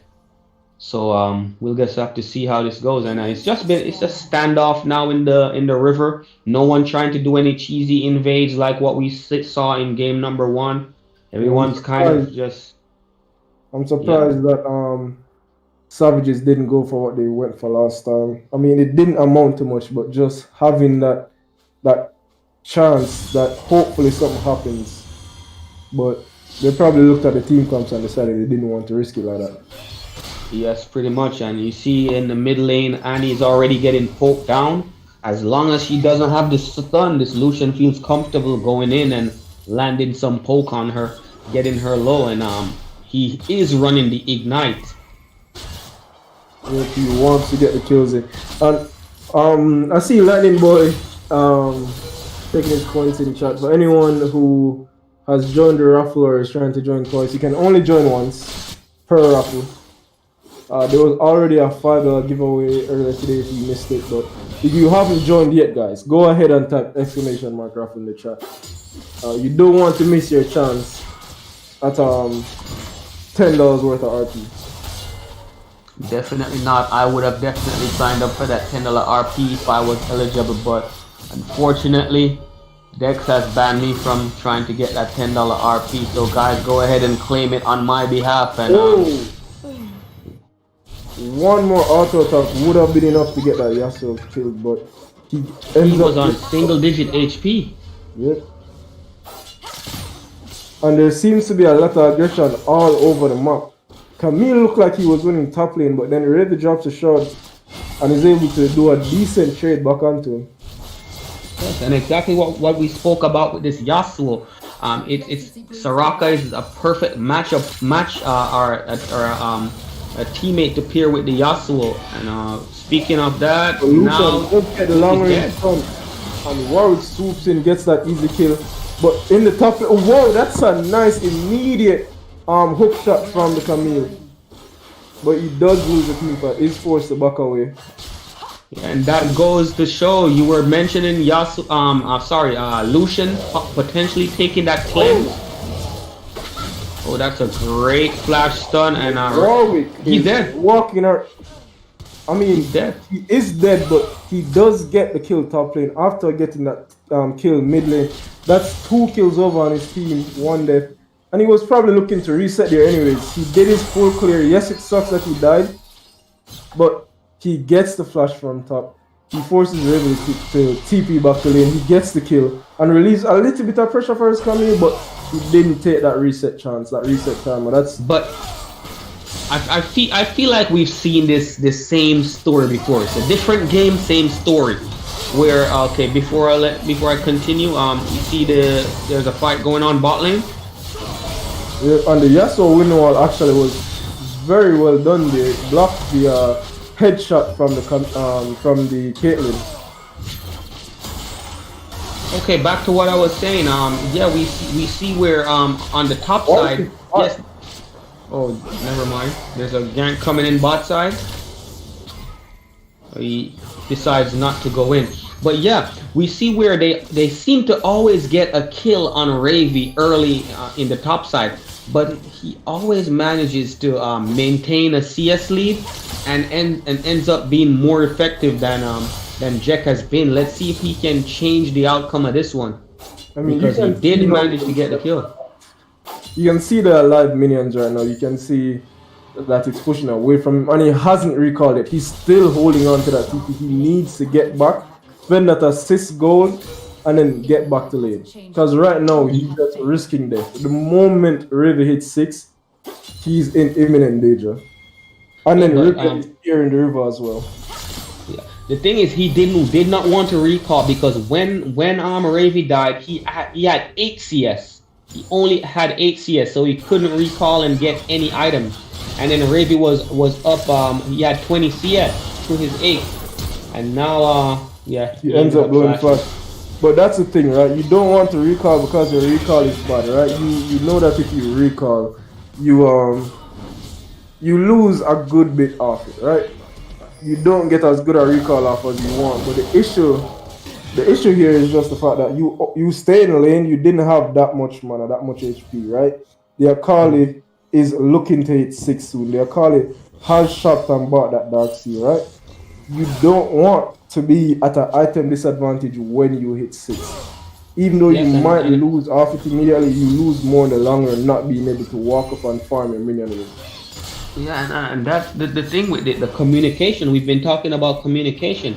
After that gank, he should have called his jungler. His jungler should have helped him to push that wave in, so he could actually get a recall, walk back to lane with even a call, or a longsword, and then he can contest the Akali. But they allowed the wave to stay in a good spot for the Akali, and the Akali just TP'd back in, and now he's in trouble even after Ravi has died. Yeah, but we can see the Lucian playing very aggressive in that mid lane, right? Always going for these kill opportunities anytime he sees it. Yeah, I think Ravi's dead, but I mean, yeah, I think he's probably gonna die, but I don't know if it's gonna matter, to be honest, because I've seen them do this, a couple times. Oh, and Ravi manages to get the kill. The hook shot. Camille is running him down.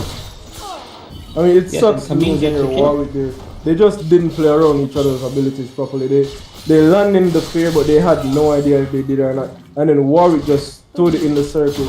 So when Camille did ult, he was still close enough to die by this Akali. Wasn't able to get out. Maybe wait for cooldowns and come back in. Yes, they did manage to get the kill on the Akali, but I mean, he's still about 20 CS down and losing the Dragon bot side. I mean, the score is pretty much even right now, but I mean, you can feel that there's more pressure being exerted on the side of Kaiser's Kennel. They're putting on a lot of pressure on this Savages team. They're down in kills, but they are up in gold, and they're just playing so aggressively. Yasuo just ease through the wave, goes straight for the kill. And there is 2 TPs coming in though. The Camille and the Annie coming in. They get the kill on the Yasuo, and it looks like they're about to get the kill on the Soraka. This is something we have not seen from Savages. They're actually communicating and making the calls to come in and help the bot lane who's getting beaten up by this Yasuo Soraka lane, and they managed to come in and they got 2 clutch kills back, and they have not lost anything really just yet. The Akali is just pushing in the top lane, probably gonna get 1 plate, but I would call that worth. And it looks like Kaiser also does here, trying to go in 1v2, trying to scare them off his tower, but you aren't able to just run at Aliona like that. On top side, it looks like it's a 3v2. Here comes the Annie. He has his stun ready. But they're chasing the Akali, who should have cooldowns. They do get the kill. It's looking really good for the team side of Savages this time, actually. We've never seen this level of proactivity. They're moving around the map properly. They use 2 TPs, but they make up for it by going top side and then getting that skirmish in the top jungle and coming out ahead. Yes, it's now a 2k gold lead for Savages. So they're in a really good spot right now to if they manage to just play this safe. And what is he doing? Rage just pretty much walked in and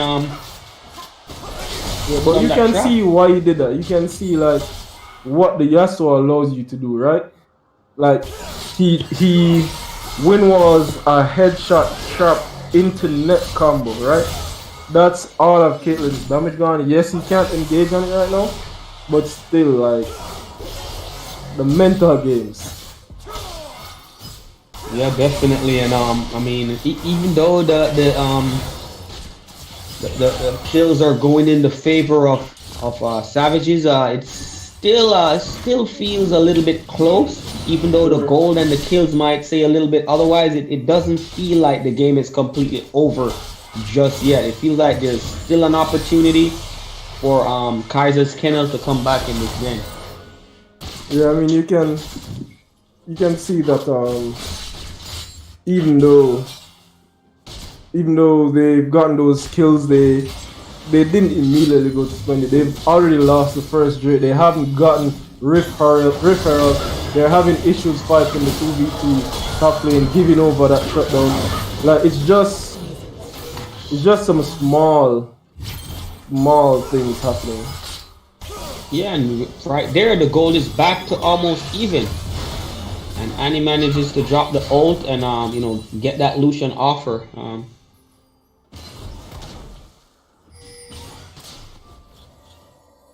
Wow, that Annie does a lot of damage. Like Lucian is almost dead just off that R alone.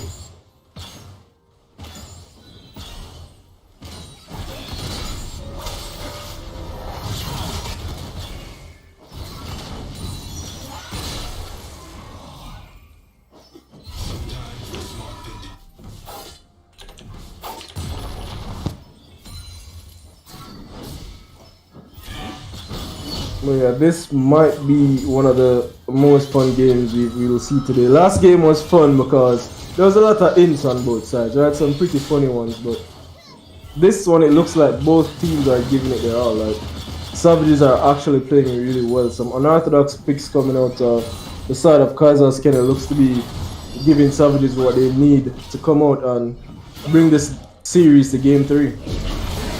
Yes, and through plate goal alone, we see that Kaiser's Kennel has managed to even the score out, or actually they have the lead, even though they're behind in kills. Yeah, but I don't know what Leona is doing right there. She really wants this Lucian, but Annie can't walk up. Annie has no HP. One ability and auto attack combo is enough to get this Annie looking at a gray screen. Yes, and that was actually a good save by Kaiser with the we have a fight bot lane, and that wind wall was so clutch, but yeah, I don't know if Soraka is gonna make it. Yeah, so the wind wall comes down, and yes, it sucks having to face the wind wall, right? Oh wait, he's dead. Leona clears up, so it ends up being a 2 for 3 in the long run. You do get 2 of the kills on the Leona though. You don't want that, but it's better than the 3 kills that it would have been before. Yes, and Leona is going to get a couple of items. It's actually 1 kill on the Leona. The Caitlyn picked up 2 of those kills. So that tower shot that ended up killing the Riven, that kill went over to the Caitlyn. So oh, that's Caitlyn is actually perfect. Yes. But I mean, I'm not too fond of Caitlyn's I understand going the Executioner's Calling, but she seems to be going the Executioner's Calling like first item, which I mean, as an ADC, really a fan of. As an ADC player, that's perfectly fine, especially as a long range ADC. So the thing is, you're looking at anytime you engage on Lucian, right? What happens is Soraka heals so much of an extended fight, especially 4-6, that Executioner's healing reduction ends up doing more damage than another damage item, right? Okay, but he's sitting on the Executioner's Calling, which is recommended, and he's going into the Stormrazor first item, but he's still he's still a far away from picking up his first item. He did get his boots too also, and there's a fight top lane.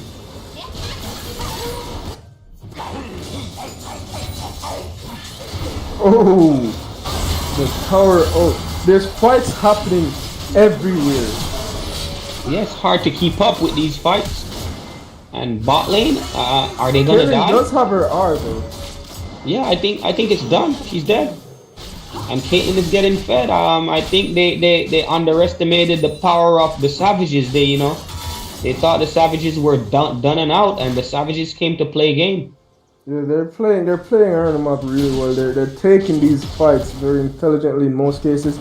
I mean, we saw where they tried to fight the Akali top lane, and they underestimated just how effective he was, right? Like this Akali is massive. You don't just want to walk up to this Akali, even with the Annie and the Camille combo. Like, yes, they land the stun, but with no vision, they have no follow. There's no damage being done while the Akali is stunned, so she's able to just rest basically through the duration of the stun and come back and basically one shot is coming.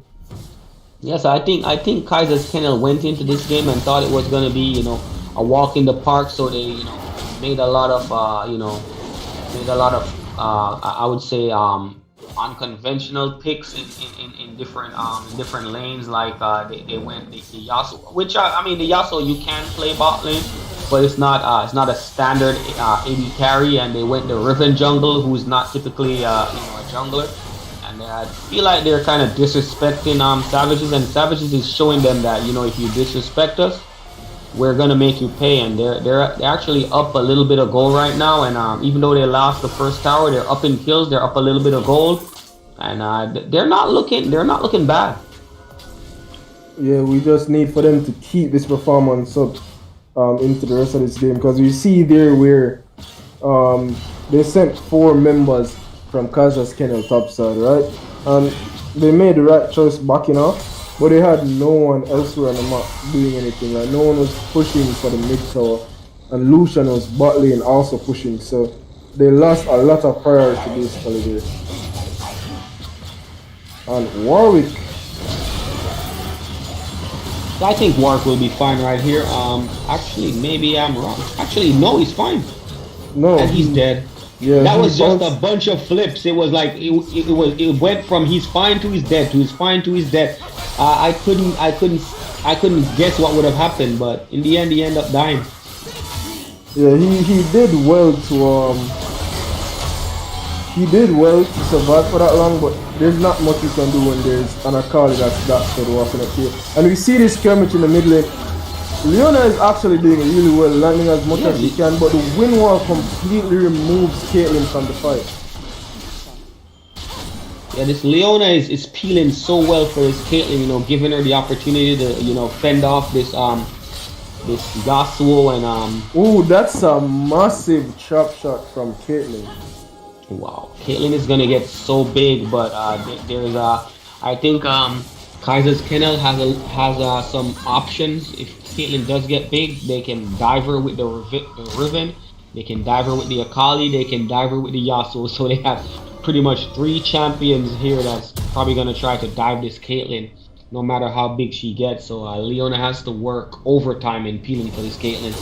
Yeah, and that wind wall is going to be so instrumental in keeping her from doing too much damage.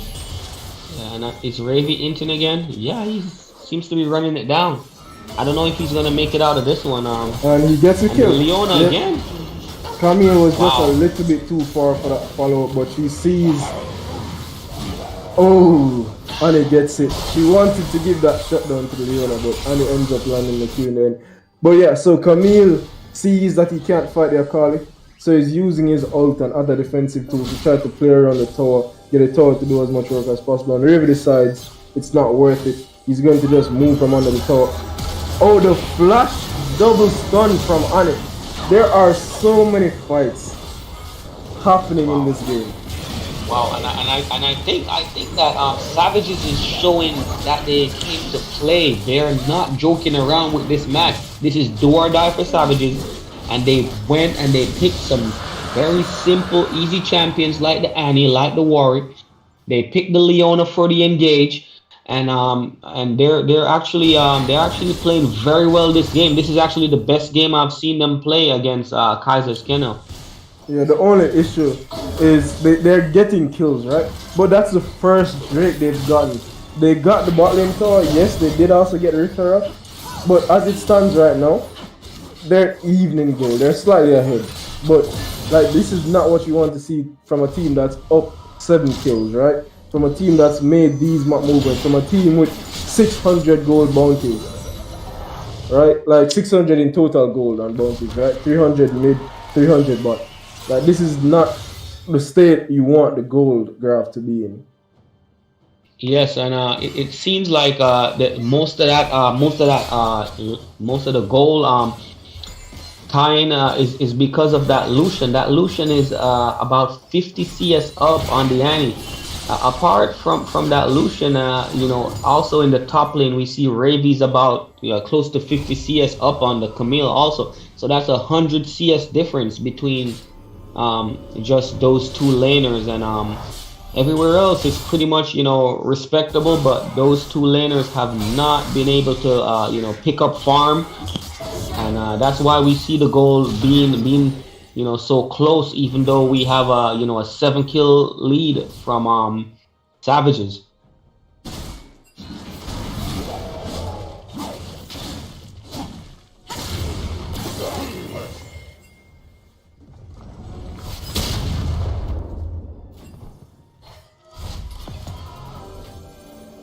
Yeah, so you can see this game where, like, you would want your Camille in the side lane still, pulling the Riven or the Akali, maybe even the Lucian, right? And just playing safe, not really looking for towers. And then you'd have the rest of your team, since they're so fed, trying to force an objective as 4, right? That's what you'd want ideally with this comp. But the issue is Camille is so far behind, she can't even think about doing this. She can't be anywhere close to this Akali. But it looks like he is caught up here. Yeah, that, I mean, I don't know if I agree with that stopwatch. I mean, you were pretty much dead right there. I mean, he bought time for his team, which worked. So it looks like the confidence these players have in their players are their ability to like perform is a bit odd, because at times they look like they're performing well on their champs, right? But then that trap from Caitlyn while Akali was stopwatch was abysmal. It was nowhere close to the champ. The hook shot coming in from Camille, like a second after the stopwatch went off, was way too early. The Annie stun coming out after the stopwatch as well. Like all these things were so poorly timed or poorly placed that I don't get it. Like if any of those hit, they probably don't lose both Caitlyn and Anivir if any one of those things were used properly.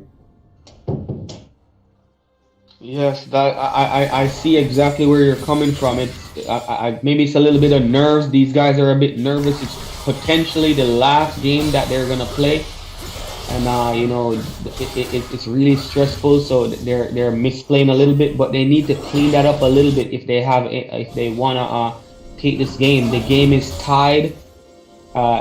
When it comes on to gold, yes, they do have a kill lead, but in terms of CS, the CS lead is really big on the side of Kaiser's Kennel, and we see where the objectives lead is also very well. The objectives pretty much tied up when it comes on to the tower, but they do have a dragon lead, and they're waiting for this next dragon to spawn in a couple of seconds, and there's probably going to be a fight over this one. Yeah, they don't want to give up a soul point, especially considering how many kills they've been able to get. But looking at it, Camille is going to scale up, right? Annie's going to be useful. Leona is going to scale up. Caitlyn's going to scale up, but not as well as this Soraka, Yasuo, Riven, Akali that they have on the enemy team, right? Yes. Yes.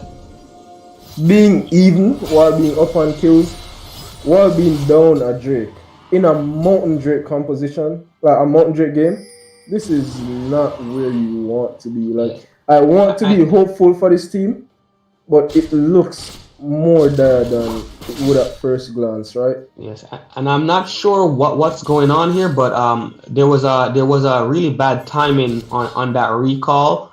from Caitlyn, which kind of allowed Kaiser's Kennel to set up this dragon. You want to go in early with the Caitlyn, set up your traps, and okay, and there's a fight going on. Healing coming out from the Warwick, almost able to kill the Soraka, but the Soraka still being alive means that she can dish out even more healing. Oh, but the Yasuo. Meanwhile, the Camille must have been chasing the Akali. She's waiting for her, but she comes back, but she's here way after that. Oh, but she does get the Soraka. Now she's in the 1v1 Lucian, but she's really low. And it's a quadra kill coming in on time. Yes, what happened there is that the Caitlyn recalled with just a few seconds before the dragon spawned, and they weren't in position to set up before this dragon. So Kaiser's Kennel was able to go in, put down their wards, set up their flanks, and that's what blew that fight out of the water. When you're positioning for these objectives, you have to be there on time. You have to be there at least a minute, minute to 30 seconds to a minute before the objective spawn, so you can set up your wards, lay down your Caitlyn traps, and position for the objective. But they were way too late in doing that, and that gave Kaiser's Kennel the ability to get the flank. Caitlyn was out of the fight before the fight even started. Yeah, and that fight was very split up in the end. You had Warwick fighting the Lucian, Yasuo, Soraka, trying to get that Soraka killed so he could cut the healing on the team, but he wasn't able to do the job by himself. Meanwhile, the Akali that's so fed was able to basically take out the Camille and Caitlyn out of that fight single-handedly. The Caitlyn is who you expect to be doing all the damage. The long-range ADC should be the one doing all the damage in this camp, but he just can't walk up with this Akali here.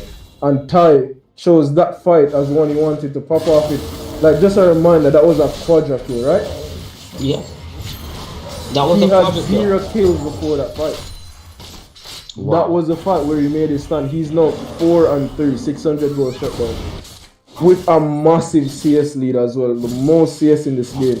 Like, he is super fed right now. Yeah, he's coming up to a point where it looks like he's gonna flame Horizon. This Annie, this Annie has not been farming well. This mid laner Zev has not been farming well through versus Kaiser's Kennel. It's the same story over again. Yeah, and you can tell that having Zev off Lissandra really throws off his game. He needs to figure out what champs he wants to play once Lissandra is banned, because his other champs look nowhere as near as well as how he piloted that Camille, that Lissandra in the game they won. Yes, definitely, but there's still a chance that Annie's working on that third item that looks like it's gonna be a dead cap at that point. I'm pretty sure she'll be able to one-shot that Lucian, one-shot that Soraka, possibly even one-shot that Akali, who has no magic resist. The only person who has even a little bit of magic resist is that Riven.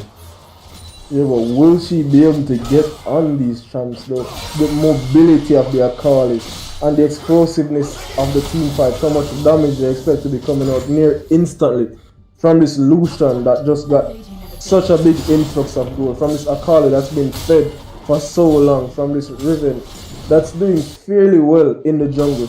Like, there's a lot of damage going to be pumped up into this team immediately. So will the side of Savages be able to react properly? Yes, what this Annie needs to do, she needs to farm up a little bit, grab that dead cap, grab a stopwatch if she hasn't already gotten and used the stopwatch, and just try to go for that flash ult. Look at that damage from the Lucian onto the winner. But Warwick is doving almost by himself basically. Has to ult up and he leaves his Caitlyn behind him. But Annie going in for the ult, drop that ult Annie, and he's dead. Oh no, he's not, that Soraka. Like, they have so many threats on this team right now. And Warwick seems to be okay. It looked like Warwick was okay. Wow. Yeah, they're tilted. They're tilted out of their minds. they just pretty much gave the game to Kaiser's Kennel. It was dead even, and they just ran it down and gave Kaiser's Kennel the lead right there. And I don't know how they're gonna recover mentally from that one. Yeah, and the Drake is about to spawn pretty soon, right? And they just got a lot of influx of gold. They're resetting right now. You see everyone except the Yasuo going back. About to spend, probably complete a couple items, get some components, and be on time for this Drake fight, right? A base sword and the Lucian picked up, right? Like stuff like this, they're the healing reduction and the Riven for this Warwick and this Camille, who has a surplus of healing just built into their kit, right? Like, you don't expect Savages to be able to even contest for this, but they have to. They can't just give over a Mountain Soul. Not to the team with the Feather Collar, not to the team with the Riven, with the Yasuo, with the Soraka. You don't want to give this soul up. Yeah, so Annie actually has her ult up, so there's a little bit of hope right there, and she has her flash up. So if she can get a flash ult in, but Camille is dead. Dove in her own jungle. She's walking up too far, probably trying to ward this jungle. But it looks like the Riven also gets caught up, but the Akali is still alive. He gets the press, but they have no vision on it. And they're just walking around. The Soraka is standing right here, healing, and they don't go on it. Like, they just walk away from this Soraka for no reason. And it looks like we're coming towards the end, guys. They're about to pick up the Mountain Soul. They're probably going to rotate over to this Baron. It's still about 15 seconds before Camille spawns. She does not have TP. 30 seconds before Annie spawns. She does have TP, but I don't know if it's going to make a difference. I think this is probably Baron.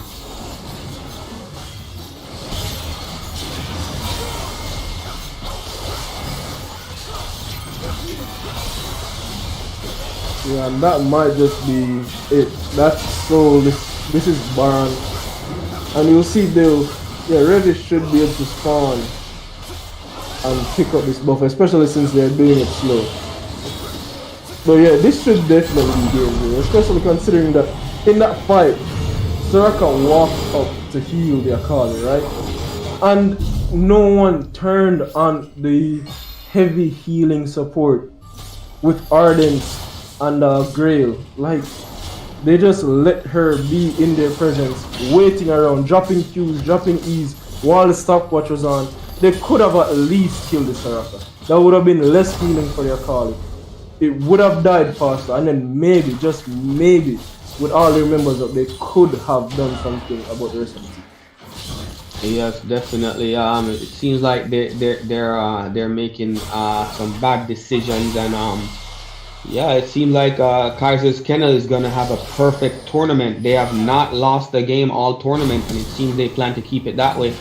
While Leona just lost her flash after being in the jungle and getting caught out.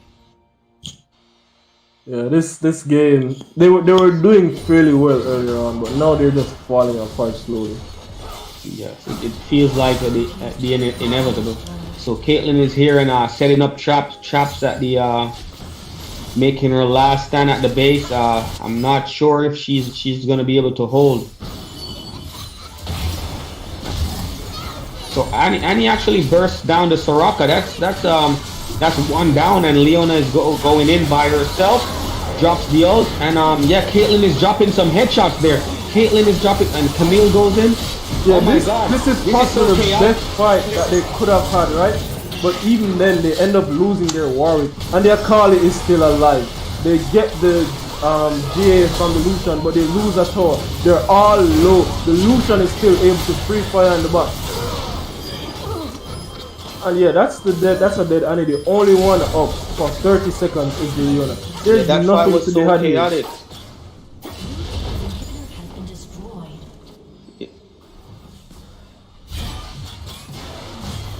Yeah, this probably looks like a good game. They're working on these Nexus towers, and yeah, Leona can do nothing but run to her base.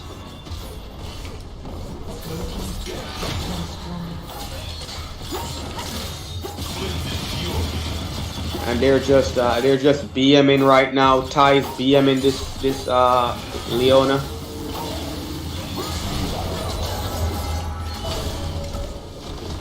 All right, and that's GG. That's Kaiser's Kennel winning this game. That was the best performance I feel like we've seen from Savages. Even the game that they won, I didn't see this much proactivity, this much map movement. The 2 TP answer bot lane, the skirmishes one top lane, getting that scuttle crab, throwing it down bot lane, getting those plates onto the Caitlyn. Like they played really well around the map at some points, right? It looked like Kazas Kennel was falling apart at some points in this game, right? But they weren't able to carry that through the mid game. They started having dirtier skirmishes where the Akali was able to shine, able to use that mobility to jump around, get on that Caitlyn, get back into the fight, finish off the Camille. Like she was so far ahead with so much mobility, she was able to just do whatever she wanted in those really extended fights.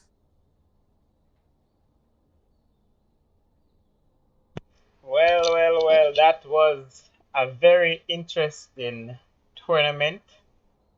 Congratulations to the winning team, Kaiser's Kennel. Well tried to all the teams who participated. Hopefully, what we've seen here today will encourage other teams to come out and compete when we do have the next one. When I say thank you to my showcasters, Jamaica and Connor, thank you guys for jumping in to provide some assistance with what happened here. Thanks to everyone who joined. You're welcome, sir. Thank you for everyone who joined the stream, for everyone who followed, subscribed, and stuck around until the end. So as everyone knows, there is a raffle going on, but before we do draw the raffle, I want to invite the captains of both teams to join us in a room. So do a quick little interview, just to hear their thoughts on the game.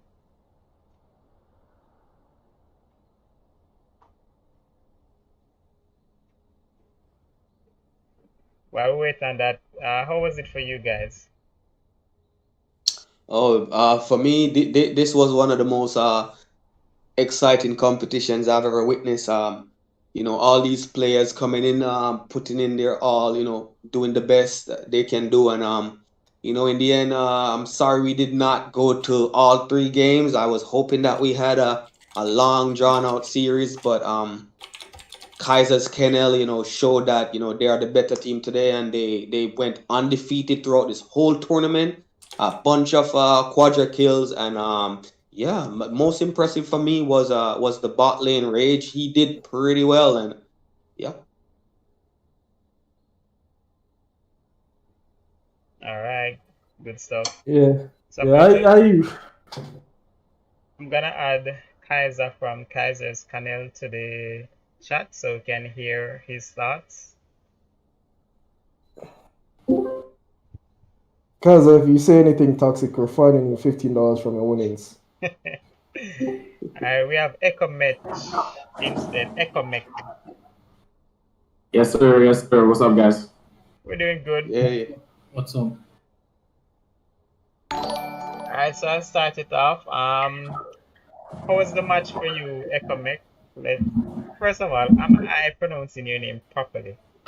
Yeah. No, you're actually one of the only people to get it right. Typically, people say Echo Meat or some other stuff, but no, it's Echo Mac. Thank you for that. All right, good, Echo Mac. So let us know, how was the overall tournament for you? We had a lot of fun. For me personally, I had a lot of fun. Those guys, I love playing with them. Some of my best friends. We wish there were more games to be played. Obviously, in the finals, for sure, we wish we could have taken it, like the other guy was saying, to the 3 games. But then also we got a bye 1 round because the team wasn't able to compete anymore. So that was a little less exciting because we wanted more games against good opponents. So, but overall, we had fun. I had a lot of fun. Got to play some comfortable picks, so it was nice. Good to hear that, sir. And hopefully you'll be around for the next tournament as well. Kaiser, Yes. What was it for you? Yo, what am I say? Bad man in the building, out and stunting. The game them up and the game them fun and the vibes and the energy there. You see me? I just want to big up to the sponsor them. We have my brethren Kirk, Jamaica, big sponsor, top lane man. He's bad. I want to shout out to the teammate them and all the youth them were there. You see me? And we just want to big up all the people them who come out to the tournament, even though they know so them they gonna get by the gap by the great guys and them team. You see me? And you know we weren't really even trying that hard, because right now, I never even did want to pull out the pocket pick of Kaiser. You understand the team of jungle, and you see me. So really and truly, what I'm trying to say is, I really love the competition. I love the energy. I love the stream. I love the commentators. They did a really good job. Big up to Kirk. I'll be happy to use that RPA giving me and buy every single event skin. Yeah, near my mic. And all me I say is I really just want to say big up to the competition that we had. I had a lot of fun team, good try. Come again next time. I see that you guys do have a lot of potential, but you're struggling with closing out the games. You guys were ahead that game. Warwick was really fed. You could have closed out that game. Warwick is that early mid-game champion. But better luck next time, bro. I'm gonna be hey, when I buy my skins, I'll think about you. Don't worry about it. Amaterasu is a dog. Mute him, get him out of here. As energetic as always. Thank you, Kaiser, for putting the team together. I know you guys play very often, almost every week. Well, almost every day, maybe. Thanks for joining the tournament, for showcasing your talent, and to keep it entertaining as well. Shoutcasters, anything you want to say before we close out the giveaways as well as pick the winner and then move on to the next one? All right, you go first, Connor. Just want to say, like, it was a pretty good series, especially Savages had some really nice showings. I'm glad these players came out tonight, gave us some good games, some entertaining games. We heard Kyle hyping up the tournament, so I hope next tournament we can have more teams joining.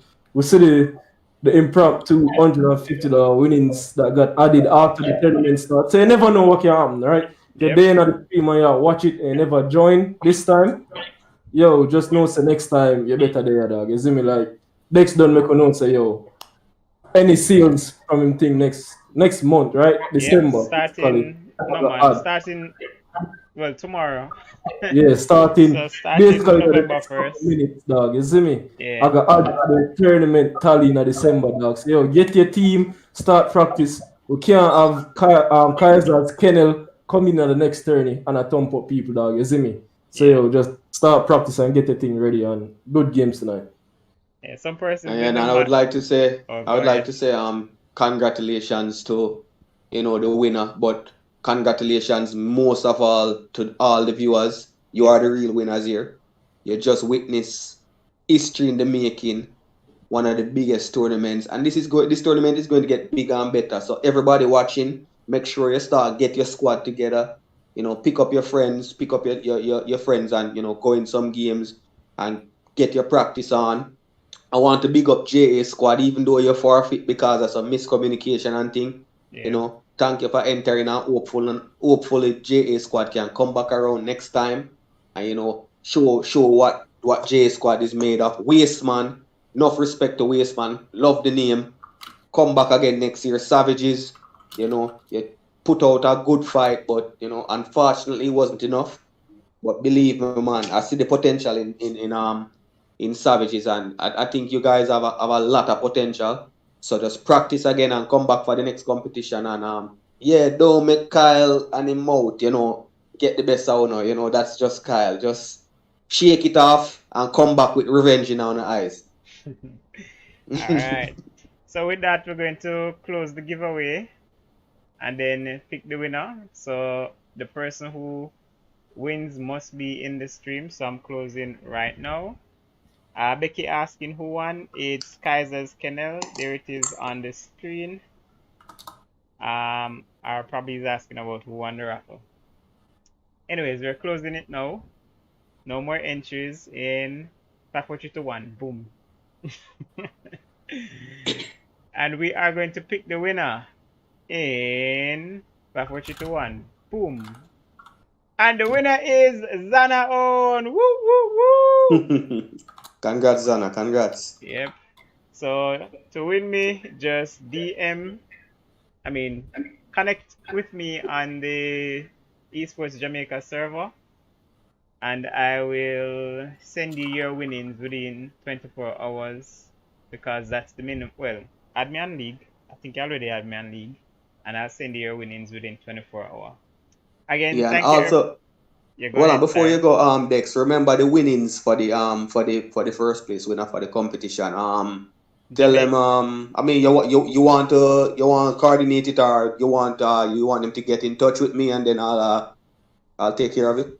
Yeah, we'll coordinate it off stream and confirm what the next steps are. All Big up the whole of Tivoli and Grand Spin and Mountain View area. Big up Beverly Hills. What is this guy still doing here? Alright, Kyle, respect. That's it. It's 12 a.m. guys. We're ending the stream right there. Thanks everyone who joined. Thanks again, Connor. Thanks Jamaica for the awesome shoutcasting. I think this is the best one we've ever done so far. And I look forward to seeing you guys for the next one. All right, up top people. Boom, boom. I'm out. Bye-bye.